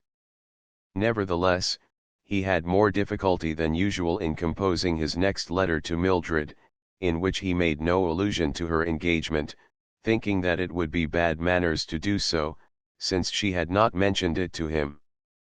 At the end he remarked, "We lose men most days, and maybe my turn will come. It is good to be alive, because the world is beautiful and wonderful and because of some of the people in it, but I don't think there can be many so happy that they should mind dying, for I can't believe but what death means rest." With such persuasions he was well prepared to face what was in store for him when at length his battalion was told off to join in an engagement on a large scale. They knew very little about it beyond the fact that the British forces, after a rather prolonged spell of inaction, were about to resume the offensive and that their own special job would be to take a position facing them which was said to have been mined. That it had been mined with success was evidenced towards evening by a series of terrific explosions which seemed simply to annihilate the enemy's defensive works, but the infantry were held back until a deluge of shell had been poured into the ruins. Then Jan and his comrades got the order to go, and away they went through the twilight smoke and dust, meeting with no opposition from the apparently broken foe. The distance that separated them from the first line of hostile trenches was traversed in no time, and that first line, or what remained of it, was occupied with ease, but in the communication trenches the Germans made a stand which resulted in hand-to-hand fighting of a really desperate nature. Of what was taking place amidst that tumult and welter and in the falling dusk Jan had only a confused notion. He supposed he must be performing his share of the task all right, because somebody sang out, "Well done, Issel." He was aware of being wounded, for the warm blood was trickling down his leg and soaking through his puttees, but he felt neither pain nor weakness. Finally there came an abrupt lull. The bearded, grey-coated Germans had vanished, and he realized that the next line of trenches had been carried. He realized also, for the second time in his life, that he was quite happy. When he fell in, forming up with the remnants of his shattered battalion, he heard himself laughing aloud in sheer glee. He was as happy as that. Was it a victory? It seemed so, yet a sudden and violent fusillade, opening upon them from their left, caused him to glance interrogatively at his neighbor. The man answered his unspoken query with a muttered enfiladed, "By God," and immediately afterwards fell forward, groaning and swearing. But no groan came from Jan Issel, whom a bullet struck full in the heart, so that he dropped and never stirred again, only one amongst thousands who were delivered that night from the complications and bewilderments of a sick world. To fall fighting for England in the full tide of life, to fall, shot through the heart, without a pang and in a moment of supreme exaltation is to finish gloriously, enviably. We all know this and we all say it, though some of us perhaps may feel that our own hearts are none the less broken for that. However, it was not to be expected that Mildred Hazeldine should be broken-hearted when the news came to Culm House. She was much distressed, still she could not but recognize that there were compensating circumstances, and she went over at once to Bratton Farm to impart some of these to the poor lad's parents. If her condolences were not received in quite as grateful a spirit as they might have been, she could and did make allowances for the grief-stricken farmer and his wife. Old Issel scarcely listened to what she was saying, and cut her short by calling out in a loud, harsh voice, "What did a want to go and get hisself killed ver? Darn they foul Germans." "Yes, miss, I don't doubt but you am sorry, but it bain't your sorrow as'll bring my boy back." With that he stumped out of the kitchen, leaving Mildred to do what she could with Mrs. Issel, which was an even more difficult matter. For Mrs. Issel, dry-eyed and despairing, had some rather unkind and irrational things to say. When, for instance, she was gently told that her visitor had strong personal reasons for sympathizing with all to whom the war was bringing anxiety or loss, it was not very generous to rejoin that the young lady need not fret. "They staff officers don't niver take no hurt, so I've heerd tell." But what was really too unjust to be endured without protest was the assertion that it was Miss Mildred more than anybody who had driven Jan away to distant battlefields by putting a passel of foolish notions into his head. In self-defense, Mildred had to remind the old woman that, so far from having encouraged Jan to enlist, she had tried, by providing him with other interests, to deter him from so doing. As for his actual enlistment, she had only heard of it after it had become an accomplished fact. This being undeniably true, Mrs. Issel made no reply and remained silent while it was represented to her that we can never be sure whether an early death is a misfortune or not. No living being can hope to escape sorrow and suffering, and Mildred, for her part, did not think that poor Jan's temperament was of the kind that tends towards happiness. Probably that also was true. It would hardly have made Jan happy to discover as he might have done that he had mistaken an entirely commonplace young woman for a divinity, nor to realize as he must have done that he was too heavily weighted in life's handicap to emerge from the ruck where he was so ill at ease. Judith Combe, while brushing her mistress's hair that evening, said of him with unexpected sagacity that maybe Providence had served him kind by taking him out of this world, seeing that he would always have been set upon what was beyond his reach. Judith herself was so set upon obtaining something for which she was more than a little afraid to ask that she decided to take the risk of making her desire known. Could Miss Mildred spare one of Jan's letters? He had not written to her at all, and she would like very much, if she might, to have a page or two from his own hand. "Because we was in a manner friends, you see, miss." Mildred looked inquiringly at her sedate handmaid and smiled. "I am not sure that it would be quite fair to the poor boy," she answered. "He says some things which many people would think rather comic, and perhaps I oughtn't to. However, you wouldn't understand." "Oh, well, yes, Judith, take them all, if you care to have them. I think I can find the whole collection." So the whole collection became the property of Judith, who spent many an hour over it and stained some of its leaves with her tears. It is by no means certain that she did not understand Jan's flights of fancy and diction. It may even have constituted one of the unnumbered ironies of human experience that Jan himself should have been more nearly understood by the illiterate Judith than by Mildred Hazeldine or by anybody else. W. E. Norris.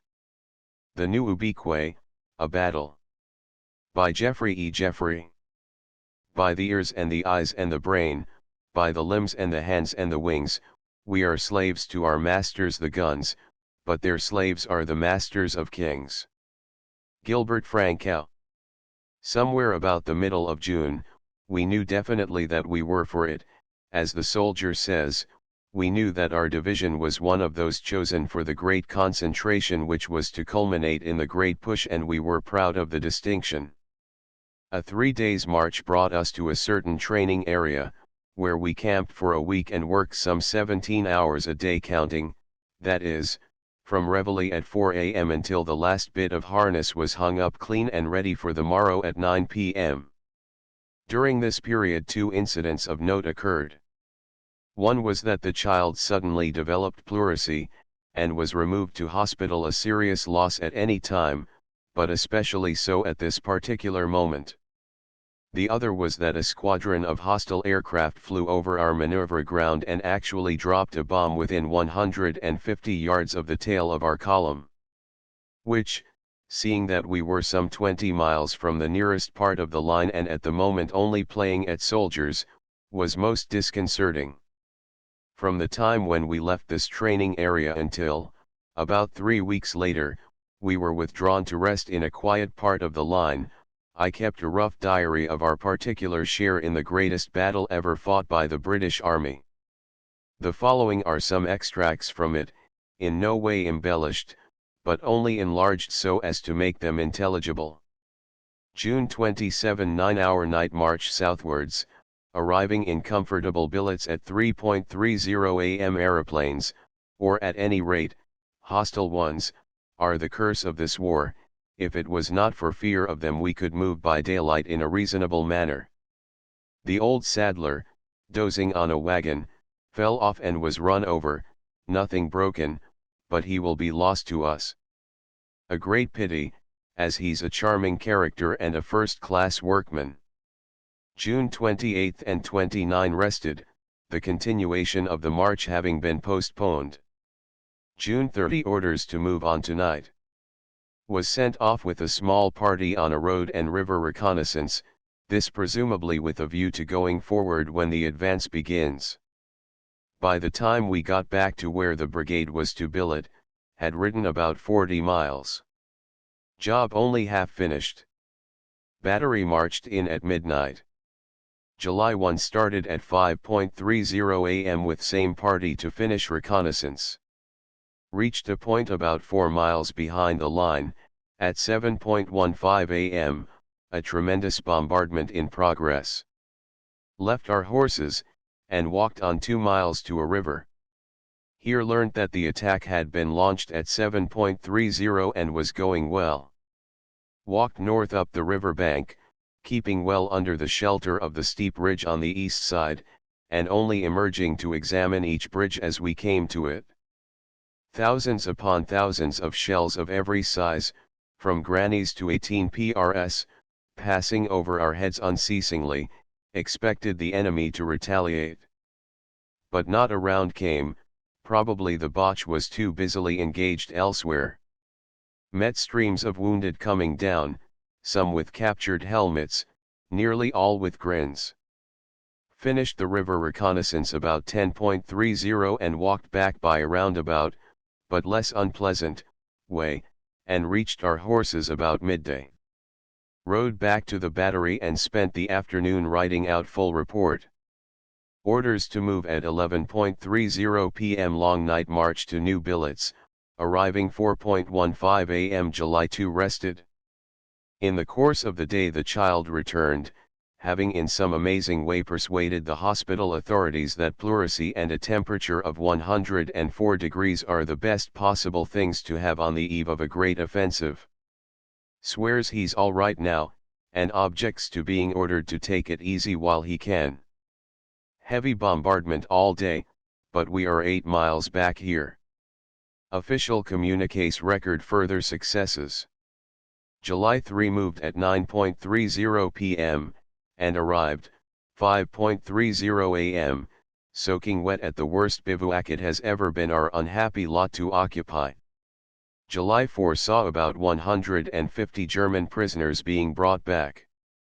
In the afternoon, after a violent thunderstorm, Went to look at the position which we are to take over. Found that it was immensely strong. Originally it was only 1,200 yards from the enemy front line, but now, since the advance, is about 3,000. Steady rain all the time. Got back to find the camp converted into a veritable bog, and men of all the batteries making shelters for themselves by cutting down trees and looting straw. There will be a row over this, but well, it is too much to expect men to submit to such unnecessary discomfort. July 5 took the child and 2 telephonists and went up to new position. Bombardment proceeding incessantly. Was amazed at the amount of material already brought up, at the gangs already working on the shell-wrecked roads, and at the crowd of spectators who lined a convenient ridge to watch the show. Went with the child and the battery commander from whom we were taking over to get a look at the country and visit the OP passed through Fort not long captured. Never could a bombardment have done its work of destruction more thoroughly than here. Not figuratively, but literally, no one brick stood upon another, scarcely one brick was whole. Walked on up the sunken road that leads north from Fort past the Dingle and Shelter Wood. For days this road had been a death trap. It was strewn with corpses, with stretchers on which lay wounded men awaiting removal, with broken bits of equipment, English and German, and it stank. We arrived at the headquarters of a battalion and asked if we could see the colonel. No, they told us, you can't at present. He's just been buried in his dugout by a shell, and it will be some time before we get him clear. He's all right, but a bit shaken.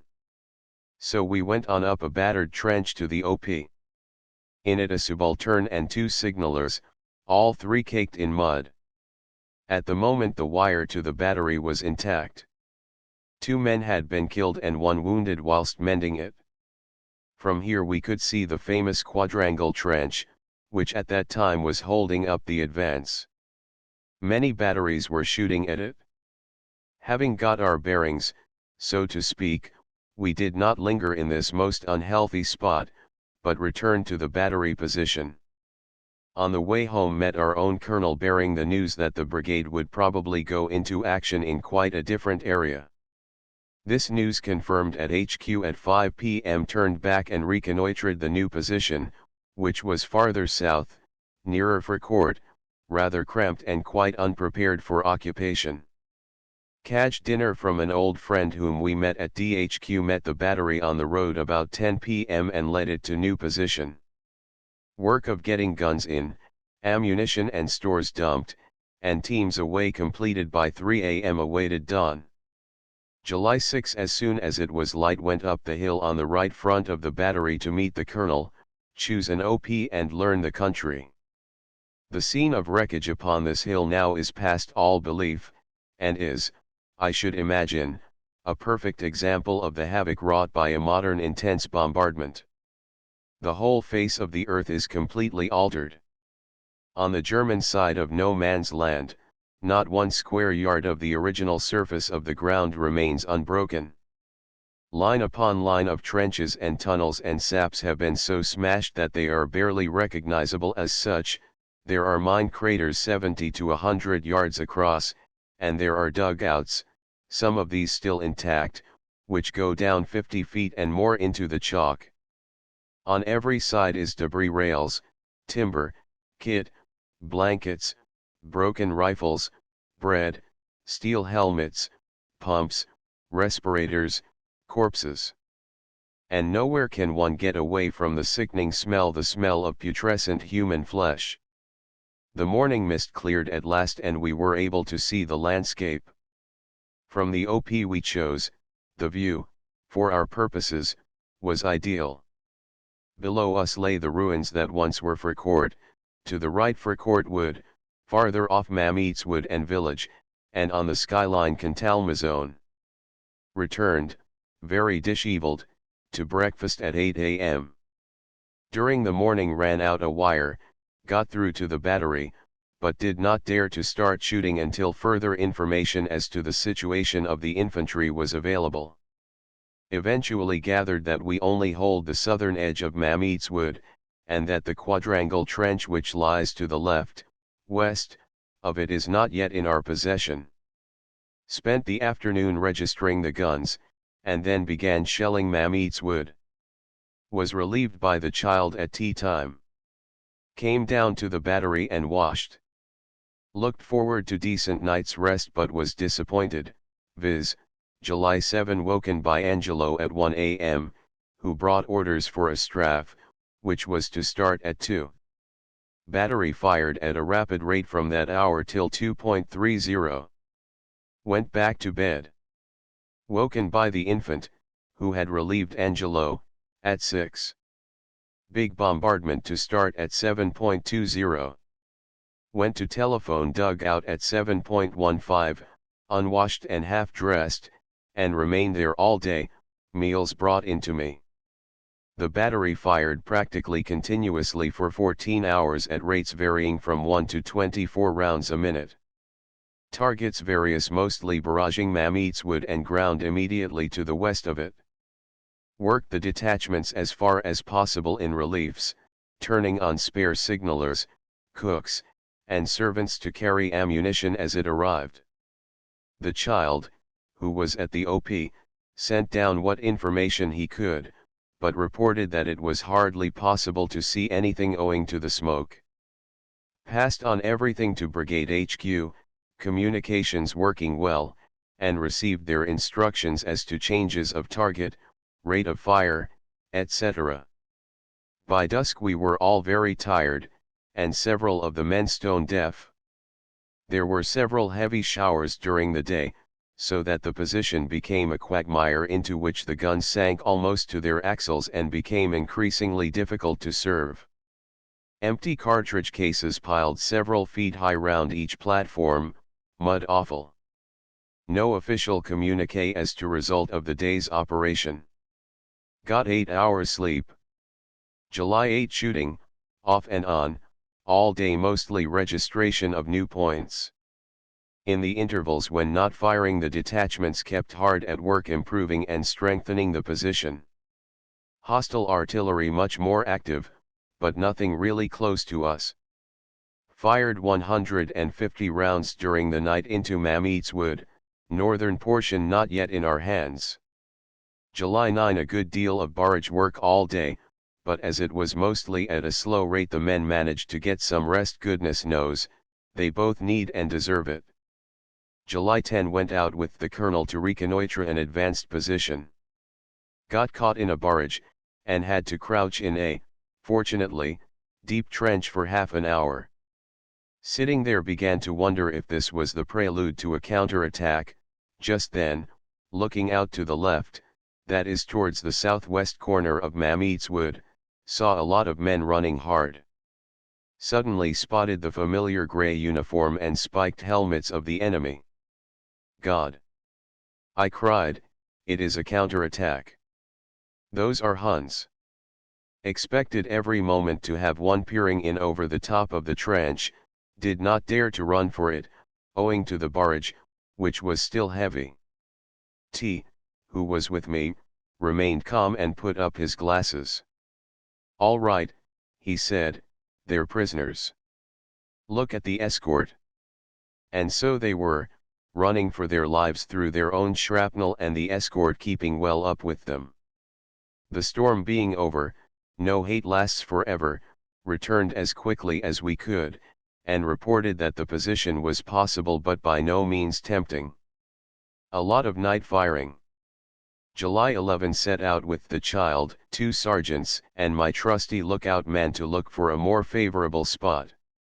After a good deal of walking about found one, a fairly snug place, though pitted with shell holes. Intended to reconnoitre for an OP in the front edge of Mametz Wood, but met a colonel just back from those parts who assured us that the enemy front line ran there. Reluctantly, we abandoned the enterprise and returned. At 6 p.m. the child started off with a digging party to prepare the new position. Move of the battery ordered for 9.30, then postponed till 10.30. Road crowded with infantry and transport, progress slow. To be mounted and at the head of a column of 12 six-horse teams is a very different thing from being alone and ready to slip behind a wall or into a trench if occasion calls for it. Luck was on our side, however, and we got through before any shells came. Occupied the position quickly, emptied the ammunition wagons, and got the horses clear without casualties. The child reported that a few 4-2s had come pretty close while he and his party were digging and had stopped their work for a while, nevertheless, quite a lot already done. Time now 12:30. Turned on every available man and continued digging till dawn. Men very beat, but not a word of grousing. July 12 at dawn went up to find a new OP, took the child and 2 signalers, the latter laying a wire as they went. Found excellent place with good general view in an old German redoubt. Trenches, however, crammed with sleeping infantry, over whom one had to step, and under whom the signalers had to pass their line. Thick mist till 8 a.m., when light became good enough to start on our task, which was to cut through the wire at a certain spot in the German main second line north of Mametz Wood. Observation difficult, as we were rather far back and the whole line was being heavily bombarded by our heavies. About 10:30 what was apparently an excursion party of generals and staff officers arrived to see the fun, crowded us out of our bay in the trench and lined up, with their heads and red hatbands exposed. Lay down in a corner and tried to sleep, but got trodden on, so abandoned the idea. Schön, another of my youthful subalterns, came up to relieve us at 2:30, so the child and I returned to the battery and got about 3 hours sleep. The detachments with amazing industry and endurance again hard at work digging. A good deal of hostile fire all round us, especially close to the nullah, but nothing within 200 yards of the guns. About 5:30 p.m. Schön rang up from the OP to say that he and a signaler had been wounded. Angelo went up to take his place. Poor old Schön, when he arrived down, was pretty shaken. Evidently the crowd of spectators previously remarked upon had attracted the attention of some cross-botch gunner. A 5.9 dropped just beside the OP and knocked both signalers and Schön, who was observing his wire cutting at the moment, head over heels back into the trench below. While they were picking themselves up out of the debris, a salvo landed on the parados immediately behind them.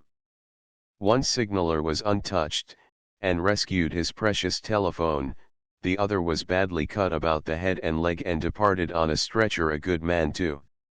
Schön got a scratch on his forehead and some splinters into his left arm. Swore he was all right, but since he didn't look it was ordered to bed. Ammunition replenished in the evening in a tearing hurry. It is not pleasant to have teams standing about in a place like this.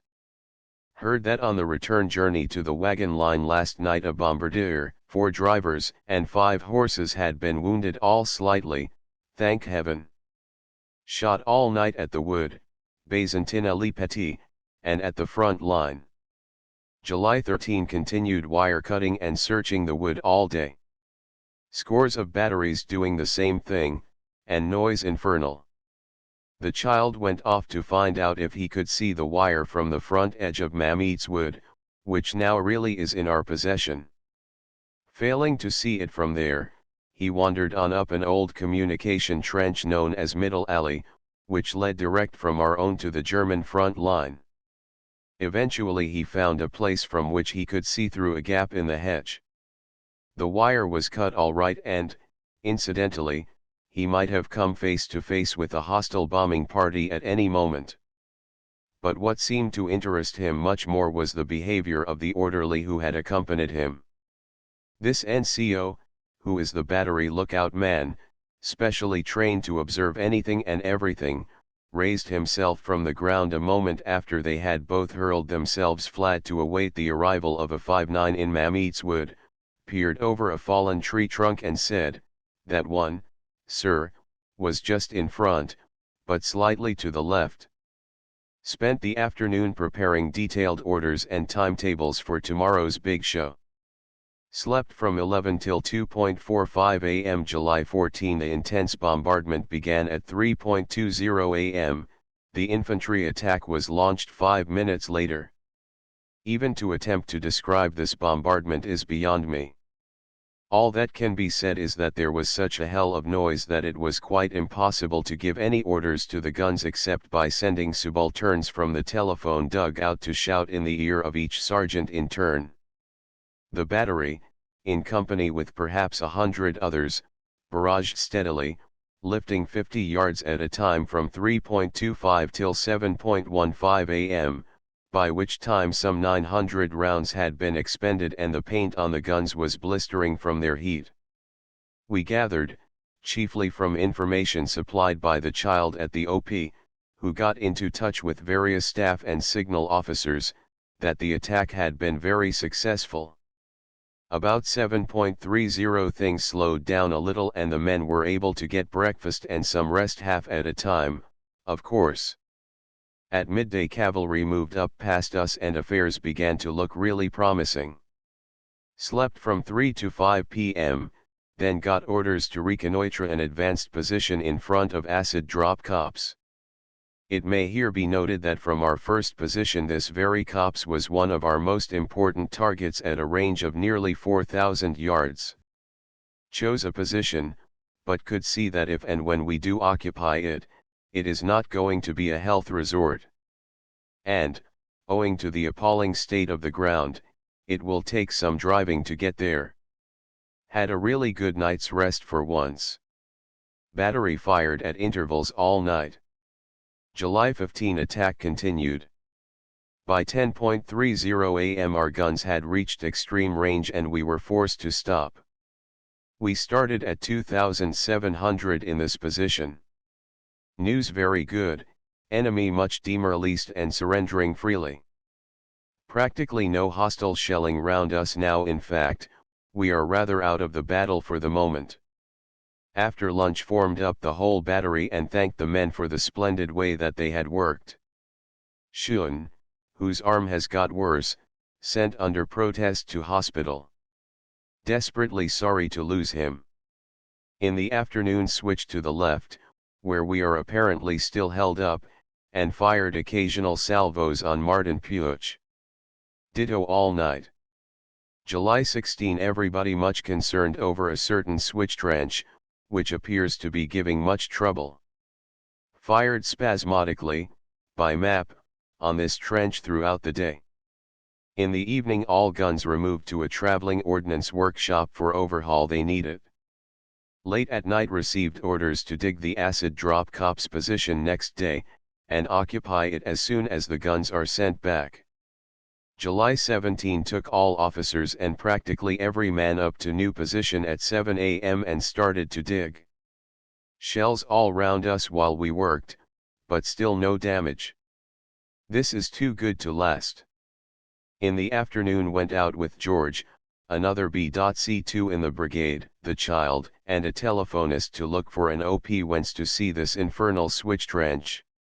After a while parted from George, whom we last saw walking forward from the villa, pausing occasionally to examine the country through his glasses.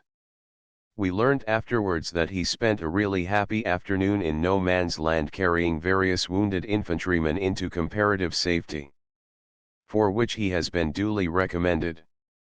Got into the old German second line, taken on the 14th, and found that it had been so completely battered by our bombardment that its captors had been obliged to dig an entirely new trench in front of it.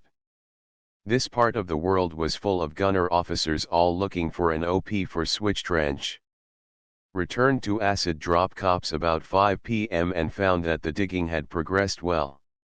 Marched the men back to the old position, where they got tea and a rest. Teams came up about 8. Packed up and moved forward. Ground so desperately heavy that it became necessary to put 10 horses in a team for the last pull up the hill to the position.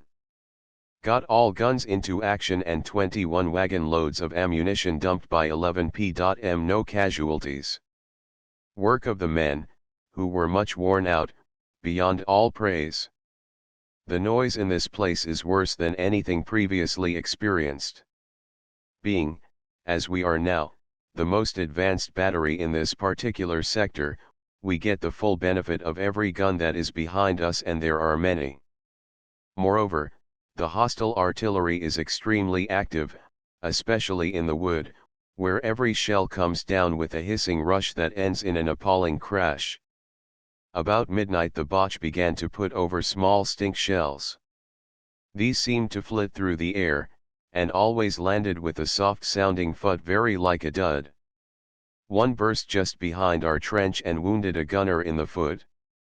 Found it impossible to sleep, owing to the din. July 18 at 4 a.m. the hostile bombardment seemed so intense that, fearing a counter-attack, I got up to look round. Was reassured by Angelo, who had already done so. Beyond the fact that the wood was being systematically searched with 5.9s, there was nothing much doing. Returned to bed, but still failed to sleep. Fired at intervals throughout the day at various spots allotted by Brigade HQ. Having no OP, had to do everything from the map. Men all digging when not actually firing, position now nearly splinter-proof. A most unnerving day, however. A Hun barrage of air crumps on the ridge in front of us by the cutting, another one to our right along the edge of the wood, many 5.9s over our heads into the dip behind us, and quite a few into acid drop cops on our left rear. In the afternoon we had half a dozen HE pipsqueaks very close at a moment when there were 3 wagons up replenishing ammunition. One burst within 4 yards of the lead horses and no damage. This cannot last. Orders for a big attack received at 4 p.m. At 5 counter orders to the effect that we are to be relieved tonight. Fired continuously till about 8:30, then packed up and waited for the teams, which arrived about 9. We were just congratulating ourselves on our luck, it being then rather a quiet moment and 3 out of the 4 teams already on the move, when a big air crump burst straight above our heads, wounding the sergeant major in the thigh. Put him up on the last limber and sent the guns off as fast as they could go, ground too bad to gallop. 2 more shells followed us down the valley, but there were no further casualties. At the bottom missed the child, sent to inquire if he was at the head of the column. No. Was beginning to get nervous, when he strolled up from the rear, accompanied by the officer's mess cook.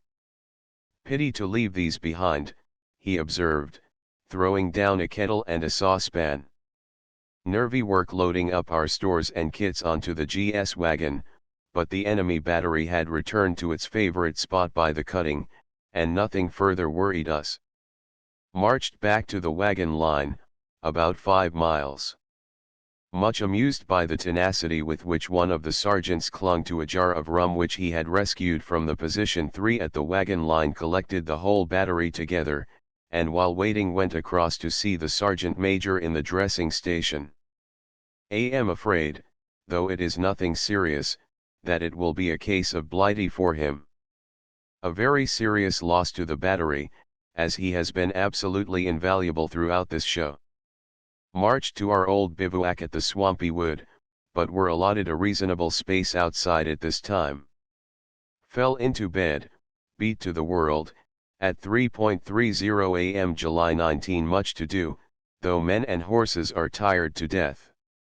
Moved off at 6 p.m. and did a 20-mile night march, arriving at another bivouac at 2 a.m. horses just about at their last gasp. Poor old things, they have been in harness almost continuously throughout the battle, bringing up load after load of ammunition at all hours of the day and night. July 20 took over a new position, trench warfare style, just out of the battle area as now constituted, and settled down to rest. The above is an accurate, though, I fear, far too personal, record of the doings of one particular unit during a fortnight's continuous fighting.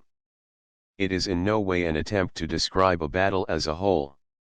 That is a feat beyond my powers, and, I think, beyond the powers of anyone actually engaged. Thinking things over now in the quiet of a well-made dugout, I realize that the predominant impressions left upon my mind, in ascending order of magnitude so to speak, are, dirt, stink, horrors, lack of sleep, funk, and the amazing endurance of the men. In the first article of this series I wrote, "But this I know now, the human material with which I have to deal is good enough." It is. I grant that our casualties were slight, though in this respect we were extremely lucky, and that compared with the infantry our task was the easier one of standing the strain rather than of facing the music. But still think of the strain on the detachments, serving their guns night and day almost incessantly for 14 days on end. In the first week alone we fired the amount of ammunition which suffices for a battery in peacetime for 30 years. They averaged 5 hours sleep in the 24, these men, throughout the time, and they dug 3 separate positions all in heavy ground. Nor must one forget the drivers, employed throughout in bringing up ammunition along roads pitted with holes, often shelled and constantly blocked with traffic. The new ubique begins to be worthy of the old. Footnotes to Battery Commander. 3. This jar was afterwards found to contain lime juice. The Bicentenary of Gray. Born December 26, 1716. By the Dean of Norwich. It is a mere chance, but none the less suggestive, that Shakespeare's commemoration this year should be followed by that of Gray. Shakespeare, of course, would cut up into many poets, but one of them would have been not unlike Gray, a man of a fastidious and somewhat melancholy temper but with a rare affectionateness, and a sincere love of his kind, which mingled with his critical faculty to produce a fresh and very delightful humor. However this may be, the lesser poet was drawn to the greater by a sure instinct from school days. In a letter to Horace Walpole, written when he was just 18, he finds it natural to disguise his boyish affection in terms borrowed from Mrs. Quickly: "I have borne, and been fubbed off, and see," and he does so again later: "If I don't hear from you this week, I shall be in 1,000 tirits and frights about you." To his more literary friend, Richard West, another member of the Quadruple Alliance, whose early death he was to mourn in the most exquisite of elegies, he writes with enthusiasm about Shakespeare's language. "Every word in him is a picture. Pray put me the following lines into the tongue of our modern dramatics: but I, that am not shaped for sportive tricks, nor made to court an amorous looking glass, I, that am rudely stamped, and want love's majesty to strut before a wanton ambling nymph, I, that am curtailed of this fair proportion, cheated of feature by dissembling nature, deformed, unfinished, sent before my time into this breathing world, scarce half made up, and what follows? To me they appear untranslatable, and if this be the case our language is greatly degenerated. Every word in him is a picture." He said the same thing in a fine quatrain of the poem to Richard Bentley, contrasting the great masters of old with the poets of his own day, especially with himself, whose poems Bentley was illustrating, but not to one in this benighted age is that diviner inspiration given that burns in Shakespeare's or in Milton's page, the pomp and prodigality of heaven. In another letter to West of the same year he defends the practice of judiciously and sparingly inserting phrases from Shakespeare into modern poetry because of their greater energy, a practice which he himself was to adopt in his later odes. Gray's Shakespearean borrowings are always judicious, but it may be questioned whether the effect of such quotations from a greater writer by a less is not to create an impression of poverty in the borrower. It is more important to inquire how far Gray was successful in emulating the Shakespearean pomp and prodigality of imagination. The prodigality clearly was beyond even his ambition. His Pegasus always required the spur rather than the reins. But the pomp, it must be admitted, he did not infrequently achieve. No one can be blind to the magnificence of the lines about Pindar in the Progress of Poesy. O lyre divine, what daring spirit wakes thee now? Though he inherit nor the pride, nor ample pinion, that the Theban eagle bear sailing with supreme dominion through the azure deep of air. And in the elegy we have many imaginative pictures that have the true Shakespearean quality. The paths of glory lead but to the grave, and shut the gates of mercy on mankind. Or flattery soothe the dull cold ear of death. Along the cool sequestered vale of life they kept the noiseless tenor of their way. Left the warm precincts of the cheerful day, nor cast one longing, lingering look behind. Even in our ashes live their wonted fires. It will be remembered that in the Progress of Poesy English poetry is represented by three names: Shakespeare, Milton, and Dryden. Dryden is praised for the energy of his heroic couplet, symbolized by the two coursers of ethereal race with necks in thunder cloat and long resounding pace, who draw his car, and also for his one great lyrical achievement, the Ode on Saint Cecilia's Day. Gray's admiration for Shakespeare and Milton as models was tempered by his recognition of what Dryden had done for the English language, in rendering it more refined and free. To Beattie he wrote, "Remember Dryden and be blind to all his faults," and he told him in an interview, according to Mason, that if there was any excellence in his own numbers he had learned it wholly from that great poet, and pressed him with great earnestness to study him, as his choice of words and versification were singularly happy and harmonious. If Dryden's Alexander's Feast be compared with the Progress of Poesy, we can see how successfully Gray has blended the qualities he most admired in his several masters. From Dryden he has caught the smoothness and strength of his line, but Gray's rhythm owes more to El Allegro and Comus than to the commonplace movement of Dryden's ode, while the imaginative beauty of its many pictures was part of his debt to the greatest of them all. There is one other great English poet to whom Gray was ready to acknowledge a debt.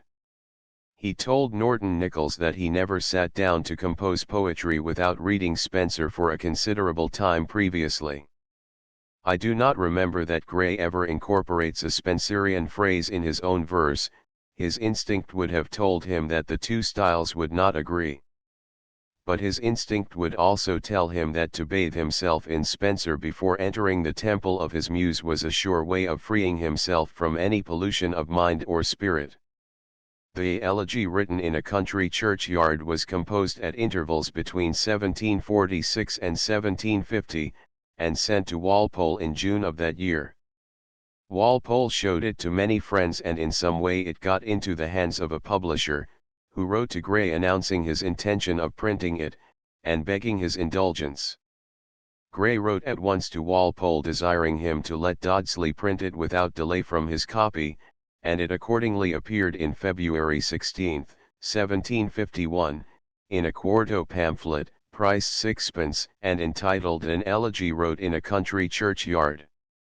The fashionable solecism must be attributed to Walpole, who saw the poem through the press, and prefixed this short advertisement: "The following poem came into my hands by accident, if the general approbation with which this little piece has spread, may be called by so slight a term as accident.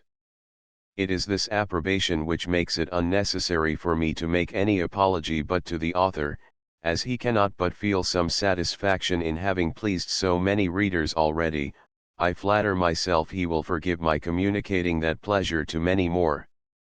The Editor. In his letter thanking Walpole for his paternal care of the poem, Gray speaks of the advertisement as saving his honor, which can only mean that he thought the poem unworthy of being offered to the public by its author. That this was not a mere affectation is shown by his annoyance at its instant popularity, which he thought to be due to its subject. He said it would have been equally popular if written in prose. He writes to his friend Dr. Wharton, after speaking of a long story, which had been chewed about in town, and not liked at all: "On the other hand, the stanzas have had the misfortune by Mr. W.'s fault to be made still more public, for W. they certainly were never meant, but is too late to complain." they have been so applauded, it is quite a shame to repeat it. I mean not to be modest, but I mean it is a shame for those, who have said such superlative things about them, that I can't repeat them. Gray's modesty was still further tried in the autumn of the same year by Walpole's insistence that he should allow his still unpublished odes, on Spring, on Eton College, and on Walpole's Cat, with whatever else he had to furnish a volume, to appear with illustrations by Walpole's protégé, Richard Bentley, a son of the great master of Trinity. The negotiations, so far as we have them in Gray's correspondence, are diverting. Gray discovered that it was in contemplation to prefix his own portrait. This he forbade, though it was already half engraved. He objected to the proposed title and insisted that it should be designs by Mr. R. Bentley for 6 poems of Mr. T. Gray, on the ground that the verses were only subordinate and explanatory to the drawings and suffered to come out thus only for that reason. Lastly, he objected to Dodsley's proposal to omit the Mr. before the names of the poet and artist, as being an uncommon sort of simplicity that looks like affectation. This modesty may have been excessive, but it is not ridiculous when we reflect that Gray had not yet produced his finest work, and knew that he had it in him to write something more worthy of himself and English poetry than the occasional pieces which Walpole wished to publish, or even than the deservedly popular elegy. In 1757 Walpole issued, as the first book from his new printing press at Strawberry Hill, a quarto pamphlet entitled Odes by Mr. Gray, with a vignette on the title page of his Gothic castle, and a motto from Pindar Phi Omega Nu Alpha Nu Tau Alpha Sigma Upsilon Nu Epsilon Tau Omicron Iota Sigma Iota, which Gray Englished as vocal to the intelligent alone. It contained 2 odes, here called simply Ode I and Ode II, The Progress of Poesy and the Bard. The first of these odes is undoubtedly Gray's masterpiece, and deserves all the study that can be given to it. The subject, that of the great power of poetry, was one very near to Gray's heart as well as to his mind, and the scheme is well thought out. There is no feeling of strain in any part of it. Personification, with Gray generally a sign of strain, is kept within the limits approved by the great masters.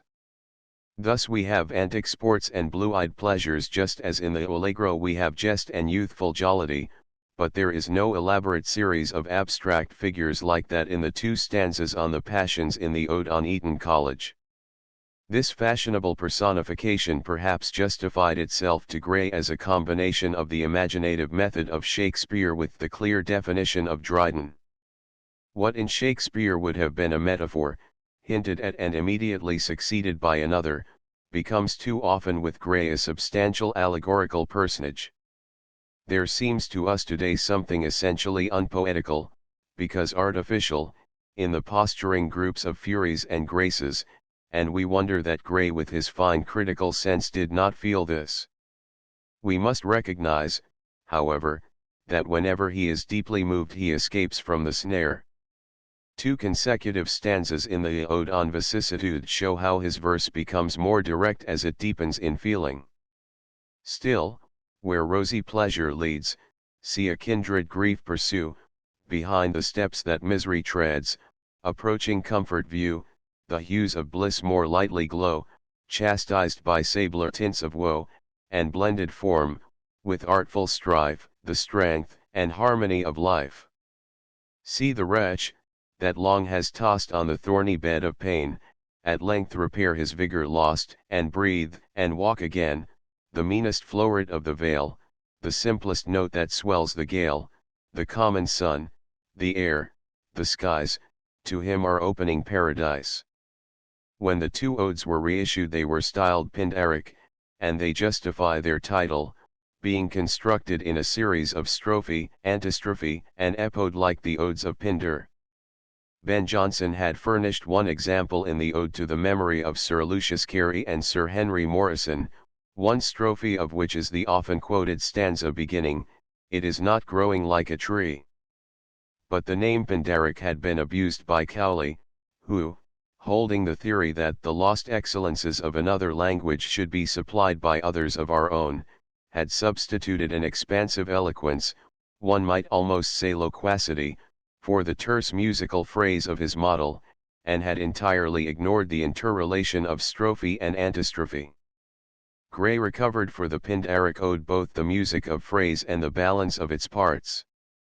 Gray's second ode cannot be reckoned as unequivocal a success as its companion. It is founded on a tradition of the murder of the Welsh bards by Edward I, and the earlier portion, which consists of the spirited and justifiable curses of the last survivor on the king's progeny to the third and fourth generation, is proper to the subject, and contains much fine rhetoric and a few passages of a nobler quality. But having written the first three groups of stanzas, Gray held his hand for a couple of years, and the conclusion does not carry out the scheme originally proposed. From the argument, which Mason printed from Gray's commonplace book, we learn that the bard was to predict that all the king's cruelty shall never extinguish the noble ardour of poetic genius in this island, and that men shall never be wanting to celebrate true virtue and valor in immortal strains, to expose vice and infamous pleasure, and boldly censure tyranny and oppression. When Gray resumed the ode he had changed his plan, and the present conclusion can appeal to none but Welshmen, for whom it is certain that Gray did not specially write. The consolation which the bard finds in the future is the prospect of a line of Welsh kings, the Tudors, culminating in Elizabeth. In the midst of form divine her eye proclaims her of the Briton line, her leon port, her commanding face, a tempered sweet to virgin grace. Elizabeth's reign is to be marked by a revival of poetry in Spenser, Shakespeare, and Milton, and an unending line beyond them. It must be allowed that the skill of the poet has disguised the weakness of the argument. For to make the consolation effective the efflorescence of poetry should have occurred under the first Tudor sovereign, in which case it might poetically have been presumed to be due to him, and the bard should not have overlooked Chaucer, who flourished under the sway of Edward's direct descendant Richard II, of whose accession the bard sings in the only passage of the ode which has passed into popular currency, fair laughs the morn, and soft the zephyr blows, while proudly riding o'er the azure realm, in gallant trim the gilded vessel goes, youth on the prow, and pleasure at the helm, regardless of the sweeping whirlwind's sway, that, hushed in grim repose, expects his evening prey. The elegy is an expression of the common heart, though of that common heart purified and ennobled, and therefore it is of universal appeal. Of the odes it is true today as in Gray's lifetime that they are vocal only to the intellectuals. But apart from its merits all Gray's poetry has a special interest owing to its place at the meeting point of the Augustan and Romantic schools. On the one hand it retains the notion of poetry as a happy combination of words.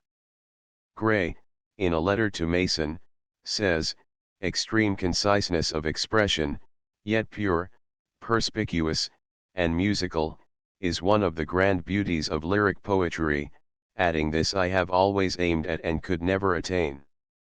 Gray's instrument was always the file, he had no taste for the verse cast at a jet, and so he could accuse Collins of having a bad ear. In the second place, there are signs in Gray of that first-hand interest in nature and that respect for the whole of human nature, and not only its intellect, which was soon to inspire Cooper and Wordsworth. Perhaps Gray is at his modernest in the Ode on Vicissitude, and in that impromptu couplet which Norton Nichols preserved, there pipes the woodlark, and the song thrush there scattering his loose notes in the waste of air if not most modern of all in that quatrain of the elegy which Gray's feeling for unity expunged, but which we cannot spare, there scattered oft the earliest of the year, by hands unseen, are showers of violets found, the redbreast loves to build and warble there, and little footsteps lightly print the ground. Leslie Stephen says happily about Gray and his friends that they were feeling round vaguely for a new mode of literary and artistic enjoyment. This feeling after something more satisfying to the whole range of thought and emotion than was afforded by the critical school of Pope had already given evidence of itself in several ways. Thomson and Dyer, following each his particular bent, had found inspiration for poetry in country life and landscape. Gray welcomed the venture of both these poets. We know from his letters how attentive was his own observation, and how he took long journeys in search of the picturesque, especially in mountain scenery, but the evidence of this in his poetry is only incidental, as in the reference to Snowdon's shaggy side. Another form taken by this dissatisfaction was the revival of interest in the popular ballad literature. The discovery by Thomas Percy of his famous folio started a new form of poetry in which Goldsmith led the way. But though Gray had seen Percy's book as early as 1761, it came too late to influence his production, and we may guess that his mind was too erudite to have found expression in the simplicity of the ballad. Of far more interest to him was Macpherson's discovery of fragments of Highland poetry. He describes himself as ecstasy with their infinite beauty, on which the late Mr. Tovey, to whom a great debt is owed for his scholarly edition of Gray's letters, makes the dry comment that some of the fragments were worked up from passages in the Bard. We may be glad that Macpherson's discovery came, like Percy's, too late to influence Gray's own poetry. His interest in the early literature of the European nations has given us a few fragments from the Norse and Welsh.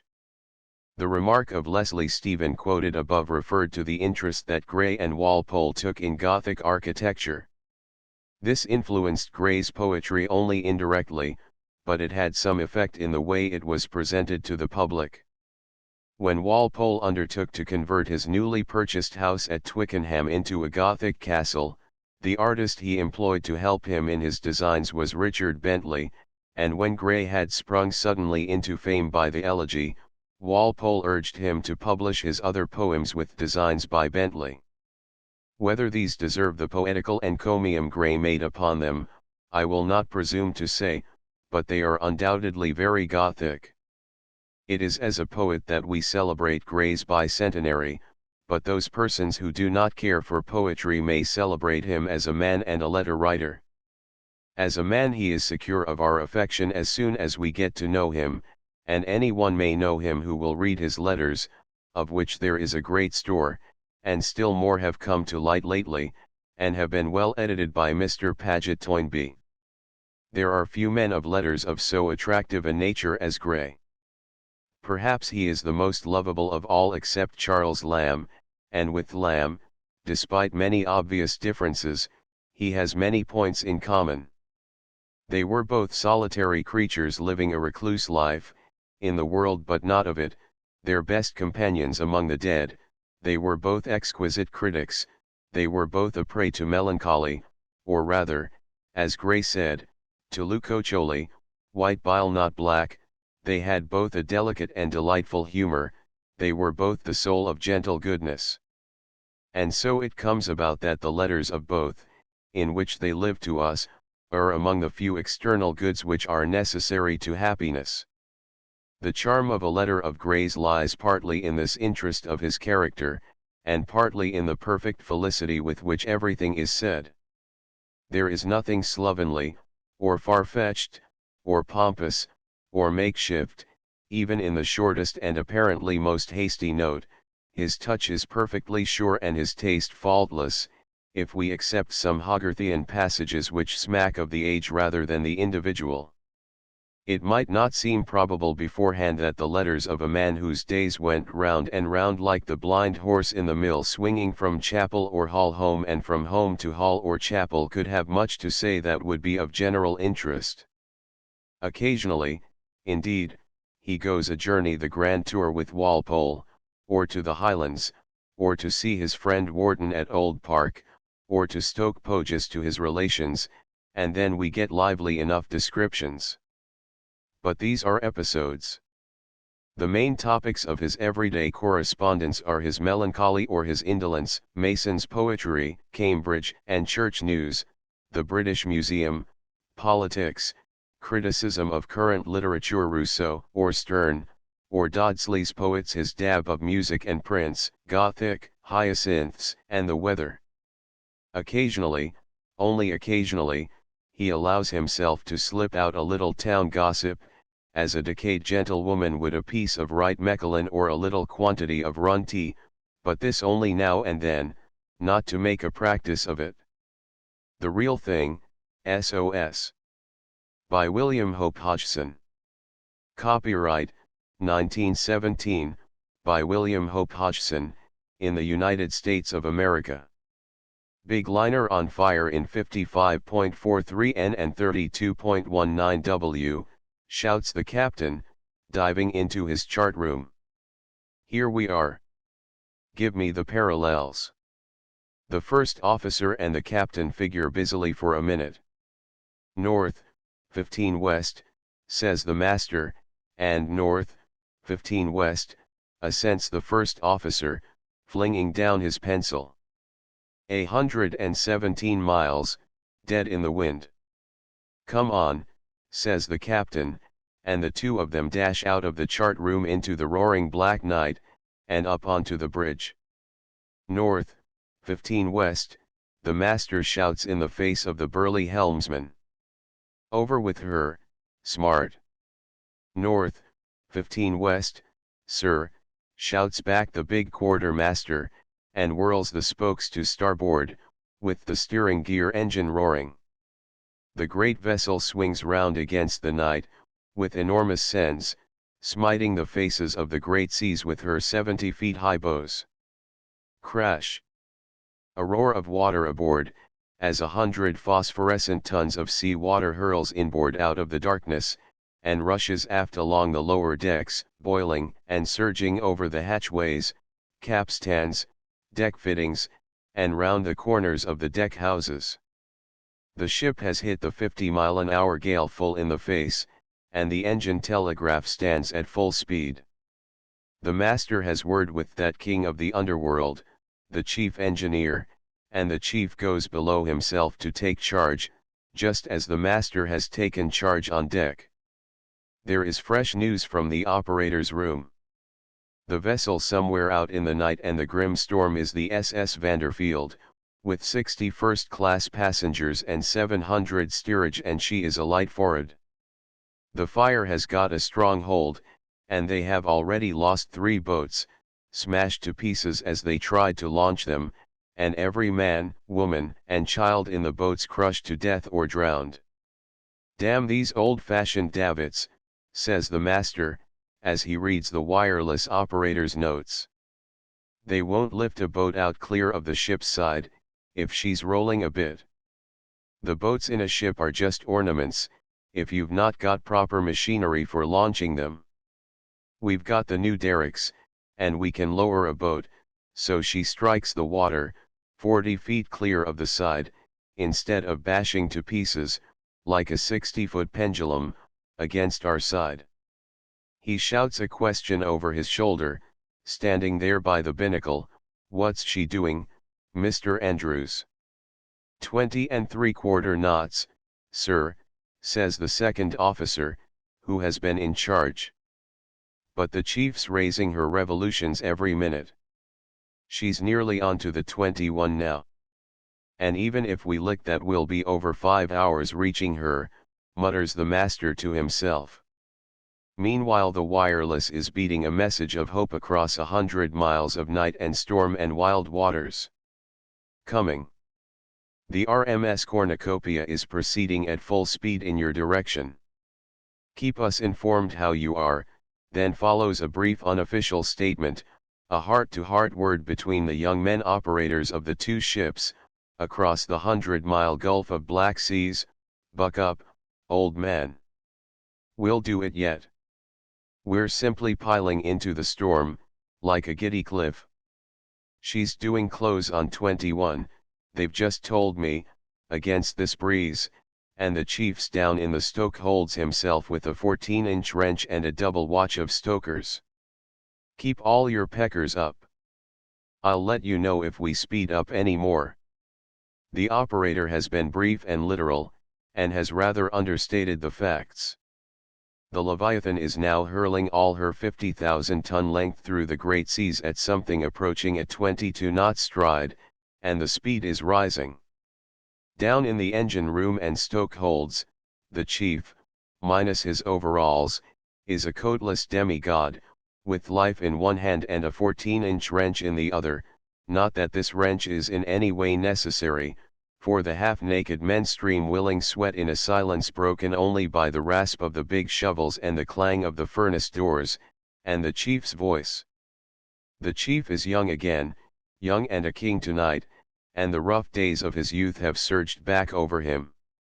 He has picked up the wrench unconsciously, and he walks about, twirling it in his fist, and the stokers work the better for the homely sight of it, and the sharp tang of his words, that miss no man of them all. And the great ship feels the effect.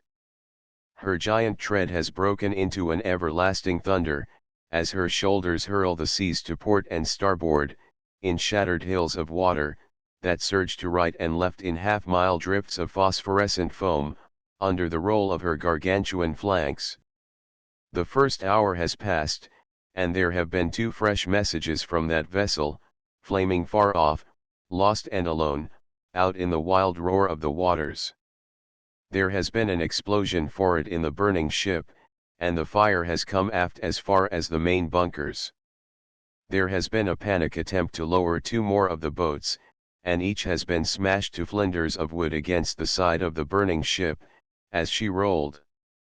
Every soul in them has been killed or drowned, and the operator in the burning ship asks a personal question that has the first touch of real despair in it, and there ensues another little heart-to-heart talk between the 2 young men. Honest now, do you think you can do it? Sure, says the operator in the cornucopia. We're doing what we've never done at sea before in heavy weather. We're touching within a knot of our trial's speed. We're doing 24.5 knots, and we're doing it against this. Honor bright, old man. I'll not deceive you at a time like this. I never saw anything like what we're doing. All the engineers are in the engine room, and all the officers are on the boat deck, overhauling the boats and gear. We've got those new 40-foot boat derricks, and we can shove a boat into the water with them, with the ship rolling half under. The old man's on the bridge, and I guess you're just going to be saved all right. You ought to hear us. I tell you, man, she's just welting the seas to a pulp, and skating along to you on the top of them. The operator is right. The great ship seems alive tonight, along all her shapely 800 feet of marvelous, honest, beautiful steel. Her enormous bows take the seas as on a horn, and hurl them roaring into screaming drifts of foam. She is singing a song, fore and aft, and the thunder of her grey steel flanks is stupendous, as she spurns the mutilated seas and the gale and the bleak intolerable miles into her wake.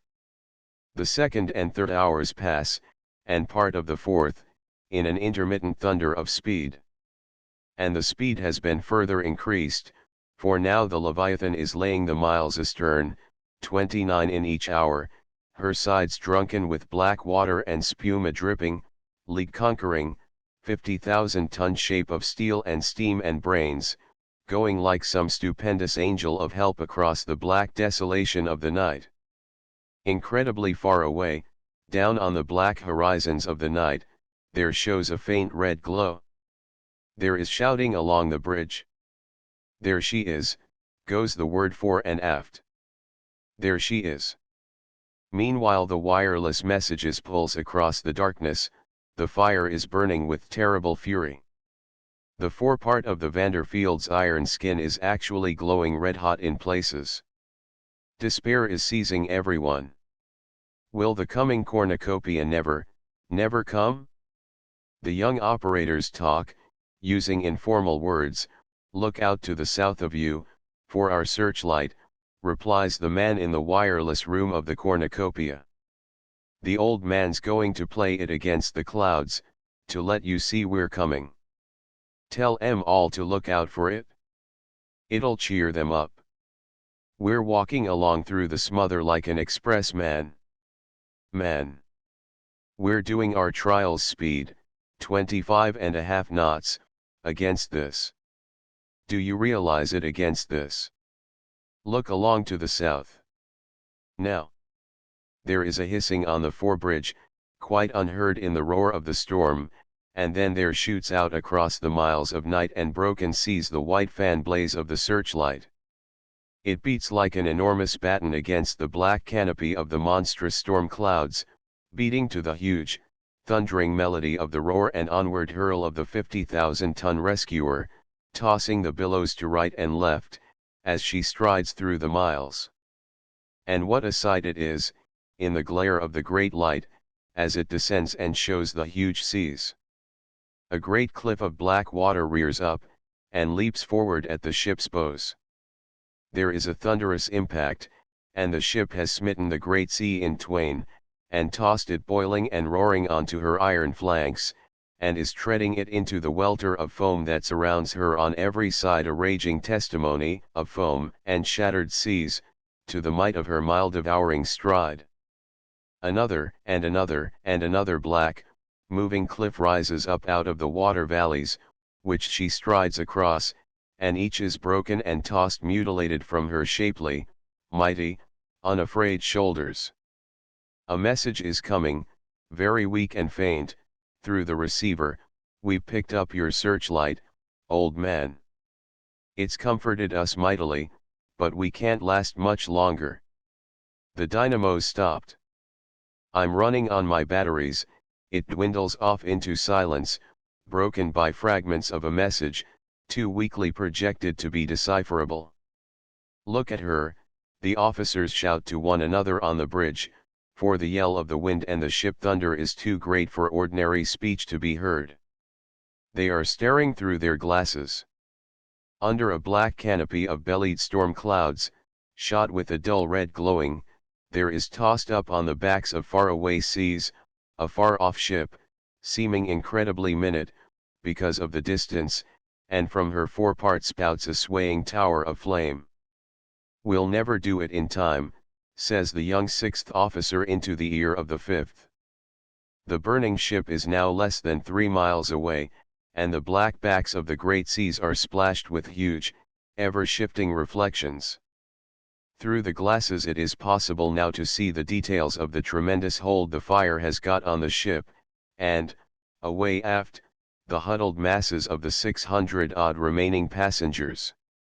As they watch, one of the funnels disappears with an unheard crash, and a great spout of flame and sparks shoot up. "It'll go through her bottom," shouts the second officer, but they know this does not happen, for she still floats. Suddenly comes the thrilling cry of "Out derricks," and there is a racing of feet and shouted orders. Then the great derricks swing out from the ship's side, a boat's length above the boat deck. They are hinged, and supported down almost to the draft line of the ship. They reach out 40 feet clear of the ship's side. The Leviathan is bursting through the final miles of wild seas, and then the telegraph bell rings, and she slows down, not more than 10 or 1200 yards to windward of the burning hull, which rises and falls, a stupendous spectacle on the waste of black seas. The 50,000-ton racer has performed her noble work, and now the work lies with the boats and the men. The searchlight flashes down onto the near water, and the boats shoot out in the travelers, then are dropped clear of the mighty flanks of the mother ship. The Leviathan lies to windward of them, to break the force of the seas, and oil bags are put out. The people in the burning ship greet the ship with mad cheers. The women are hove bodily into the seas, on the ends of lines. They float in their cork jackets. Men take children in their arms, and jump, similarly equipped.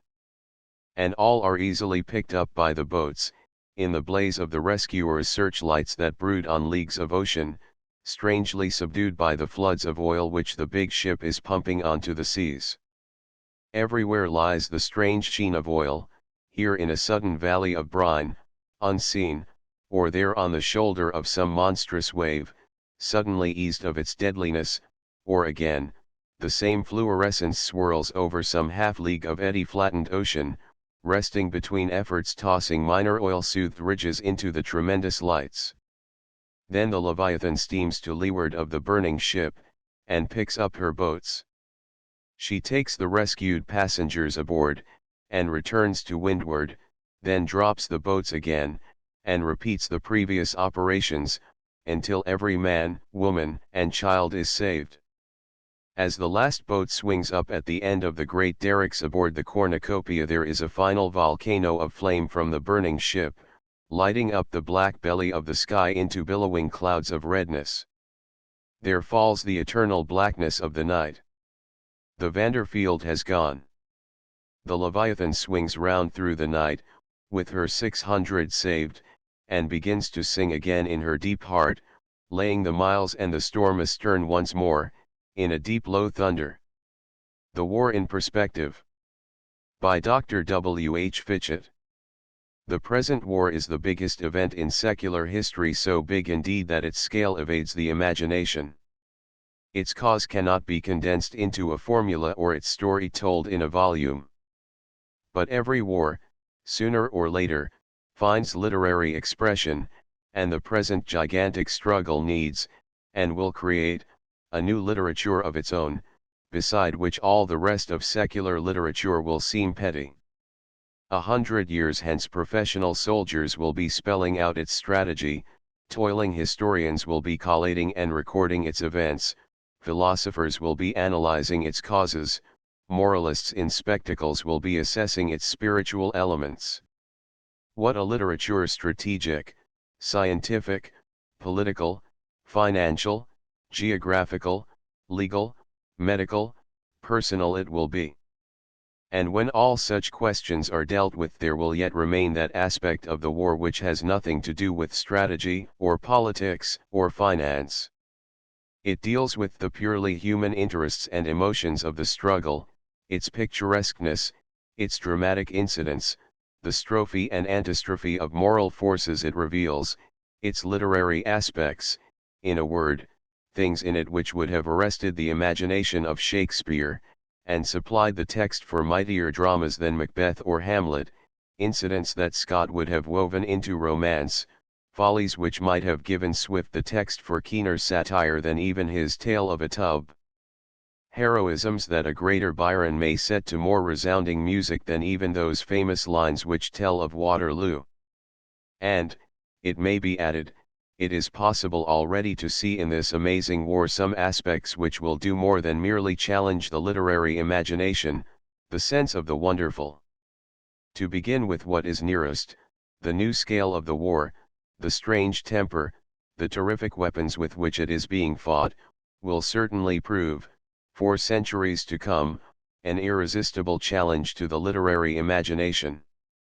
When the first shot in this war was fired, the whole familiar and accepted arithmetic of battle went suddenly to wreck. It was a war, not of armies, but of nations. As a result, we have to think of the contending forces in terms of millions. Australia, for example, supplies a proof of the enormously expanded scale of this war. The standing army of Imperial Rome consisted of 260,000 men. Australia is a community of only 5 million people, war to it is a totally new experience. Yet it has raised, equipped, and sent to a battlefield 12,000 miles distant an army equal in number to the standing army of the Caesars, at the time the Caesars were the masters of the civilized world. Great Britain affords another example of the amazingly expanded realm of the war. She hates standing armies, hates them so much that she will only pass the Mutiny Act, which makes an army of any sort possible, for a year at a time. The British formula is a big fleet and a little army. When this war broke out, the regular forces of Great Britain consisted of only 186,000 men. When the war was not yet 2 years old, the British fleet had taken a scale without precedent in history. In addition, Great Britain had raised an army which approached 5 million and in which every man was a volunteer. If the average Liberal member of Parliament had been told, say, 3 years ago, that Great Britain, in addition to having a fleet in scale so tremendous, would have a land force of 5 million, he probably would have assaulted his interlocutor. But Great Britain, having raised by voluntary effort those 5 million, has actually passed a conscription bill for the remainder of its population. The battles of today take such a scale, last so long, and are fought under such strange conditions, that we have to invent new names for them. They are neither sieges nor battles, but a combination of both, and so we call them siege battles. That first and last of fights, king-making Waterloo, when set against the arithmetic of the present war, dwindles into a skirmish.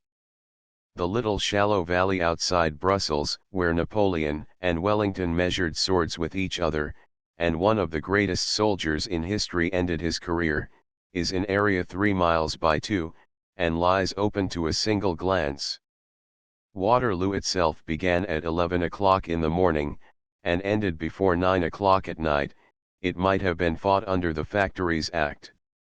Let there be set beside it the great siege battle of the Aisne, which began on September 15, 1914, and is going on still, with louder thunders and vaster slaughter than ever.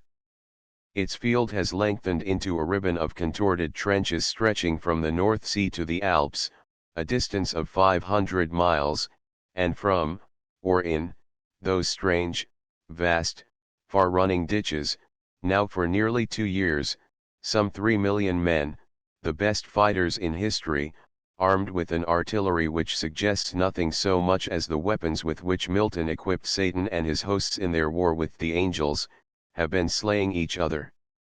The deep thunder of the guns, the tumult of fighting men, have never ceased to sound at one point or another along those 500 miles for nearly 2 years.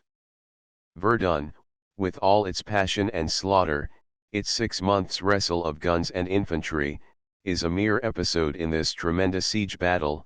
A score of Waterloos and Marengos have been fought during its progress, and have scarcely found a record. The most brilliant chapter in British military history before the present war was certainly Wellington's campaigns in the Peninsula. They lasted 6 years. The British forces under Wellington seldom approached, and never exceeded, 50,000 men. Napier condenses the story into a single sentence of stately and resonant prose. In that great struggle the British forces fought and won 19 pitched battles, made or sustained 10 sieges, took 4 great fortresses, killed, wounded and took 200,000 enemies, etc., and the cost of all this is to be found in the bones of 40,000 British soldiers which lie scattered on the plains and mountains of the peninsula. But Sir John French's army in France lost in 3 weeks more than Wellington's armies in the peninsula lost in 6 years. In a single episode of the siege battle beyond the Aisne Valley, say, the Second Battle of Ypres, which lasted 4 days, the British employed greater forces, and sustained greater losses, than in Wellington's 6 campaigns in the peninsula. The most brilliant, desperate, and bloody siege of those campaigns was that of Badajoz, in 1812. No one who has read the story Napier tells of how, on the night Badajoz was stormed, the men of the Light Division died on its dark breach, can ever forget the tale. Now the siege of Badajoz lasted 20 days, it cost Wellington 5,000 men. The storming parties were let loose at 10 o'clock on the night of April 6, when morning dawned. Badajoz was won. Compare this with Verdun. The German attack began on February 23. Some 3,000 guns, amongst them the great howitzers that destroyed Namur, poured for days and nights an unceasing tempest of high explosives on the French lines. Then the assault was launched. For nearly 6 months the thunder of the German guns has risen and sunk, but never ceased.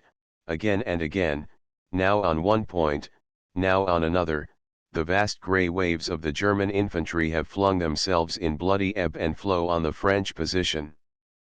What the German losses have been can only be guessed. they must reach 500,000 men. And still the tricolor flies over Verdun. If we take the fighting on the sea, again, there is the same tremendous increase of scale. Trafalgar is or was, till May 31st of the present year, the greatest sea fight under the British flag, and it is curious to set it in contrast with the fight in the North Sea. The resemblances and differences of the two great battles are alike most striking. That little, one-eyed, one-armed, weather-beaten, sun-tanned figure, Nelson, is the dominating figure in Trafalgar, and he is still the most famous of all who have led the fleets of Great Britain into battle. But if we turn to the recent battle in the North Sea, a battle so splendidly fought, and so ill-told, it is clear that, in quickness of vision to read the iron alphabet of sea battle, and in the dash and fire with which he dared all risks to turn and hold his enemy, Sir David Beatty is of Nelson's school, and has the Nelson touch. Nelson himself, indeed, could hardly have done better on that foggy afternoon in the North Sea than Sir David Beatty did. For seamanship, for technical skill, and for pure valor, the North Sea fight, in brief, will compare with Trafalgar. But in its general aspect, in the scale of the forces engaged, and in the amount of destruction achieved and the terrifying speed of that destruction, the two battles are utterly unlike each other. A comparison betwixt them shows how completely the whole physiognomy of sea battle is changed. Beatty's 6 battle cruisers carried only 9-inch armor, but they had the hitting power of dreadnoughts and the pace of destroyers, and speed was the great feature of the North Sea fight. The ships engaged under both flags were amongst the swiftest afloat, and the battle was fought at full speed. At the critical moment of the fight, the ships of Beatty's squadron were traveling at the rate of 30 miles an hour, firing as they raced. They could head, and turn, the line of German ships because they outpaced them. But if the ships were swift, death was swifter. It was as they whirled around across the head of the German line that the Queen Mary and the Indefatigable, in turn, were destroyed, and destroyed in a space of time to be reckoned in minutes, whether by the concentrated fire of the big German dreadnoughts, or by the misadventure of striking a floating mine, is not clear. It is exactly at the 2 points of furious speed and of destructive energy that the contrast betwixt Trafalgar and the fight in the North Sea is greatest. At Trafalgar, as everyone knows, the Franco-Spanish fleet was drawn up, or had drifted, into a straggling crescent 4 miles from tip to tip, 33 great line of battle ships, armed with more than 3,000 guns, a curving forest of masts and flags. The British in 2 columns, Nelson in the Victory leading one column, Collingwood in the Royal Sovereign the other, bore down on the enemy, but there was no speed in the movement. They drifted, rather than sailed, at the rate of less than 2 miles an hour, less than a walking pace, that is, into this curve of hostile guns, and the coolness of the British crews and their officers was in keeping with the deliberation with which their ships approached the enemy. The Royal Sovereign was 1/4 of a mile ahead of its column, and was certain to receive the concentrated fire of the enemy's line for nearly half an hour without support, yet Collingwood was not only nibbling but paring an apple on the quarter-deck while waiting for the great game to begin. Nelson's 3-deckers, compared with the modern dreadnought or battle cruiser, were tiny ships. They had an average tonnage of a little over 2,000 tons. The Victory herself was of 2,223 tons. Now, a ship of the Queen Elizabeth class is of 27,000 tons, equal to the tonnage of the whole column of Nelson's ships at Trafalgar. The Victory carried 101 guns, about 1/3 being 32-pounders, there were only 2 carronades firing a shot of 62 pounds. If every gun on the Victory had been fired in one sudden broadside, the entire weight of metal would have been 2,296 pounds, or a little over 1 ton of iron, and the effective range would be less than half a mile. But the Queen Elizabeth, with her 15-inch guns, could discharge, in a single broadside, 27 tons of steel, and could strike her mark with that tempest of flying metal, a swarm of aerolites once every 30 seconds, a dozen miles away. The number of men killed at Trafalgar, leaving out the wounded, was only 449. On the Victory itself 57 were killed, on the Fighting Temeraire 47, on the Royal Sovereign 47, on the Belle Isle 33, or a total of 184 killed in the four leading ships. But the Cressy, the Aboukir, and the Hogue were sunk in 15 minutes without seeing the submarine that sank them, and 680 seamen were drowned, a loss 50% greater than that of the whole of Nelson's fleet at Trafalgar. Sir David Beatty's two battle cruisers, the Queen Mary and the Indefatigable, were sunk in a time as brief as the three unfortunate cruisers, and sunk when traveling at their highest speed, and firing as they raced. Each carried a complement of 900 men, and when they went down the loss of life was 4 times as great as that of Trafalgar. A century hence what may be called the German psychology, as revealed in this war, will still puzzle the curiosity and challenge the imagination of unborn generations. For the first time in history we have the spectacle of a nation of 70 million people, Christian in faith, highly civilized, strong on the practical side, of shrewdest business capacity, with a genius for business and for organization, a nation that has given to education, or what it thinks is education, a larger place in its life than any other in history, yet which somehow is smitten with a sort of insanity, an insanity partly moral and partly intellectual. And what heightens the wonder is the circumstance that it mistakes its very lunacy for culture. To make the tragedy complete, it is an insanity organized, armed, disciplined, terrible, equipped with all the resources of science, and having borrowed from science new engines and subtleties of destruction without precedent in the history of war. In its essence what we are watching is the spiritual bankruptcy of a great nation, but the whole story bristles with psychological problems. Its spiritual landmarks have shifted. Good and evil are terms in its politics which have not merely lost, but a much more terrible thing, have exchanged their significance. It mistakes might for right. It labels its vices as virtues. In one sense, Germany is rich in intellectual ability, the Germany to which Beethoven sang, and Goethe discoursed philosophy, for which Kant moralized, and at which Heine jested. It has a list of names great in poetry, philosophy, and scholarship. Germany, too, has done great things in science, though not so much in the realm of scientific discovery. It adapts rather than discovers, it excels in translating the scientific discoveries of other races into practical terms.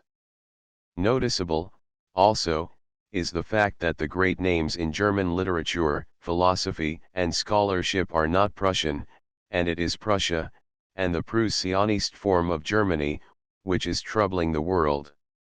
Luther came from Eisleben, Leibniz was a Czech, Kant was of Scottish blood, Bismarck, it is amusing to remember, told Prince Napoleon, "I am not a German, I am a Prussian, a when that is, a Slav." Both Nietzsche and Treitschke came of a Slav stock, most of the great German musicians came of a Jewish strain, Heine was, of course, a pure Jew. Nearly all the public documents issued by the German government during this war, and all the speeches of its statesmen, are thick and laid with statements which, if not blank lies, and known by the speaker or writer to be lies, are yet proofs of some disordered quality in the mind of the speaker or writer. Sometimes the speaker seems to be self-hypnotized, so that he really believes a lie as big as a mountain to be the truth, or he suffers from some eccentric paralysis of the memory which enables him to forget what he has said, or written, only a moment before. The famous scrap of paper incident, taken as a whole, has the office of a searchlight as showing the morbid condition both of German morals and of German intelligence. Anybody with a touch of literary imagination will look back upon that scene in a room in Berlin, when the German Chancellor complained to Sir Edward Goskin, "You are going to war with us over a scrap of paper," and recognize it as one of the most picturesque, as well as the great and critical, moments in history. The German represented the greatest military power in the world, the Englishman the greatest naval power. Had both agreed to dismiss as a mere scrap of paper the treaty that guards the neutrality of Belgium, the sanctity of all treaties would have disappeared at a breath. But that dismissal into space as a mere scrap of paper of the treaty guaranteeing the neutrality of Belgium, which bore the name of Germany, was to Germany herself a worse disaster than the loss of a pitched battle. It was a form of suicide. It destroyed her public credit, it dismissed her from the realm of good faith. When, at the end of the war, the representatives of the nations now in conflict sit around some table in London or in Paris to draw up terms of peace, the ghost of this scrap of paper will cost Germany much, for she has stripped herself of all title to be trusted.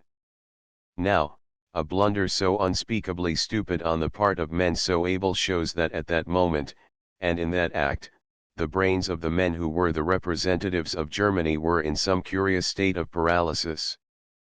But this gigantic blunder is to this day being pursued by Germany with explanations and justifications which, as examples of unreason, suggest nothing so much as the logic employed in Alice in Wonderland. The German Chancellor himself some time afterwards asked the world to believe that what he meant was that a scrap of paper represented the British idea of the value of a treaty, while Germany took her responsibility towards neutral states seriously. And Bethmann Hollweg offered this explanation after Germany had actually violated Belgian neutrality, and Great Britain had gone to war to maintain it. The German Chancellor offered, in the very same speech, yet another explanation in open quarrel with the explanation just given. At the time he described the treaty as a scrap of paper, he had reason to believe, he told the Reichstag, that the Belgians themselves had destroyed their own neutrality by a convention they had made with England for the introduction of British troops, but as he lacked formal proof of the circumstance, he did not mention it at the time.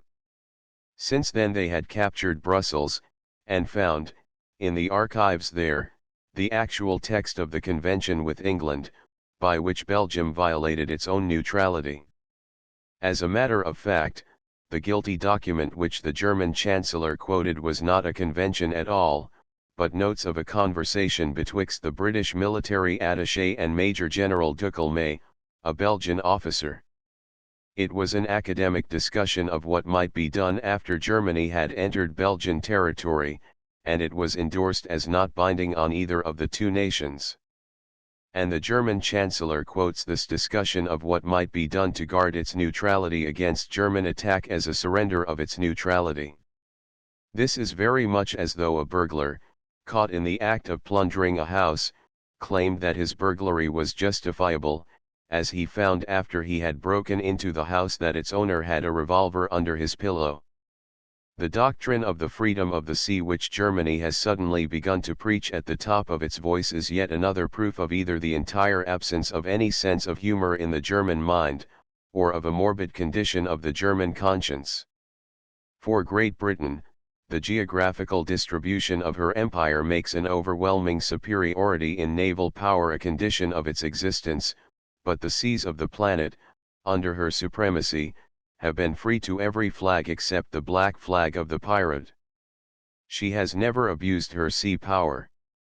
It is Germany that has made the sea terrible by sowing it with drifting mines and making it a field for the performances of its submarines. Great Britain has supreme power on the sea, Germany has or had supreme military power on land, and what Germany means by the freedom of the sea is that Great Britain's advantage should be cancelled out of existence, while her own advantage should remain undiminished. It is worth quoting the words in which, in his clear-cut, sword-edged prose, Mr. A. J. Balfour analyses and describes this new German doctrine. The most simple-minded, he says, must feel suspicious when they find that these missionaries of maritime freedom are the very same persons who preach and who practice upon the land the extremist doctrines of military absolutism. She poses as a reformer of international law, though international law has never bound her for an hour. She objects to economic pressure when it is exercised by a fleet, though she sets no limit to the brutal completeness with which economic pressure may be imposed by an army. She sighs over the suffering which war imposes upon peaceful commerce, though her own methods of dealing with peaceful commerce would have wrung the conscience of Captain Kidd. She denounces the maritime methods of the Allies, though in her efforts to defeat them she is deterred neither by the rules of war, the appeal of humanity, nor the rights of neutrals. Now, when a power like Germany, with such a record on the sea, attires itself in the garb of a missionary, and begins to preach the gospel of the freedom of the sea, the phenomenon appeals to the literary imagination by its exquisite absurdity, to the alienist it suggests the urgent need of medical treatment. That the power which has scorched with fire and splashed red with blood the little state it had sworn to protect, which sank the Lusitania and shot Nurse Cavell, should complain to high heaven that Great Britain had broken the regulations of the Hague Convention, is an audacity which paralyzes the sane intelligence. It is as though Jack the Ripper published a tract against vivisection, or Deeming wrote a pious homily on how to make home happy. Another illustration of this lunatic quality in the German mind is found in the furious complaints against Great Britain for starving or for even trying to starve Germany, including its women and children.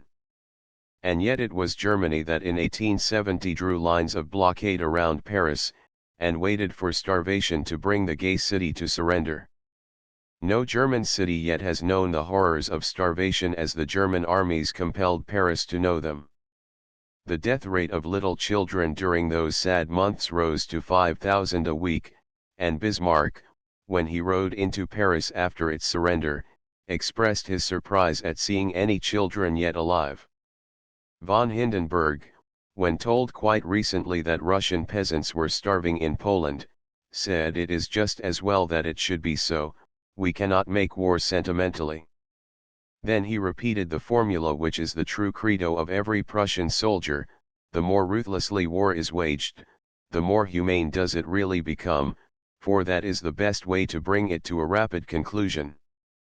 But what more complete proof of the one-sidedness of the German mind can be discovered than the fact, say, that at the present moment it is itself starving Belgium, so that its inhabitants have to be fed by the pity of the world, and at the same time it is screaming aloud to the whole universe because the meat ration in Berlin has to be reduced in consequence of the British blockade.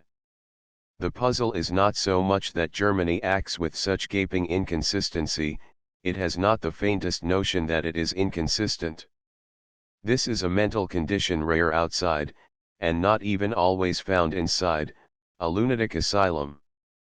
The delirious self-complacency of the Prussianist German, again, leaves the whole outside world speechless. There is no other such instance of megalomania in history. No other people pay such loud compliments to themselves, and pay them with such unashamed diligence.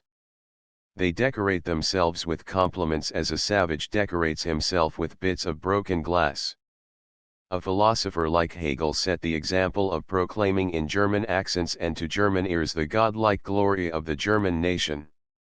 The spiritual nature of Germanism, we are assured 7 days a week by German editors, makes it the standard bearer of Christian Europe. Morality, we are warned, depends on the preservation of the Christian Germanic spirit and on the political power of Germany. Civilization and Christianity are unthinkable without the Germans. Germany, says Professor Lamprecht, is now the protector and pillar of European civilization, and after bloody victories the world will be healed by being Germanized. We Germans are singled out by Providence to march at the head of all Kultur people. We have the highest mental creative gifts, we form the crown of Kultur in the whole of creation. Can anyone doubt, after reading through pages like this, that Germany is self-hypnotized? There must be some morbid condition in the character which thus exudes compliments to itself through every pore in its skin. It is the sign of a disordered intelligence. The doctrine of frightfulness, as a method in war, is the special contribution of Germany to the present conflict. It is curious, however, to remember that the most terrible example of frightfulness, as far as Europe is concerned, was supplied by Germany 300 years ago in the famous, or rather infamous, 30 Years' War, and a chapter from its grim pages reads like nothing so much as a page from the German performances in Belgium in 1914-15. The slaughter in Germany during that period was so huge that in 1648 the country had only a third of the population of 1618. In some districts the depopulation was so great that every man was allowed to have 2 wives. It is a German historian who says that even now the injury done to the psychology of the German people by the moral and intellectual decay of the 30 Years' War has hardly been repaired. Those words were written before the present war broke out, but there are some pages in the performances of Germany today that justify that statement.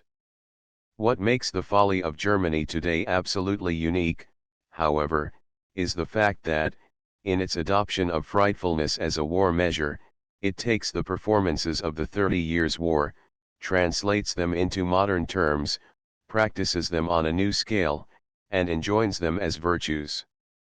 The German soldier is instructed, for reasons of humanity, to be as inhuman as possible, and the German war book gives grim details of what can be done, and supports its instructions by logic which, if it is dreadful, is certainly plausible. If war is made more frightful, it is argued, it will be made shorter, so it is a service to humanity to bombard defenseless towns, burn whole villages, shoot unarmed citizens, including women and children. One German divine, indeed, and German divines during this war have done and said some wonderful things, preached a sermon to show that frightfulness carried to the nth was a German form of fulfilling the commandment, "Thou shalt love thy neighbor as thyself." If you love your neighbor, you will do your best to prevent him being caught in the red tide of war or to get him out of it as early as possible, and you will achieve this best by making war as terrible as you can.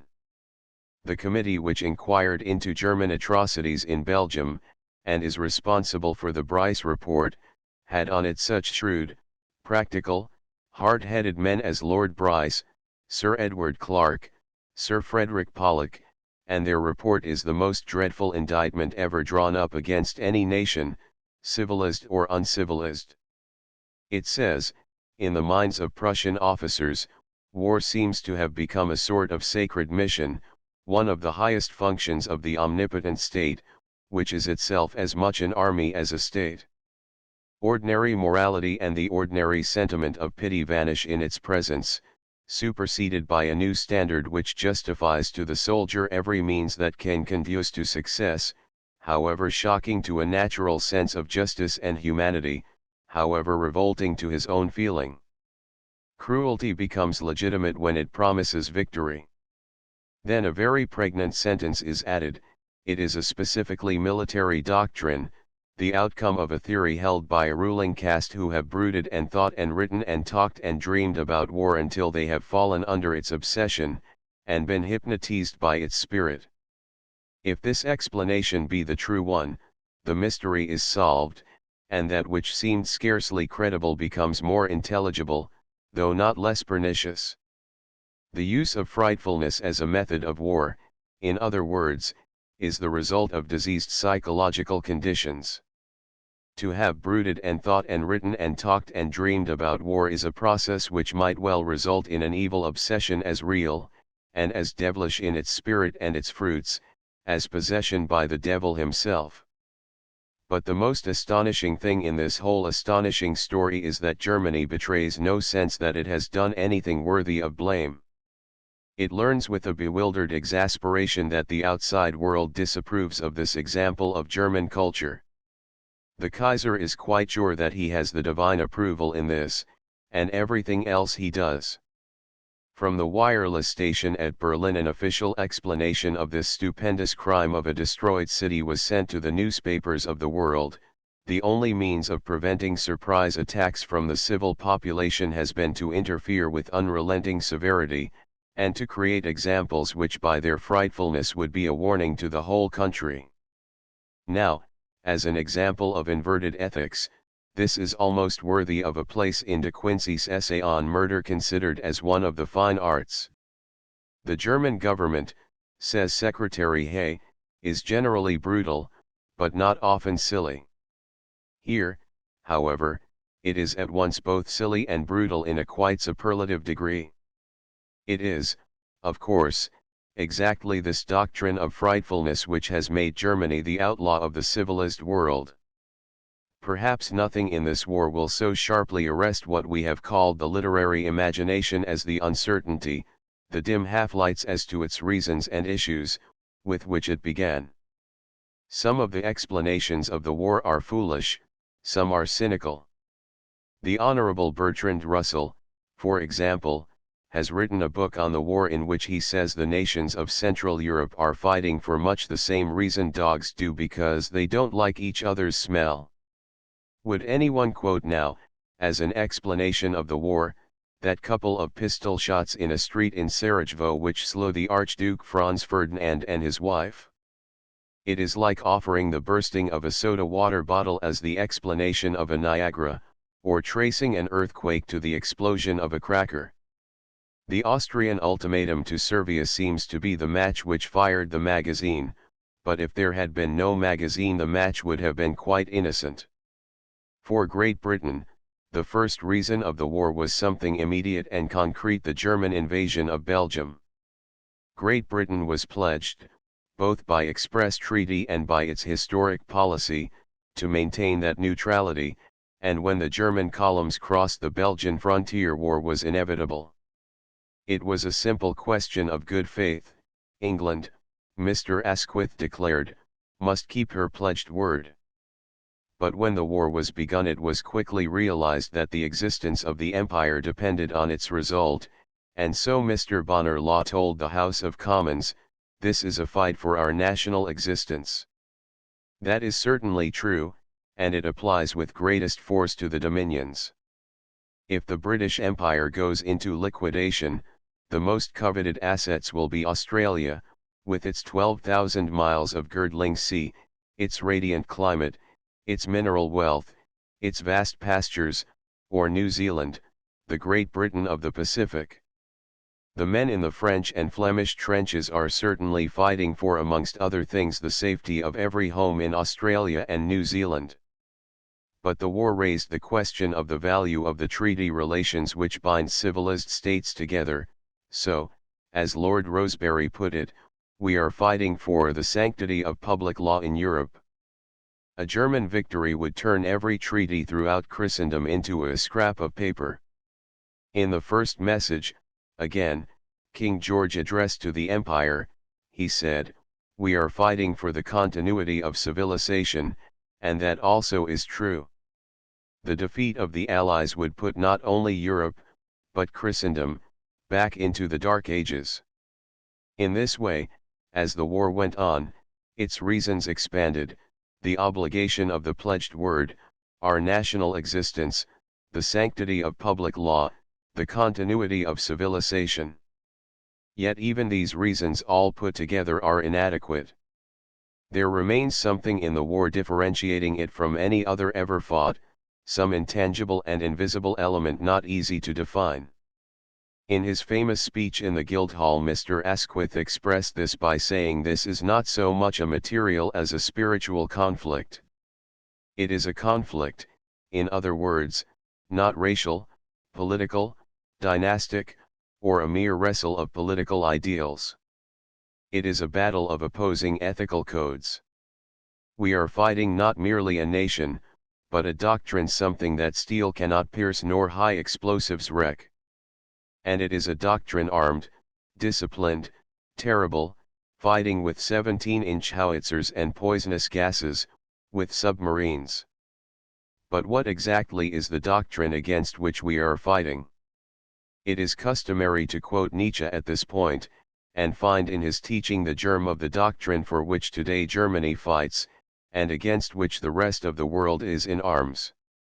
But for one thing, it is difficult to discover any single sustained and intelligible doctrine in the structure of Nietzsche's works. He died in a lunatic asylum, and had a strain of lunacy in his writings, if not in his blood, long before his insanity came under medical treatment. He had a touch of genius, but thin partitions divided his genius from madness. If Germany took its creed from Nietzsche, it would be not only furiously anti-Christian and furiously atheistic, but even furiously non-moral. Morality, Nietzsche said, ought to be shot at. Pangs of conscience were indecent. In that dim realm into which his half-insane mind wandered, the twilight of the gods evil and good had no existence. As for Christianity, he called it the greatest of all conceivable corruptions, the one immortal blemish of mankind. Jesus Christ, for Nietzsche, was a knave, a charlatan. Everyone knows how Nietzsche took the Beatitudes and inverted them. His creed combined the theology of a lunatic asylum with the ethics of a jail. Now the Germany against which the world is fighting today is certainly not atheistic, and it at least thinks itself to be intensely Christian. What makes the tragedy of Germany in this war, the thing which puzzles even those who are fighting against it, is the fact that Germany is acting on a doctrine stranger and more terrible than paganism itself. It undertakes to be both Christian and pagan at the same time, Christian in the individual life, pagan as a nation.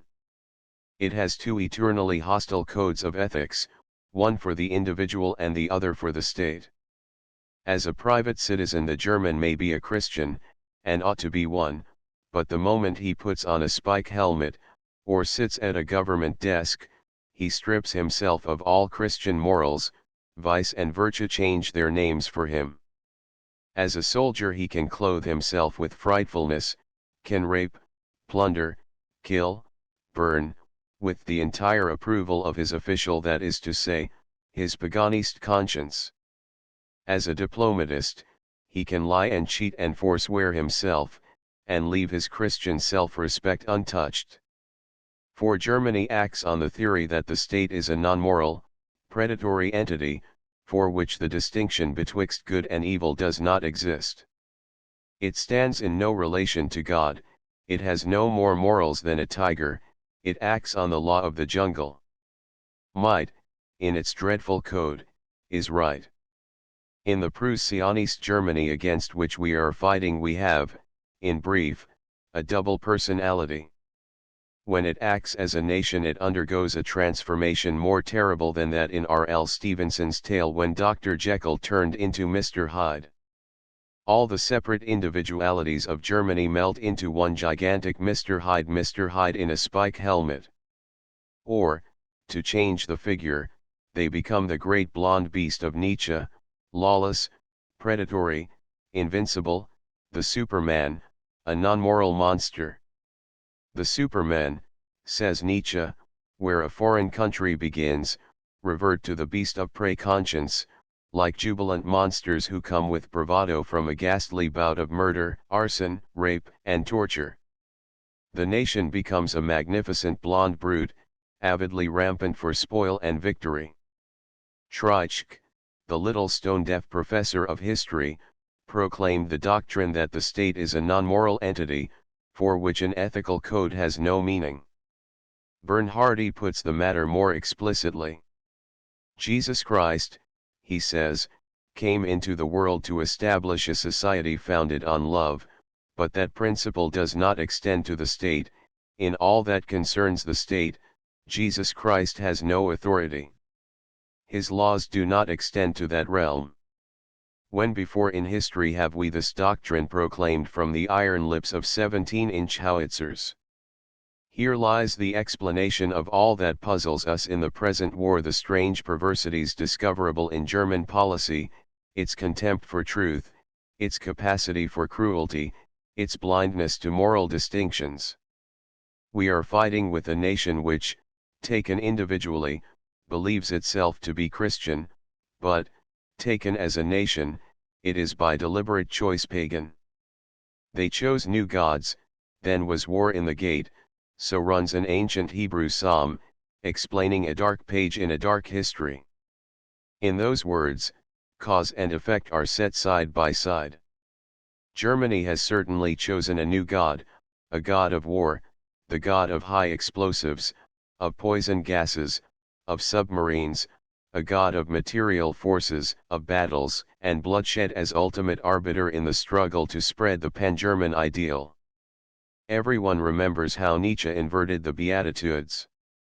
Blessed, he said, are not the meek but the strong, for they shall inherit the earth.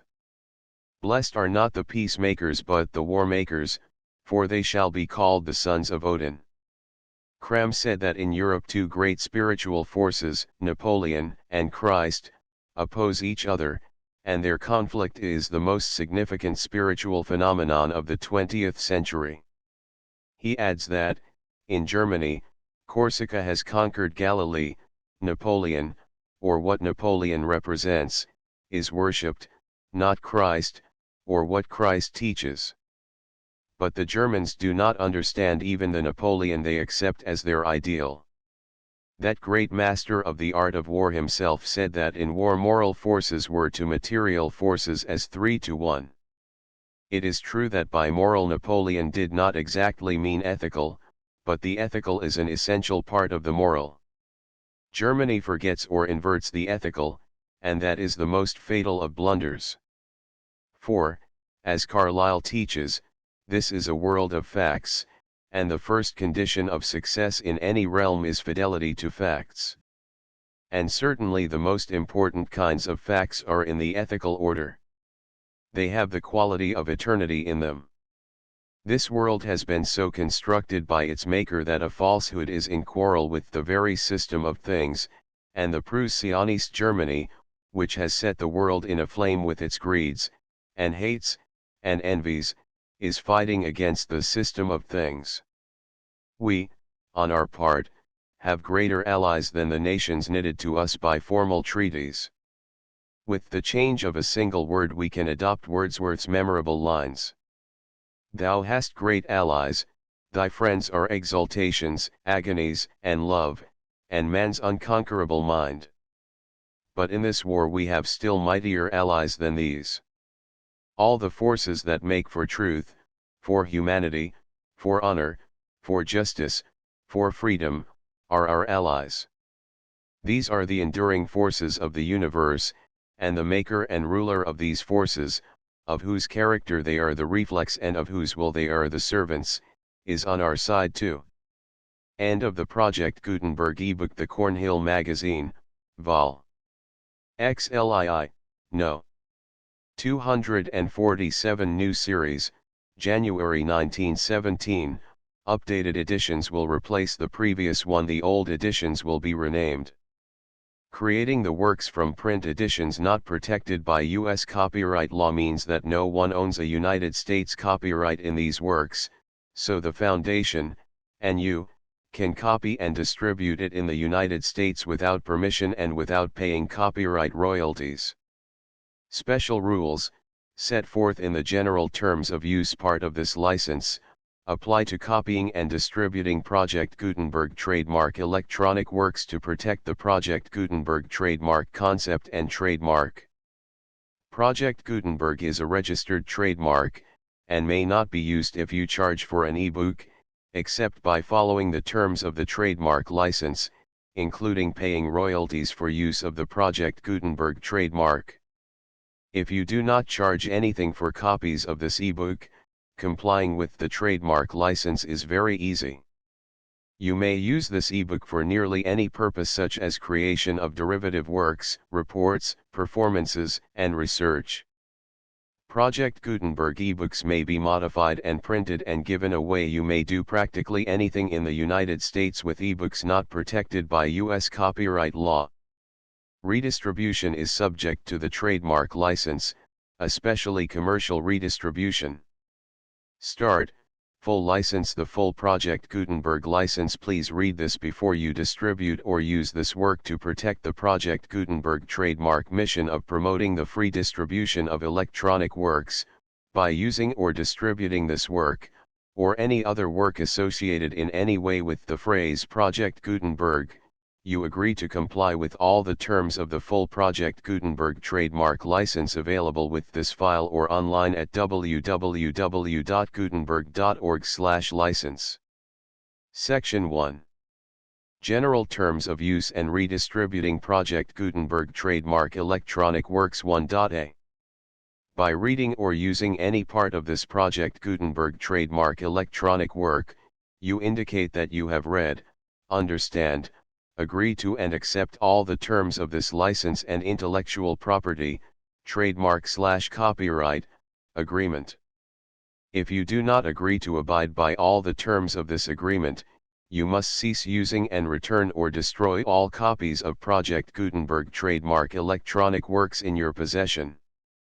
If you paid a fee for obtaining a copy of or access to a Project Gutenberg trademark electronic work and you do not agree to be bound by the terms of this agreement, you may obtain a refund from the person or entity to whom you paid the fee as set forth in paragraph 1.e.8.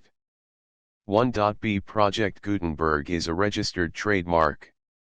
It may only be used on or associated in any way with an electronic work by people who agree to be bound by the terms of this agreement.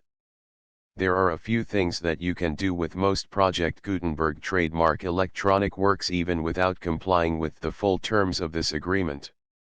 See paragraph 1.c below. There are a lot of things you can do with Project Gutenberg trademark electronic works if you follow the terms of this agreement and help preserve free future access to Project Gutenberg trademark electronic works. See paragraph 1.e below. 1.c. The Project Gutenberg Literary Archive Foundation, the foundation or PGLOF, owns a compilation copyright in the collection of Project Gutenberg trademark electronic works. Nearly all the individual works in the collection are in the public domain in the United States. If an individual work is unprotected by copyright law in the United States and you are located in the United States, we do not claim a right to prevent you from copying, distributing, performing, displaying, or creating derivative works based on the work as long as all references to Project Gutenberg are removed. Of course, we hope that you will support the Project Gutenberg trademark mission of promoting free access to electronic works by freely sharing Project Gutenberg trademark works in compliance with the terms of this agreement for keeping the Project Gutenberg trademark name associated with the work. You can easily comply with the terms of this agreement by keeping this work in the same format with its attached full Project Gutenberg trademark license when you share it without charge with others. 1.d. The copyright laws of the place where you are located also govern what you can do with this work. Copyright laws in most countries are in a constant state of change. If you are outside the United States, check the laws of your country in addition to the terms of this agreement before downloading, copying, displaying, performing, distributing or creating derivative works based on this work or any other Project Gutenberg trademark work. The Foundation makes no representations concerning the copyright status of any work in any country other than the United States. 1.e. Unless you have removed all references to Project Gutenberg, 1.e.1. The following sentence, with active links to, or other immediate access to, the full Project Gutenberg trademark license must appear prominently whenever any copy of a Project Gutenberg trademark work, any work on which the phrase Project Gutenberg appears, or with which the phrase Project Gutenberg is associated, is accessed, displayed, performed, viewed, copied or distributed. This ebook is for the use of anyone anywhere in the United States and most other parts of the world at no cost and with almost no restrictions whatsoever. You may copy it, give it away or reuse it under the terms of the Project Gutenberg license included with this ebook or online at www.gutenberg.org. If you are not located in the United States, you will have to check the laws of the country where you are located before using this ebook. 1.E.2. If an individual Project Gutenberg trademark electronic work is derived from texts not protected by U.S. copyright law, does not contain a notice indicating that it is posted with permission of the copyright holder, the work can be copied and distributed to anyone in the United States without paying any fees or charges. If you are redistributing or providing access to a work with the phrase Project Gutenberg associated with or appearing on the work, you must comply either with the requirements of paragraphs 1.E.1 through 1.E.7 or obtain permission for the use of the work and the Project Gutenberg trademark as set forth in paragraphs 1.E.8 or 1.E.9. 1.E.3. If an individual Project Gutenberg trademark electronic work is posted with the permission of the copyright holder, your use and distribution must comply with both paragraphs 1.E.1 through 1.E.7 and any additional terms imposed by the copyright holder. Additional terms will be linked to the Project Gutenberg trademark license for all works posted with the permission of the copyright holder found at the beginning of this work. 1.E.4. Do not unlink or detach or remove the full Project Gutenberg trademark license terms from this work, or any files containing a part of this work or any other work associated with Project Gutenberg trademark. 1.E.5. Do not copy, display, perform, distribute or redistribute this electronic work, or any part of this electronic work, without prominently displaying the sentence set forth in paragraph 1.E.1 with active links or immediate access to the full terms of the Project Gutenberg trademark license. 1.E.6. You may convert to and distribute this work in any binary, compressed, marked up, non-proprietary or proprietary form, including any word processing or hypertext form. However, if you provide access to or distribute copies of a Project Gutenberg trademark work in a format other than plain vanilla ASCII or other format used in the official version posted on the official Project Gutenberg trademark website, www.gutenberg.org, you must, at no additional cost, fee, or expense to the user, provide a copy, a means of exporting a copy, or a means of obtaining a copy upon request, of the work in its original plain vanilla ASCII or other form. Any alternate format must include the full Project Gutenberg trademark license as specified in paragraph 1.E.1. 1.E.7. Do not charge a fee for access to, viewing, displaying, performing, copying or distributing any Project Gutenberg trademark works unless you comply with paragraph 1.E.8 or 1.E.9. 1.E.8. You may charge a reasonable fee for copies of or providing access to or distributing Project Gutenberg trademark electronic works provided that, you pay a royalty fee of 20% of the gross profits you derive from the use of Project Gutenberg trademark works calculated using the method you already use to calculate your applicable taxes.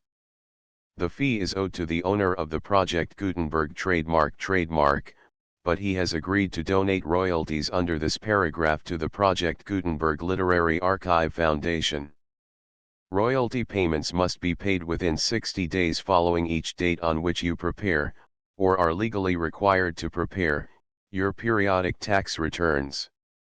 Royalty payments should be clearly marked as such and sent to the Project Gutenberg Literary Archive Foundation at the address specified in Section 4, Information about donations to the Project Gutenberg Literary Archive Foundation. You provide a full refund of any money paid by a user who notifies you in writing, or by email, within 30 days of receipt that he does not agree to the terms of the full Project Gutenberg trademark license. You must require such a user to return or destroy all copies of the works possessed in a physical medium and discontinue all use of and all access to other copies of Project Gutenberg trademark works. You provide, in accordance with paragraph 1.F.3, a full refund of any money paid for a work or a replacement copy, if a defect in the electronic work is discovered and reported to you within 90 days of receipt of the work. You comply with all other terms of this agreement for free distribution of Project Gutenberg trademark works. 1.e.9. If you wish to charge a fee or distribute a Project Gutenberg trademark electronic work or group of works on different terms than are set forth in this agreement, you must obtain permission in writing from the Project Gutenberg Literary Archive Foundation, the manager of the Project Gutenberg trademark. Contact the Foundation as set forth in Section 3 below. 1.f1.f.1. Project Gutenberg volunteers and employees expend considerable effort to identify, do copyright research on, transcribe and proofread works not protected by U.S. copyright law in creating the Project Gutenberg trademark collection.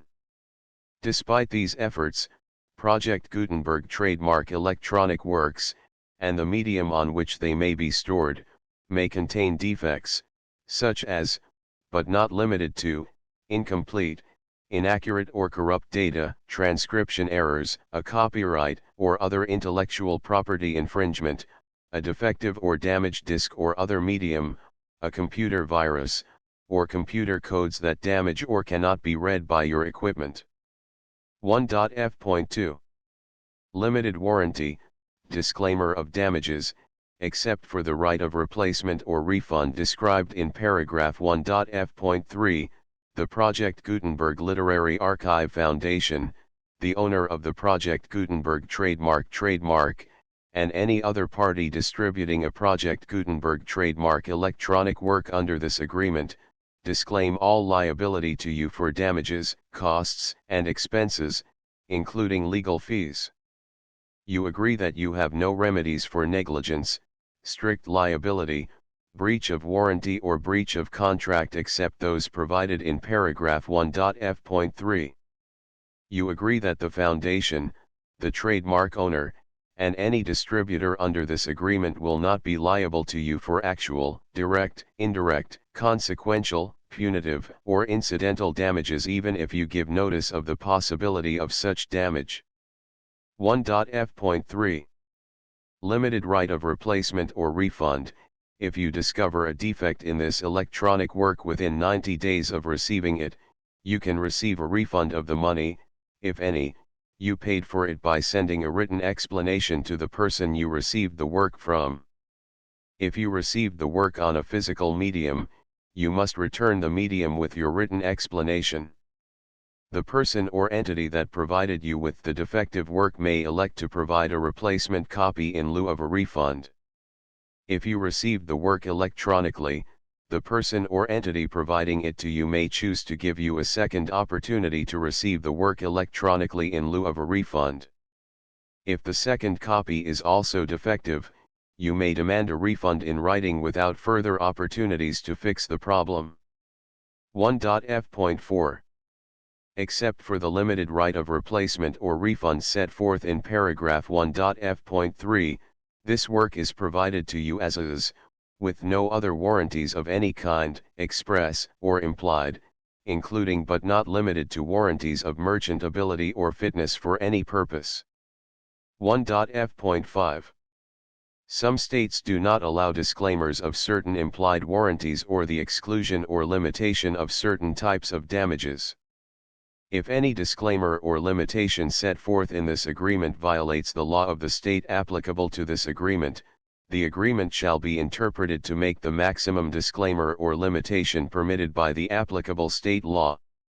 The invalidity or unenforceability of any provision of this agreement shall not void the remaining provisions. 1.f.6. Indemnity. You agree to indemnify and hold the Foundation, the trademark owner, any agent or employee of the Foundation, anyone providing copies of Project Gutenberg trademark electronic works in accordance with this agreement, and any volunteers associated with the production, promotion, and distribution of Project Gutenberg trademark electronic works, harmless from all liability, costs, and expenses, including legal fees. that arise directly or indirectly from any of the following which you do or cause to occur. A. Distribution of this or any Project Gutenberg trademark work. B. Alteration, modification, or additions or deletions to any Project Gutenberg trademark work, and C. Any defect you cause. Section 2. Information about the mission of Project Gutenberg trademark. Project Gutenberg trademark is synonymous with the free distribution of electronic works in formats readable by the widest variety of computers, including obsolete, old, middle-aged, and new computers.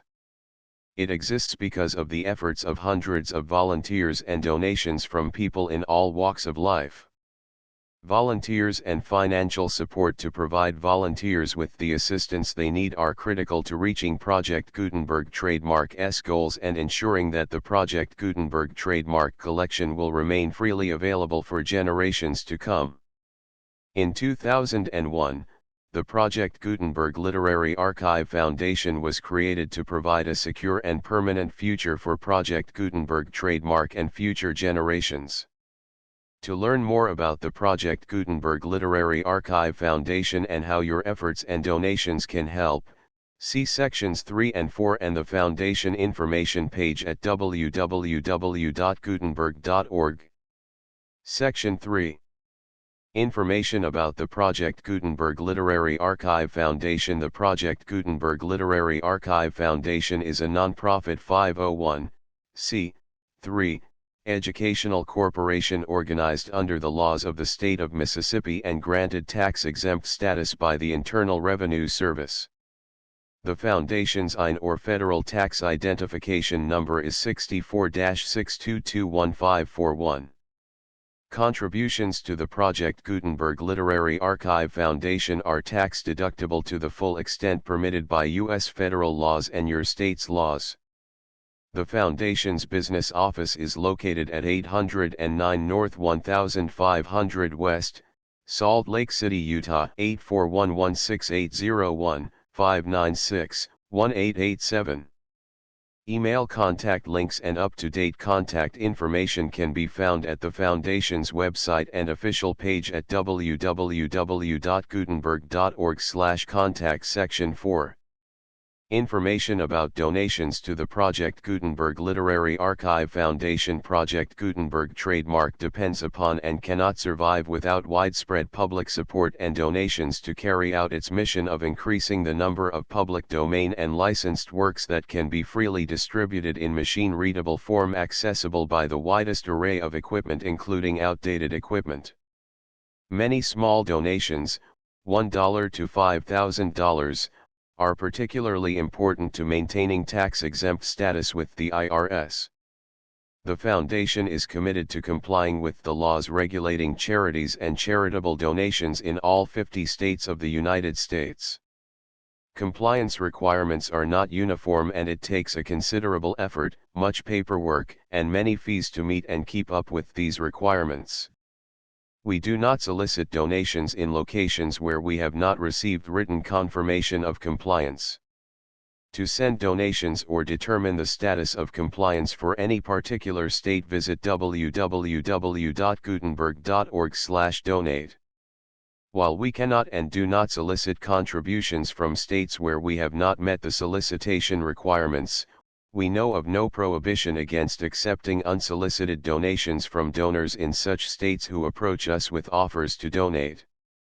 International donations are gratefully accepted, but we cannot make any statements concerning tax treatment of donations received from outside the United States. U.S. laws alone swamp our small staff. Please check the Project Gutenberg web pages for current donation methods and addresses. Donations are accepted in a number of other ways, including checks, online payments, and credit card donations. To donate, please visit www.gutenberg.org/donate. Section 5. General information about Project Gutenberg trademark electronic works. Professor Michael S. Hart was the originator of the Project Gutenberg trademark concept of a library of electronic works that could be freely shared with anyone. For 40 years, he produced and distributed Project Gutenberg trademark ebooks with only a loose network of volunteer support. Project Gutenberg trademark ebooks are often created from several printed editions, all of which are confirmed as not protected by copyright in the US unless a copyright notice is included. Thus, we do not necessarily keep ebooks in compliance with any particular paper edition. Most people start at our website, which has the main PG search facility, www.gutenberg.org. This website includes information about Project Gutenberg trademark, including how to make donations to the Project Gutenberg Literary Archive Foundation, how to help produce our new ebooks, and how to subscribe to our email newsletter to hear about new ebooks. The Cornhill Magazine. Unconquered, an episode of 1914. Chapter I. Chapter 2. Chapter 3. The Battlefields of the Ark. 2 monuments in Westminster Abbey. Footnotes: the Old Contemptibles, The First Christmas. Into Germany on the Eve of War. Jan Issel. The New Ubique, A Battle. Footnotes: the Bicentenary of Gray. Born December 26, 1716. The Real Thing, SOS.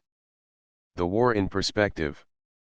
The full Project Gutenberg license 2 3 4 5 6 7 8 9 10 11 12 13 14 15 16 17 18 19 20 21 22 23 24 25 26 27 28 29 30 31 32 33 34 35 36 37 38 39 40 41 42 43 44 45 46 47 48 49 50 51 52 53 54 55 56 57 58 59 60 61 62 63 64 65 66 67 68 69 70 71 72 73 74 75 76 77 78 79 80 81 82 83 84 85 86 87 88 89 90 91 92